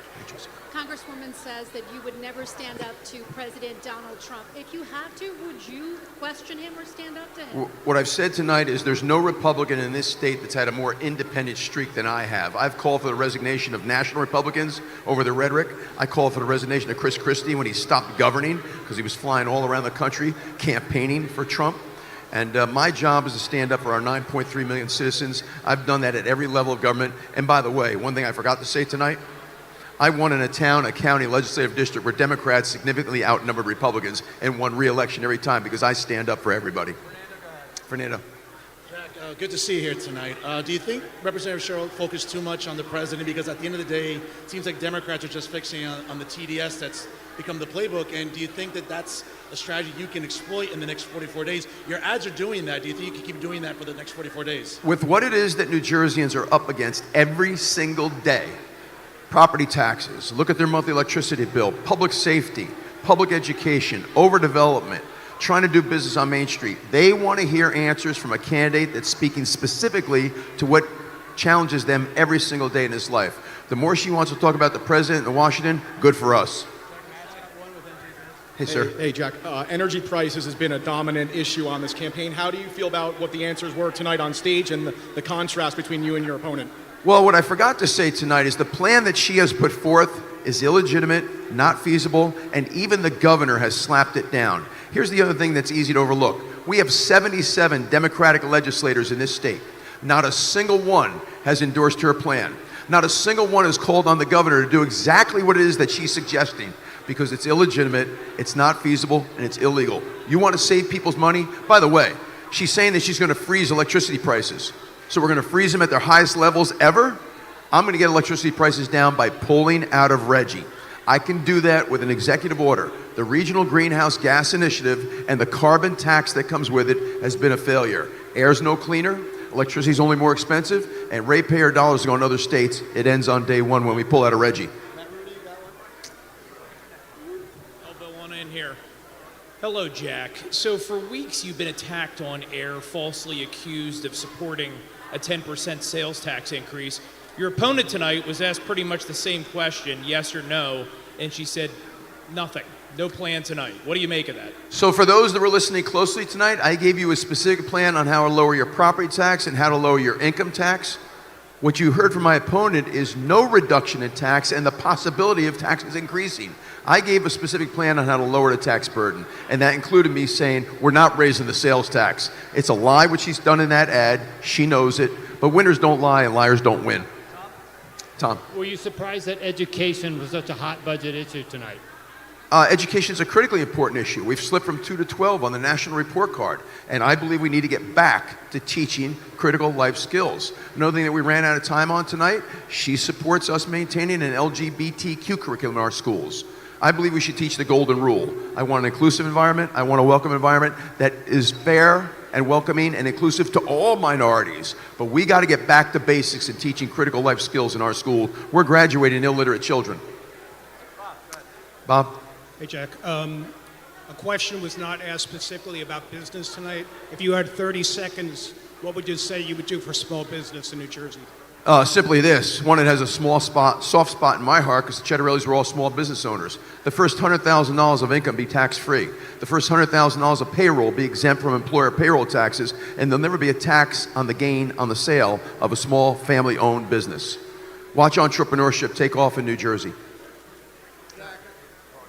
The National Democratic Committee is pouring a ton of money in this race, recently announcing they're doubling their investment in here. The Democratic Governors Association on top of their $20 million investment. I know the RGA is giving $1 million to you now, but can we expect more national Republican money to come into this race? Listen, they know their candidate's in serious trouble here. And so it doesn't matter. They could spend $100 million. We're not losing this race. People want change. It's the reason why in the last month alone, 3 Democratic mayors across this state have endorsed my candidacy. 3. Because people have had it. So the state of New Jersey and Governor Phil Murphy has enjoyed an exceptionally close relationship with Princeton University, including the New Jersey AI Hub. What is your stance on continuing this relationship with Princeton, including the New Jersey AI Hub? So the governor of New Jersey gets an automatic seat on the Princeton Board of Regents, so therefore they're going to be involved with Princeton. And I know that the governor supported an endowment to Princeton to establish an AI center. I thought that should have gone to one of our public universities like NJIT or Rutgers, okay? But my first job is to take care of our public universities and college and our public college university students. I have a question about how many young people are stepping into adulthood during a time of uncertainty. How would your administration support Gen Z in New Jersey to create more opportunities and stability in their future?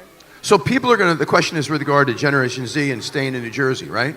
People are going to live where they believe they can achieve their American dream. And right now, a whole lot of people, including that generation, are seeing greener pastures elsewhere. There's a terrible little secret about New Jersey. Our K through 12 students, when they go out of state to college, the fewest come back. Okay? We've got to make New Jersey a place where people believe they can achieve their American dream again. So I'm going to try to incentivize them to do that. Your first 2 years out of high school, your first 2 years out of college, be income tax free. We're going to have affordable housing here in New Jersey, consistent with smart growth strategies, and we're going to have vibrant cities. That's what young people want today. Job opportunities, great education, good tax incentives, and a vibrant place in which to live. Nope. You're in the I'm not answering your question, Charlie. You're in the penalty box. Okay, well, Nope. Charlie, I'm not answering your question. Brent? Well, go ahead. Brent is here? No, I'm in some Sir. sort of penalty box. ROI. With the TCGA's individual and pass-through provisions set to expire next year, many small business owners face a significant tax increase. How would your administration respond to these federal changes, and do you have a plan to mitigate the impact on New Jersey's Main Street businesses? Okay, are you talking about the film tax credit program here in New Jersey? Yes. So listen, I prefer to create a tide that lifts all boats. We do that by lowering our business tax the way Pennsylvania is. While they were cutting theirs from 10 to 5%, we were increasing ours from 9 to 11.5%, the highest in the nation. I'm going to responsibly reduce the size and cost of our state government to afford a tax cut for businesses and individuals. And for businesses, what that means is for big business, lower the business tax from 11.5 to 5 over a 6-year period. Adopt Delaware's bylaws for corporate governance. Put in place a capital gains tax rate. Don't ever tax the gain on the sale of an IPO stock if you headquarter in New Jersey. Already told you what it is I'm going to do for small businesses, right? Now, the film tax credit program has been a huge success, and that's a very, very niche industry. We want to see it continue to succeed here in New Jersey. We got one more, Brent. What do you make of her constantly saying that you've raised taxes all throughout your career? I mean, it's not something I heard brought up the last time you ran for You want the honest answer? It's bullshit. Everywhere I've gone, I've worked like hell to lower taxes here in New Jersey. And if you take a look at my record with regard to the levy and the controlling of spending, I did it at every level of government where I had control. When I got to the legislature, I didn't have control. And quite frankly, I find it insulting when that comes from someone whose party has increased spending 70% over 8 years. Took us 238 years to get to $36 billion. In 8 years, we went from $36 billion to $59 billion. Shame on her. Thank you, guys.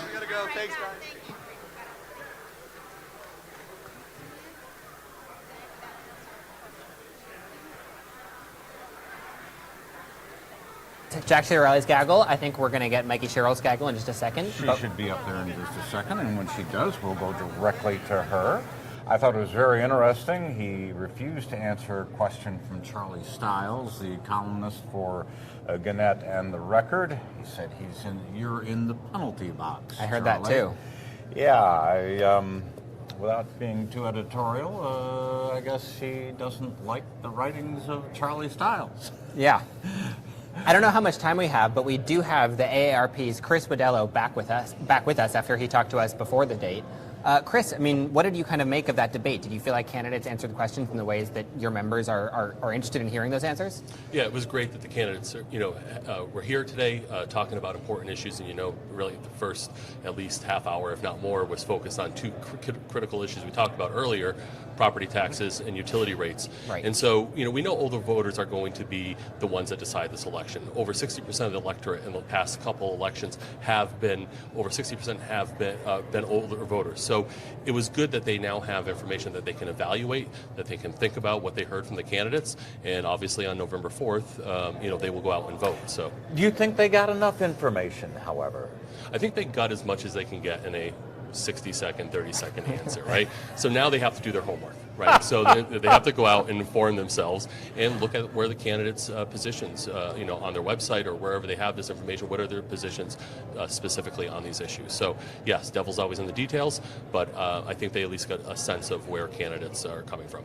Do you think that they got a sense as well of how, because obviously anybody could, even without a debate, could go to a website and check what that says there. Do you think that the specific way that a debate works, where they sort of get up in each other's faces and talk directly at each other, do you think that was sort of insightful on these issues, like of property taxes, electricity costs? I think so. It elevates these issues, right? So we're talking about it. A good portion of this debate was dedicated to those topics because it is top of mind, not just for older voters, but for all voters here in New Jersey and residents. So I think at least it got people thinking, okay, candidates have differing opinions or plans. I need to figure out which one suits what I'm looking for. So we certainly don't endorse candidates. We don't tell anybody who to vote for, but we certainly want to educate them and help them get the information that they need. The focus was there, certainly, yes. That the people that you represent in the AARP know that it is a topic du jour or topic of the election. They just have a little bit more work to figure out if it's going to really help them, if indeed that is their majority issue. Yeah, right. They have to take all this, distill it, and figure out what did I hear from candidate A, what did I hear from candidate B, and which one makes sense to me, and how will that impact my vote. So vitally important issues, right? And so I'm glad that the candidates dedicated the time to talking about this, and we'll see what happens. Good luck to them. Yeah. do you think that the I think we're just getting word that Mikie Sherrill is coming out now for her gaggle, so we are going to cut back to that now. Thank you again, Chris. Thank you. Thank you.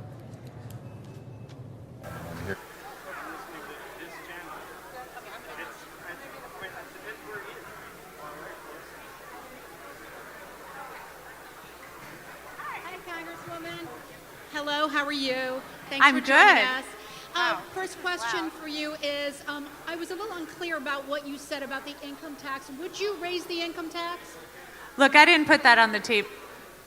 Just speak into the mic. It's very loud. Yeah. Look, I didn't put that on the table. Jack Ciattarelli did. I'm committed to lowering costs, including your taxes at every level, and that's what I'll do. Would you raise the income tax?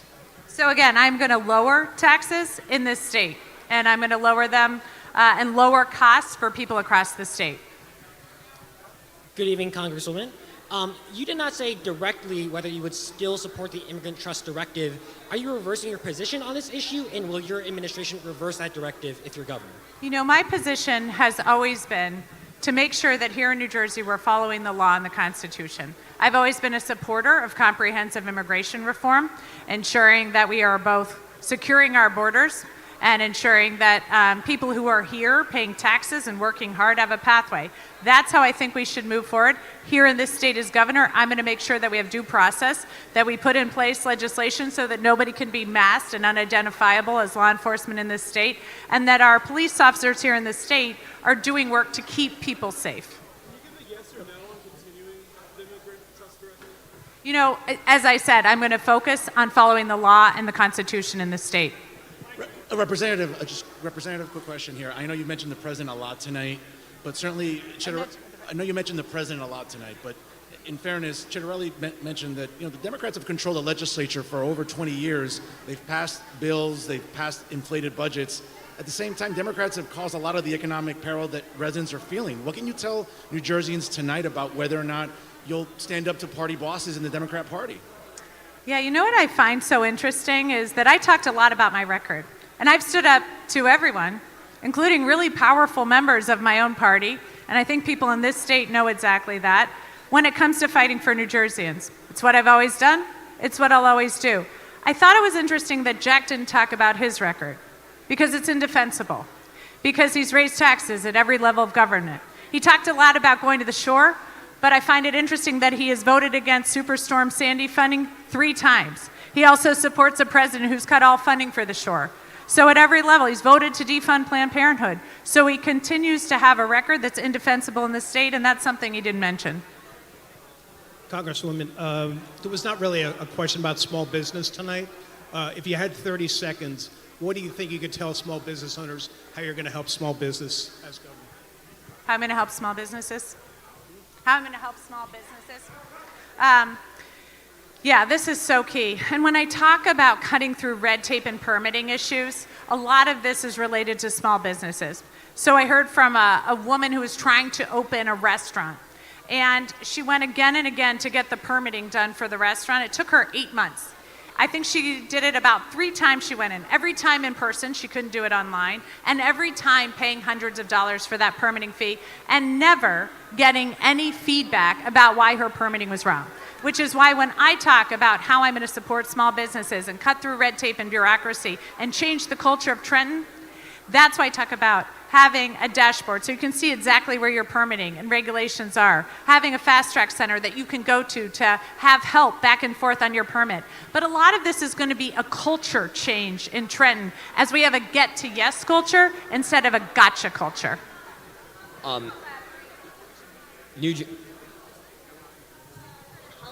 Public transportation in the state of New Jersey. What do you plan on doing to implement these changes? Yeah, so I talked a lot about what I've already done in public transportation, but let's face it, we have transportation issues across the state. So whether it's the things I outlined in New Jersey or in North Jersey and how I pushed money into the Gateway Tunnel project, money into the catenary wires and Northeast Rail, now I'm on the issues related to the PATH system. But we also have to do more across the state. We need more transportation in South Jersey. I've been supportive of light rail and other projects. We need high-speed bus terminals across the state so people can move around differently and get more people off the road and into public transportation across our state.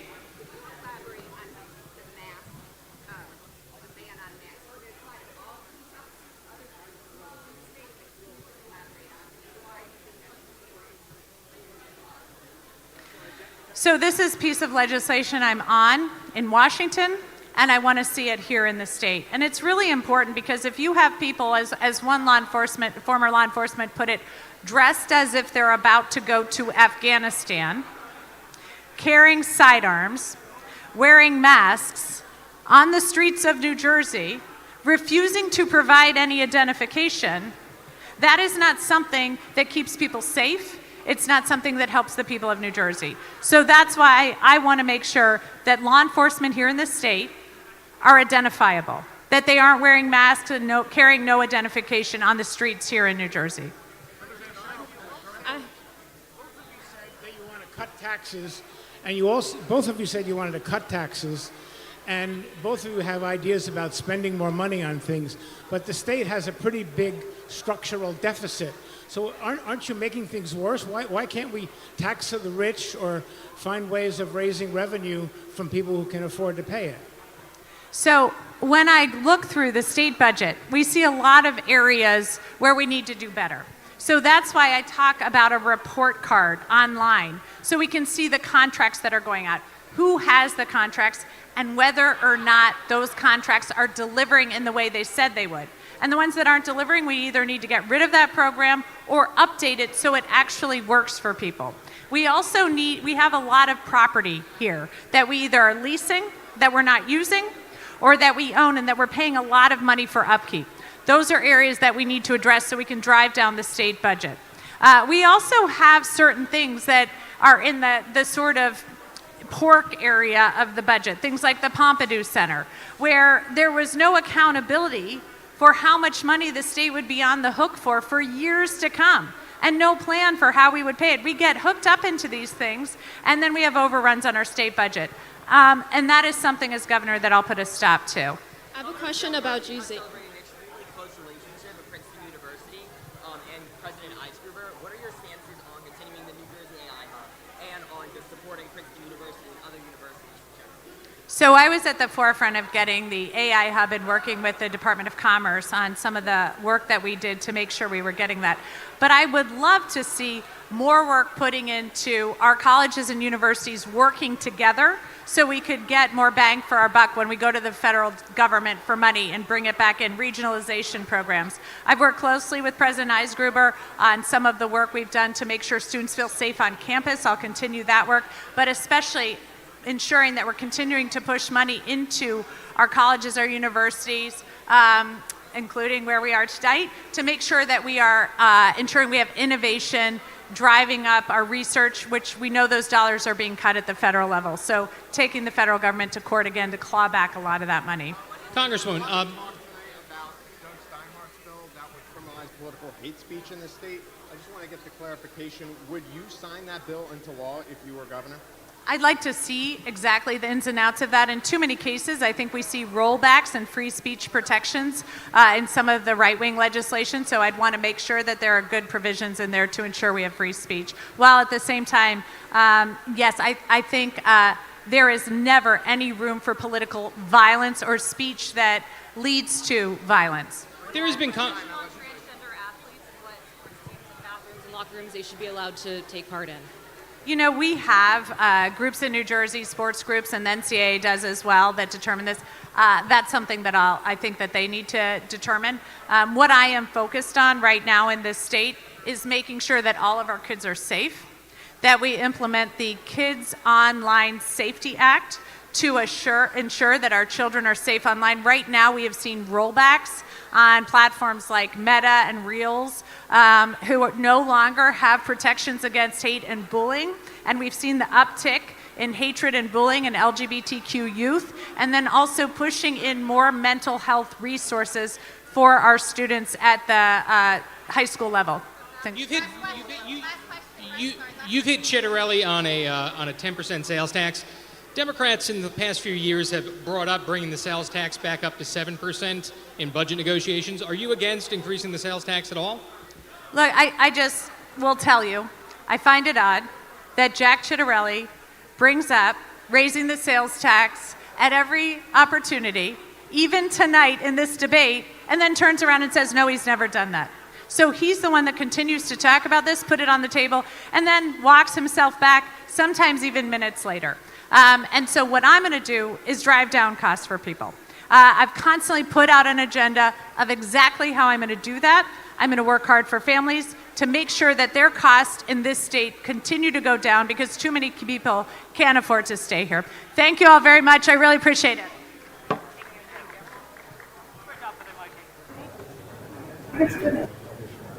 All right. Okay, well, you know what? We've just seen the post-debate debate. Right, that was functionally two little mini debates that we got, you know, as an added bonus. We're not done yet. We're not done yet. No. We got the whole evening to go, and right now we've got we will have the managers for the two campaigns. They're sitting here waiting. Technically, the manager for one and the communications director for the other. Comms director, thank you very much. But before we do that, we want to go to Jyoti Reiki with an update from over there. Jyoti. Hey guys, yeah, I've been talking to people on their way out and they really loved the decorum. They loved hearing from the audience. Those questions often went a little bit more in depth from our panelists because, you know, sometimes the audience brought up things that the panel did touch upon, but the candidates only had about, you know, a minute to respond. So the opportunity for them to expand on these issues was, you know, one that was necessary in their opinion. They really loved the format. They really loved hearing about some of the various issues we have going here in the state. such as the cost of living, mental health crisis, education, public safety. And before the debate started, I did a quick interview with Republican Senator Holly Schapese. So I wanted to get the other perspective. So we are here with a Democratic. This is Khushwant Singh Bal, and you are a state committeeman from Hunterdon County. So I've seen you several times introducing Congresswoman Mikie Sherrill at her various events across the state, whether they're rallies, public speaking events. And so I wanted to ask you, you've seen her in these settings multiple times. How do you think that she did this evening? Well, I think the evidence is very clear before the debate even started. And, this is someone who has been a federal prosecutor from day one. She has served as a United States helicopter pilot as well, who served our nation, and now is one of the most distinguished members of the United States Congress. She has the exceptional leadership and track record to lead our great state before this debate even started. And this debate is just a reinforcement of that exact nature. And what are you hearing from people up in Hunterdon County? Like, what is the biggest issue you think that voters here in New Jersey are facing? Well, I think affordability is one of the biggest key factors, along with healthcare costs, along with protecting women's rights as well. And that's something that everything that Mikie Sherrill stands for. She has said it time and time again throughout the campaign trail. She has it on her entire website. She has a track record in Congress, and she's going to do the same as our next governor of the state of New Jersey. Thank you so much for your time. I know we don't have a lot of time, so I appreciate that.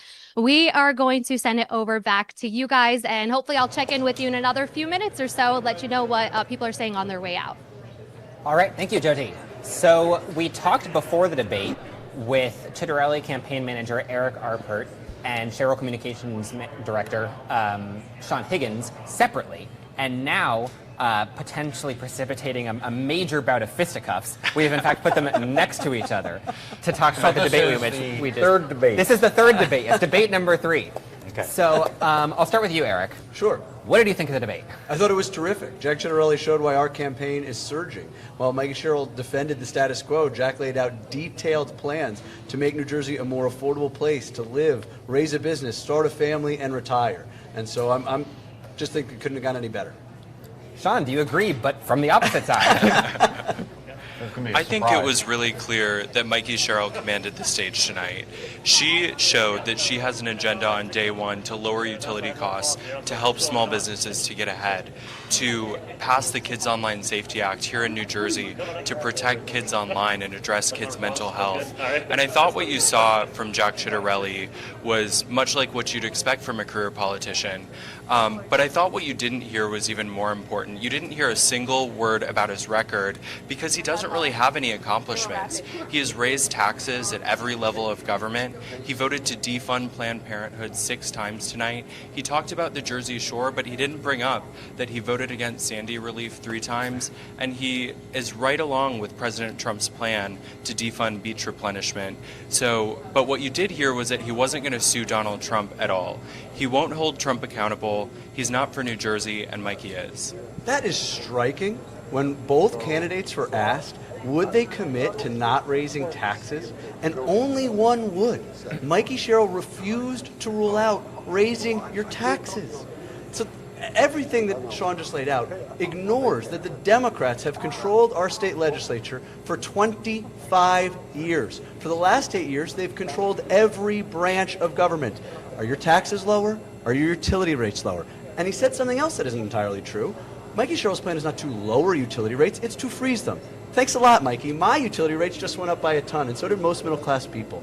Freezing them is not helping. We need to lower them, and that's exactly what Jack Ciattarelli will do. Wait. Sean, what he just said there, I didn't hear Mikie commit to not raising taxes. I heard her taking a very measured approach toward issues as what they would cost, and I want to follow up with you after that. What do you say to that? Did you hear her say that? I think it's pretty clear. There's one candidate in this race that's talking about a 10% sales tax, and that's Jack Ciattarelli. No. But what Mikie said tonight. No, that she's already taken the 10% sales tax off the table. This is something that Jack Ciattarelli. This is what Jack Ciattarelli is talking about on the trail. He's actually been talking about raising the sales tax since 2017, and he keeps bringing it up on the campaign trail. Eric, I'm sure you don't like it, but that's just the fact. But let's talk about facts. And Mikey should know. Mikey took a couple oaths and promised not to lie in the Naval Honor Code. So let's not lie tonight. These are Jack we know that he was Ciattarelli's words, talking about and this is Jack Ciattarelli's record of raising taxes at every level of government. Time out. Just Time not out. true. Let me go. You know it's not Let true. me go back to Sean. She did not directly say that she would not raise taxes or lower taxes, that she would take a very measured approach to whatever has to be done. And if taxes have to go up, they may have to go up. No. She has already taken that off the table, and her plan is to lower costs. Her plan is to lower costs. There's actually one candidate in this race that has raised taxes at every level of government, that voted against $1 billion in property tax relief, but Sean, and has also supported the president's plan to raise property taxes here in New Jersey by $30 billion. I got it. And she has already taken that off the table. Talking points were written before you got here. But Okay, wait a minute. Wait. Now, Sean, she refused to admit that. Sean, my question is this. Yes, sir. I'll answer this one. Okay, this is your challenge. I've heard Jack say that he wants to lower most of the major taxes in this state. Of course. Okay. How's he going to pay for? And I've heard him say that we're spending too much in our state budget. The $56 billion, I think. Absolutely. Or $59 which has billion. grown. Which has grown 70%. 70%. Yeah. So you can't tell me. Okay. No. Wait a minute. Okay. So what's it going to cut? You can't tell me that we grew over 70% in the last 8 years, and that we can't responsibly cut. It's been reported by major networks that in the last budget there's $7 billion in pork, or something. Don't quote me on the number, but a ton of pork. Okay, including French art museums in Jersey City, and that most of those are pet projects in Democratic districts.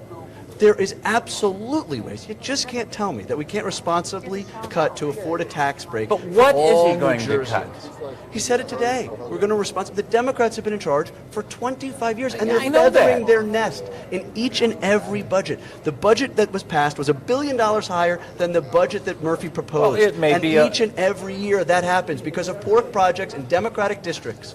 It doesn't need to be that way. Okay, it may be a Change will park fix somewhere. It may be a park in a Democratic district. So we're French not going to art fund museums parks. in Jersey City. We're not going to fund French art museums Wait a minute, in but Jersey City. there's not It's all $7 about billion. priorities. It's all about priorities. I know. Okay, I'm going to be the Laura of this. I think this is why Mikey said that his career as a CPA was short-lived, and he went into peddling opioid misinformation because he can't do math. What the NorthJersey.com editorial board wrote the last time that he ran for governor is that it was going to be a lopsided ledger, and we've already heard, like Eric said, some of what he wants to cut because he wants to bring Doge to New Jersey, which fired thousands and thousands and thousands of veterans. You're talking about the Department of Government Efficiency that Elon Musk foisted on Washington. And he said he wants to bring it to New Jersey. We've gotten to a level of desperation here, and that's what campaigns that are struggling do. But the reality is that the Democrats have been in charge. Mikey's party has been in charge for 25 years. Are you better off? I asked I'm the a little folks of confused New about that Jersey. line because doesn't that involve or include the entire Chris Christie governorship? Where the Democrats controlled the legislature, and you heard Jack Ciattarelli say today. I think in charge is perhaps a little bit of a. You've heard Jack Ciattarelli say today he was independent then. We called for when Chris Christie started running for president all over the country. He called on him to resign. Jack's taken on members of his party. And Jack's taken on the Democrats. But let's not pretend that the legislature in the state doesn't control the budget process. He did say that he called on Chris Christie to resign when he was crisscrossing the country running for president. Has he said anything critical of President Trump, who has very mixed popularity in New Jersey? He's been clear about the areas in which he disagrees with President Trump when it comes to the potential reduction of the Picatinny arsenal right in Morris County, which would cost Morris County 1,000 jobs. Jack's spoken out against that. Jack's spoken out, he's against all windmill farms, and we've seen some of that go on, and any number of items. Well, so is Trump against windmills. Well, not on Long Island. And so when Jack is, and we know this, Jack is a policy guy. Right? Not a puppet to his party. When it's in the best interest of New Jersey, he will do what's in the best interest of New Jersey, and when it's not, he won't. Unlike Mikie Sherrill, who has not said one thing she disagrees with the current governor on. Let's hear from Sean. She said she disagrees with the governor on a lot of different things, including his approach to energy costs. She spoke out against the gutting of Oprah. She spoke out against some of the campaign finance reforms that were passed earlier this year. But I think what you heard tonight was someone who really doesn't have a backbone to stand up to the current president of the United States. He said that he would not sue the Trump administration on their illegal overreach at all. I can't imagine being such a weak governor that you will not sue the White House when they are breaking the law or when they are coming after New Jersey. And if you can't stand up for New Jersey against the White House, you have absolutely no business being the governor of New Jersey. So I want to introduce a new topic here, if that's okay to Sean, which is something that come up both in the debate and then the gaggle, the Immigrant Trust Directive. That's, it's a complicated issue, but it's a fairly yes or no question. Would you continue that directive? Would you not continue that directive? The Congresswoman didn't really have a clear answer. She continually talked about different immigration-related topics. I don't necessarily expect a specific answer from you if she wasn't going to give it. But I mean, what is that about? Why is there not sort of something specific on that topic? I think the president's immigration policies change daily, and the governor is going to have to be nimble. So she'll evaluate that when she's elected governor. But what she has said is that she's going to follow the law and the Constitution, something she did in the Navy, something she did as a U.S. attorney. And she's been pretty clear that she's going to stand up to the president when there's illegal overreach, and it's pretty striking that Jack Ciattarelli can't say the same. He's lockstep with Trump, he's lockstep when Trump's breaking the law, and he's lockstep on an agenda that's hurting New Jersey communities and making it harder for people to go and report crimes to police officers, and that makes us all unsafe. Eric, 15 it's hard to spin for a candidate that won't answer your questions and then get asked those questions. So I feel for Sean. But you didn't hear an answer to your question. The Immigrant Trust Directive goes on day one. We can't, under Governor Ciattarelli. Why Mikie Sherrill won't answer that question, I simply don't understand. Maybe it's because she's beholden to the left in her base. Maybe it's because she doesn't know.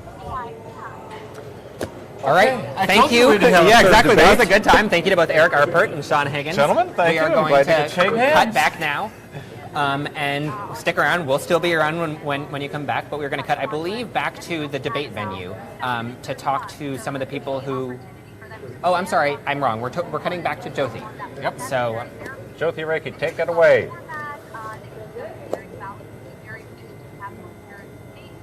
Jyothi? I'm not sure... Is Jyothi... Jyothi knows that she was cut too. So... Okay, so we are in a state of loading things here.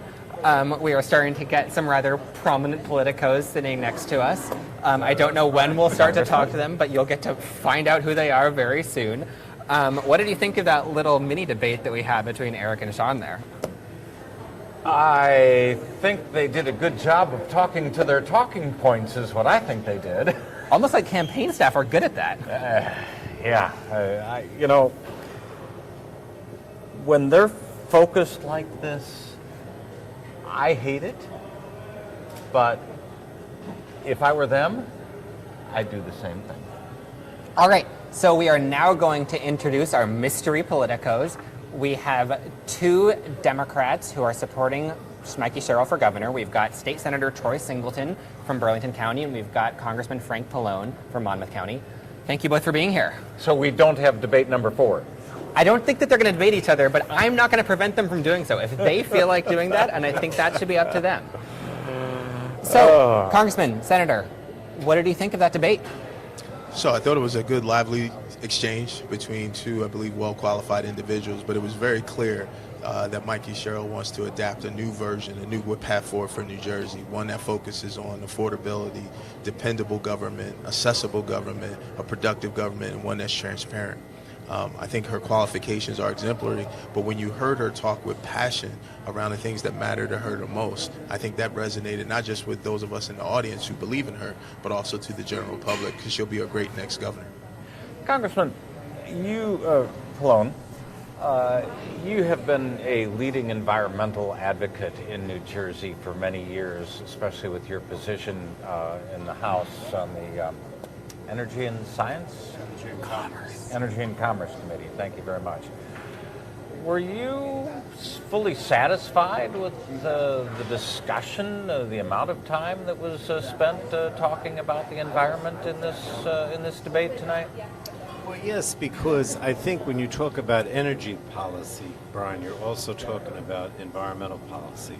And I think, going back to what Troy said, I thought Mikie Sherrill was very effective in saying, look, the key issue here is affordability. And of course, she highlighted energy policy by saying that she wants to have a moratorium, if you will, on rate hikes for utilities and energy. And the problem is that what President Trump is doing is making the opposite happen, because he's eliminated any option for renewables. He says everything has to be oil and gas and fossil fuels. And one of the reasons I thought Mikie won the debate and is going to win the election is because she keeps saying that we have to fight against these Trump policies that are raising costs in New Jersey. So whether it's education or it's health care or it's energy, she kept saying to Jack, look, are you going to fight the Trump cuts? And he said, no, I'm not going to have my attorney general sue anybody or fight anything the Trump administration does. And if you have a governor that takes that position, we are going to lose out in our state, because we're going to lose money, our costs are going to continue to go up, and we need somebody who's going to fight against the Trump policies, because they're going to hurt the states and raise costs in the state for energy, for health care, for so many things, for education. But playing the devil's advocate, if I can, just a second, is there a legal ground to do all that, or are we just wasting our time in courts tying stuff up? I don't think it's just a question of courts or legality, right? So, for example, last summer, by July 1st, the Department of Education, which was a big part of the discussion tonight, had to provide millions of dollars to New Jersey for various education programs for local schools, right? And the Department of Education, which is practically defunct under Trump, said, no, we're not going to send that money to New Jersey. So we had Democrats and Republicans saying that that's really going to hurt the state, and it was across the country. And eventually, the Trump administration backed off, and the money was sent. So what I'm saying is that you can't have somebody like Jack who says, well, I'm not going to fight anything. I'm not going to sue anybody. I like what Trump says. I like Trump's education policy. He defended the Medicaid cuts, which is absurd.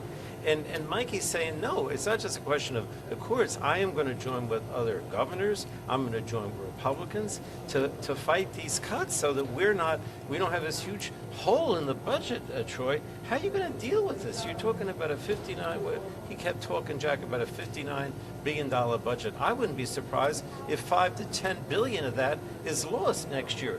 And you need a governor who's going to fight against that. It's not just the courts, it's in every way.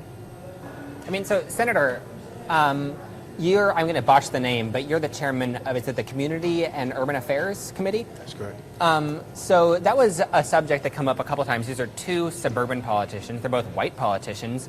Did you feel like when the topic of New Jersey's urban communities and New Jersey's Black and Hispanic communities came up, do you think that the candidates were sort of talking about that in a way that those communities are going to respond to, that actually sort of addresses some of the needs in New Jersey's most struggling cities?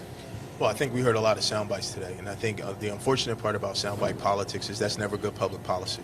And I think especially in our urban communities where we're trying to find opportunities to grow all aspects of our state, to create equity of opportunity throughout our state, I think those in that urban community are tired of hearing just platitudes. And frankly, when you heard the conversation around housing, which I thought was some of the most galling things that I heard, this idea that the fundamental precept of the Mount Laurel decision that has governed our state, that has made our state better, is that individuals can live anywhere and everywhere in this state.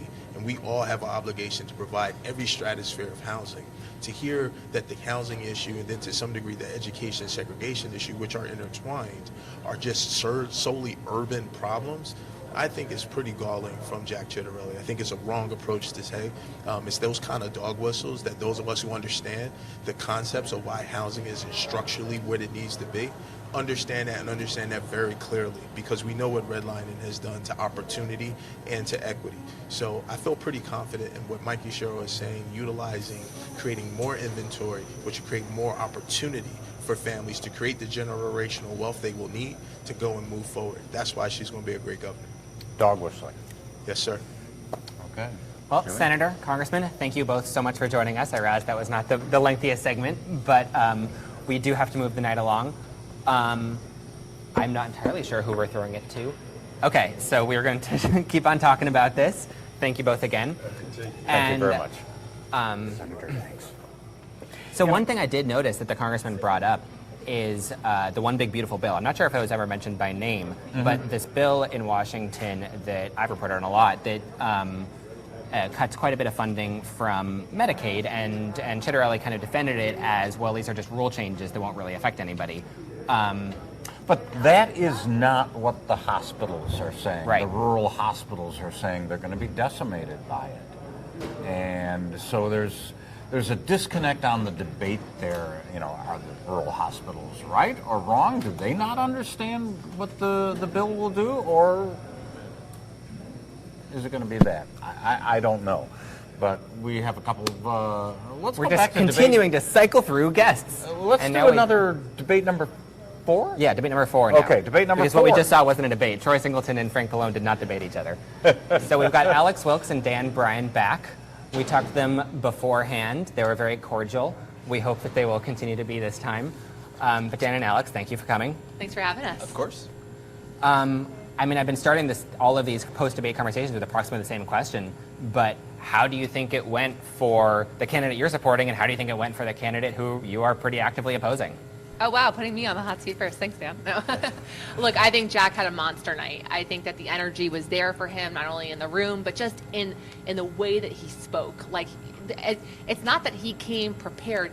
He has been prepared for the last 4 years for this. This comes from vast experience that he has had on the campaign trail in all kinds of different neighborhoods, all different kinds of places, talking to different people. Like, that is... What you see is a battle-tested candidate who is comfortable answering any question and who is good on his feet because he's had practice. And I think that whereas Mikie Sherrill, she really didn't do anything to dispel the notion that she is just this like scripted candidate out of AI, that Washington speak, like just kind of comes out with like a platitude and a bullet point, that if you're in Washington, D.C., that works because guess what? You're one of 435 and no one really cares what you have to say.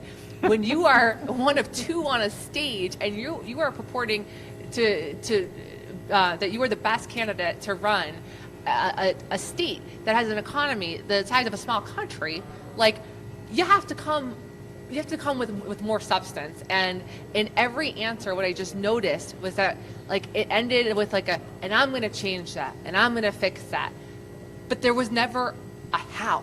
There was never a time where she detailed, I'm doing X, Y, Z, that like this, we're doing this very specific plan. And Jack did that a number of times. Jack answered the questions. He even answered questions that were tough to answer at times. And so I give him a lot of credit for that. Look, I think Sherrill obviously prepared very hard for this debate, but there are limitations clearly to that performance. Well, then we have to ask Dan. Listen, Alex and I disagree a fair amount. I'm not sure I will ever disagree with you as much as I do tonight. Listen, Jack Ciattarelli has been running for governor for 12 years, so he did look fairly slick and polished at points. I thought he underwhelmed, and I actually thought one of the things that Jack Ciattarelli came across to me tonight was soft. I thought he came across fairly soft, especially when he fought so hard and was so strong in the primary debates. He just he backed down from her a number of times. He kind of lost his train of thought a few times. He has been good in debates. I don't think this was one of his better debates. And I will say with Mikie Sherrill, listen, I don't think there's been a single debate in this year, and this is the 4th debate she's done, where people haven't come into it saying, oh, Mikie's going to get beat up. They're going to do this, they're going to do that, because she's been leading the whole way. And every single time, this is now her 4th straight debate, she has excelled. And she was fantastic tonight. With the eyes of the country on her, this is now the election in the country. We were talking a little bit with the cameras off, with Virginia kind of almost put to bed. Everyone in the country is watching this debate, and I think Mikie Sherrill emerged as a star. I thought she was strong. I thought she was quick on her feet. I did think she was detailed. She was fantastic.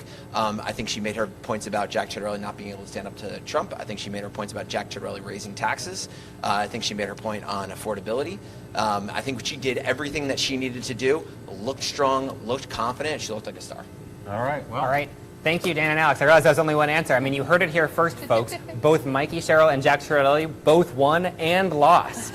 So that's some great news Keeping for you you. in suspense for stomping grounds. Right, exactly. All right, thank you again. Can't wait for that guys. stomping. All right, and we are going to Jeanette Hoffman.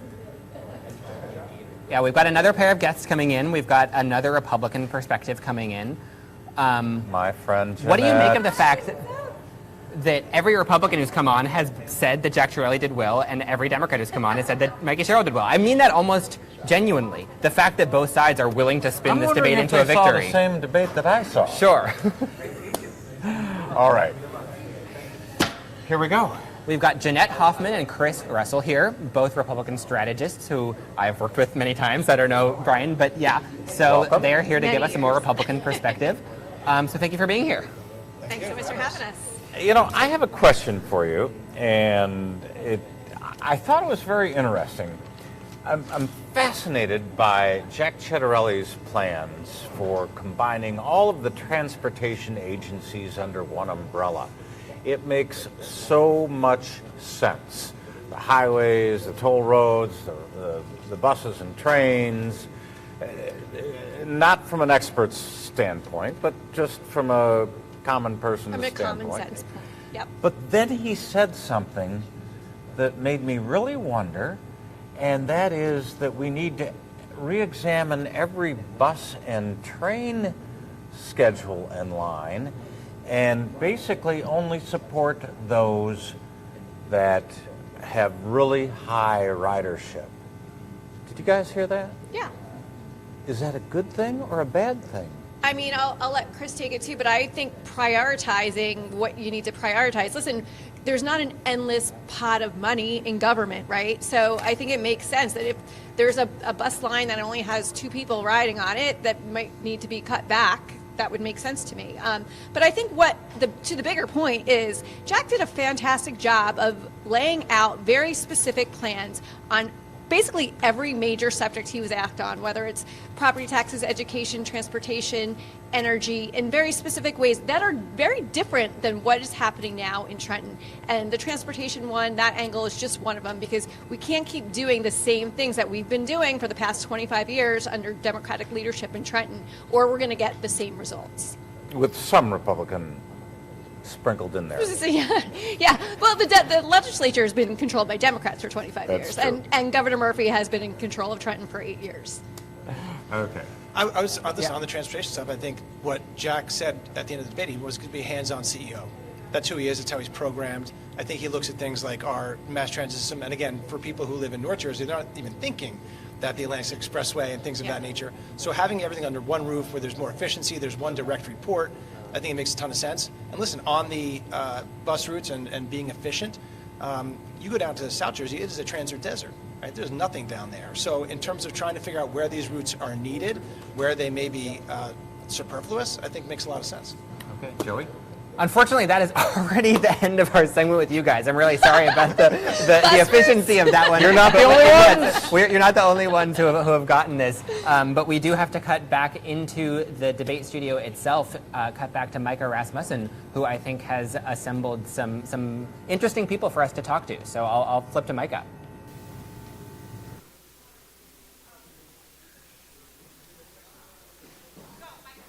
So we are here with 9 people who were in the room and 3 people who had the opportunity to ask questions. We're happy to hear from them about what they thought of the debate tonight. And I am going to start with those people who asked questions. We've got to go first to Mark, the 12-year-old. Tell us what you thought. Specifically, did your question get answered? Yeah, hi, I'm Mark. I'm from South Brunswick. Yeah, I think that's a good question. Did my question get answered? I think the main thing that happened was when I asked the question, I'm guessing they were surprised by my age, and I don't blame them. I thought that my question was answered partially. I would have to say this by both candidates.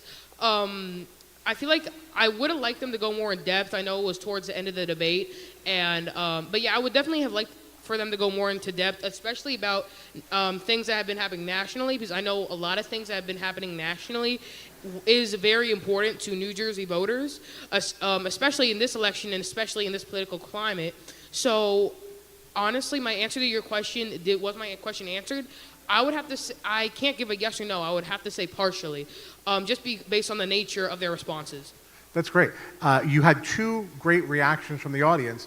One was when you said, I'm only 12 and I've already had a senator go to jail. People loved that. That was like one of the steal the lines of the night. And the other one was when you wouldn't do a fist bump with Jack Ciattarelli. Can you say why? Honestly, I'm not going to state my political alignment on live television. One reason I did that is because, well, you didn't tell me that I couldn't do that, but I just wanted to remain as nonpartisan or bipartisan, whatever you want to call it, as possible. I didn't want to state my political beliefs on live television. Fair enough. Especially in this political climate. Really, no matter what side of the aisle you're on, you are going to get a lot of hate for whatever belief you have. So even if it was Mikie Sherrill giving me a fist bump, I wouldn't do it. If it was Jack, I wouldn't do it, just because I need to remain bipartisan. Thank you very much. And Joe, what did you think? Did your question get answered? Microphone right here. First, I'd like to say, Mark, it really warms my heart that you're so interested at such a young age. I love that. Yeah, I broadly think that my question got answered. I'm a little biased, it's my question, but I think I had one of the most interesting responses from both the candidates tonight, because it was clear that I threw both of them for a loop, which I thought was good, I thought Jack's answer was a little funny, and he was like, yes. And I'm like, well, yeah, of course. I mean, the thing about, one of my opinions about Sherrill's answer was, like, I thought it was good when I heard it. Obviously, both of them are very gifted speakers. But one of the questions I said was that Mikie Sherrill talked about, learning loss during COVID, and that's something very, that's near and dear to my heart. I was a sophomore in high school when COVID happened. It really completely upended my high school career, and to hear her say this is nice, but like, there's also just the phrase I hear afterwards. It's a metaphor, day late, dollar short. I'm not trying to be mean here, but like, you couldn't have said that 5 years ago when you were running for re-election? Like, I understand she's running for re-election now. I understand that there's no way I could have met her then now, but that is just how I feel after being able to digest the question now. So I'm going to ask for a show of hands now. There is an adage in a debate environment, do no harm. We talk a lot about wins and losses, but it's really don't hurt yourself. So did both candidates meet that threshold? Raise your hand if you think either candidate hurt themselves tonight. You do think so, maybe. Oh, wow. All right, fair number of you. Nassam, what did you think that somebody did to hurt themselves? I believe that Mikie Sherrill kept going back to talking about Trump. And although Trump might be a big threat for New Jersey, I think that we have to focus on what we're doing in New Jersey, and pointing the finger back to Washington, D.C. Is very uncomfortable for most New Jersey residents and voters to constantly hear about, what Trump is doing in the White House, although we constantly see it, being played on mainstream every day. Okay. Eddie, I think you raised your hand too, didn't you? I think you did. That somebody hurt themselves, you felt. Hurt themselves? I think, well, regarding about, like, who hurt themselves, I think, like, I appreciate that there's a lot of energy tonight. Like, both sides are very, like, energized about what future they want the state of New Jersey wants. But at the same time, we have to look at, like, weigh the positive and negative. Looking at, like, Ciattarelli's, like, stances on a lot of things. Like, he changes his views a little bit before, like, Trump got elected, and then after Trump got elected, then he started to, like, going a little more towards, like, what Trump believes. Whereas Sherrill, she's always, like, stayed the course. She's always about, like, about people first. She's always about, like, New Jersey first. And I think we need a more human side in New Jersey. And if whoever you decided should be the best choice, if it's Sherrill or Ciattarelli, I mean, like, we have to put the state of New Jersey first before politics. So Thank you. That's great. Okay, so here's a question. What was a standout moment above all others, Lee? You've studied politics, right? Here at Rider, you've actually practiced some politics. You work in politics. Was there a standout moment for you above everything else in the debate? Yes, and I would say that Mikie Sherrill hit the nail on the head tonight with her discussions, because as a fellow elected official myself, councilman in the great town of Phillipsburg, go Stateliners, I represent over 15,000 residents, and I hear the same thing over and over again on the ground. The issues are affordability, community safety, and government transparency. And tonight, Mikie Sherrill focused her discussion on those major issues right there. I feel that she's the candidate that gets what elected officials on the municipal level, such as myself, are battling with every single day. Rising energy costs, rising amounts of affordability with available housing, rents. It's something that's real here in New Jersey, and she hit the nail on the head when she decided to address all these concerns with the 9 million residents here in New Jersey, especially towns like Phillipsburg, New Jersey. Okay. Tom, did you feel like there were any surprises tonight? Was there anything you were surprised to hear out of either candidate's mouth? And I'm putting you on the spot, I readily admit. No, I wouldn't say I was surprised. First of all, I'm grateful to the organizers and to the candidates. I really appreciate the opportunity to visit with them, to hear their views, and to hear the audience participation. A little raucous for my taste sometimes, but I was looking for common ground myself, and you may know by the nature of the question that I asked, and also appreciate the grace of the questioners to permit me to ask the question about mental health. This is a serious issue for many people that goes unspoken when you're dealing with serious and persistent mental illness, and I was impressed with the answers. So Jack Ciattarelli, for instance, got onto Medicare. He was talking about the rates that are paid to psychiatrists and whatnot in Medicaid rates. And Mikie Sherrill also impressed when she talked about the need for more affordable housing, very critical for promoting the recovery of people with psychiatric disabilities. So I'm pleased. I'd like to hear more. We never have enough time to hear more. Right. I was surprised maybe that they covered so many ranges of issues in depth. I think they were well prepared. Yeah. I might take the point that the directed discussion against the federals or Trump or whatever. I appreciate that more to when we do talk about the things in Jersey and as they're affecting us here. That's what we have to deal with. We have a lot of problems in New Jersey, do we not? And affordability has been mentioned, transportation, transparency. In my realm of mental health, I worry about Medicaid rates. Yeah. For instance, New Jersey is dead last 50th in the country in paying Medicaid rates. That's a real problem for people with serious and persistent mental illness. Thanks, Tom. So here's another group question. Did anybody come away with a perception that they did not expect to have? Raise your hand if there was something that happened to you that you didn't expect to have happen. Okay, and Joe, what was that for you? I think it's just when I'm thinking about the debate and I'm thinking how Ciattarelli did in the performance, the word that came to my mind at the end of this debate was a word I did not expect, and that word was when it was substance. There was some back and forth, some attacks there. That's something to be expected in a debate. But when Ciattarelli was on substance, the word that came to mind was imaginative.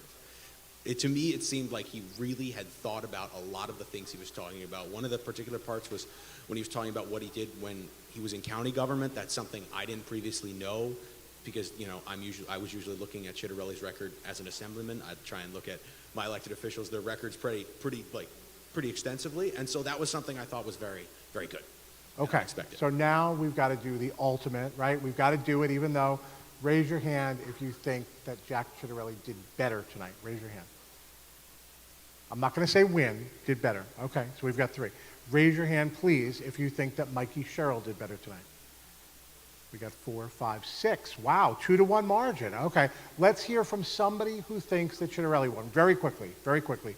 What did you think clinched it in terms of the win? Okay, very quick. I think the main thing that clinched it is that for Mikie Sherrill, one of the big issues she's been dealing with this campaign is that people feel like she's being too broad and vague. And I've read her platform. There are very good and specific policies in there, but they just haven't been part of the messaging. I think that failing to deliver on a level of specifics in a way that was very easy to attack from Ciattarelli and in a way that kind of reinforced the notion that her campaign is somewhat vague, I think is a definitive negative. I think she still did relatively well. I don't think it was a terrible performance by any stretch of the imagination, but more specifics were definitely needed, and I was a little disappointed that they weren't delivered. Great, great. Well, I think that's going to do it for us. Thank you very much, panelists. We're going to let you get home after a long day. Thank you. Thank you. Thank you. Thank you. All right. Thank you, Micah. Hello one last time from me and Brian. So it sounds like there was a poll with a really, really small sample size where Mikie Sherrill is winning with 67% of the vote. You know, that last woman who just spoke, who raised her hand and thought Ciattarelli did better, I thought she had a very interesting point, because I read from their websites both the platforms that Ciattarelli and Sherrill have. I read that today, and yes, he is very specific. She is not specific. And I'm not saying that's a bad thing, but it's an interesting thing to contrast. You know, if you don't like it, you know where Ciattarelli stands, or maybe you do like it. With Sherrill, you have a feeling for where she stands. I think that might be the biggest difference between the two candidates. But then you just saw this result of, I mean, this obviously not very scientific poll, and then real polls that we have that show Sherrill a fair bit up. You have to wonder whether, no, but I'm just sort of saying that, like, maybe that's not the thing that we as journalists think is such a terrible thing. Right. So, you know, that's just, we have to put ourselves in the mindset of voters and what they're looking for. So that will do it from us. I have been Joey Fox. And I'm Brian Thompson, and we have had a great time with you folks. Thank you for joining us. Thanks for watching Debate Night.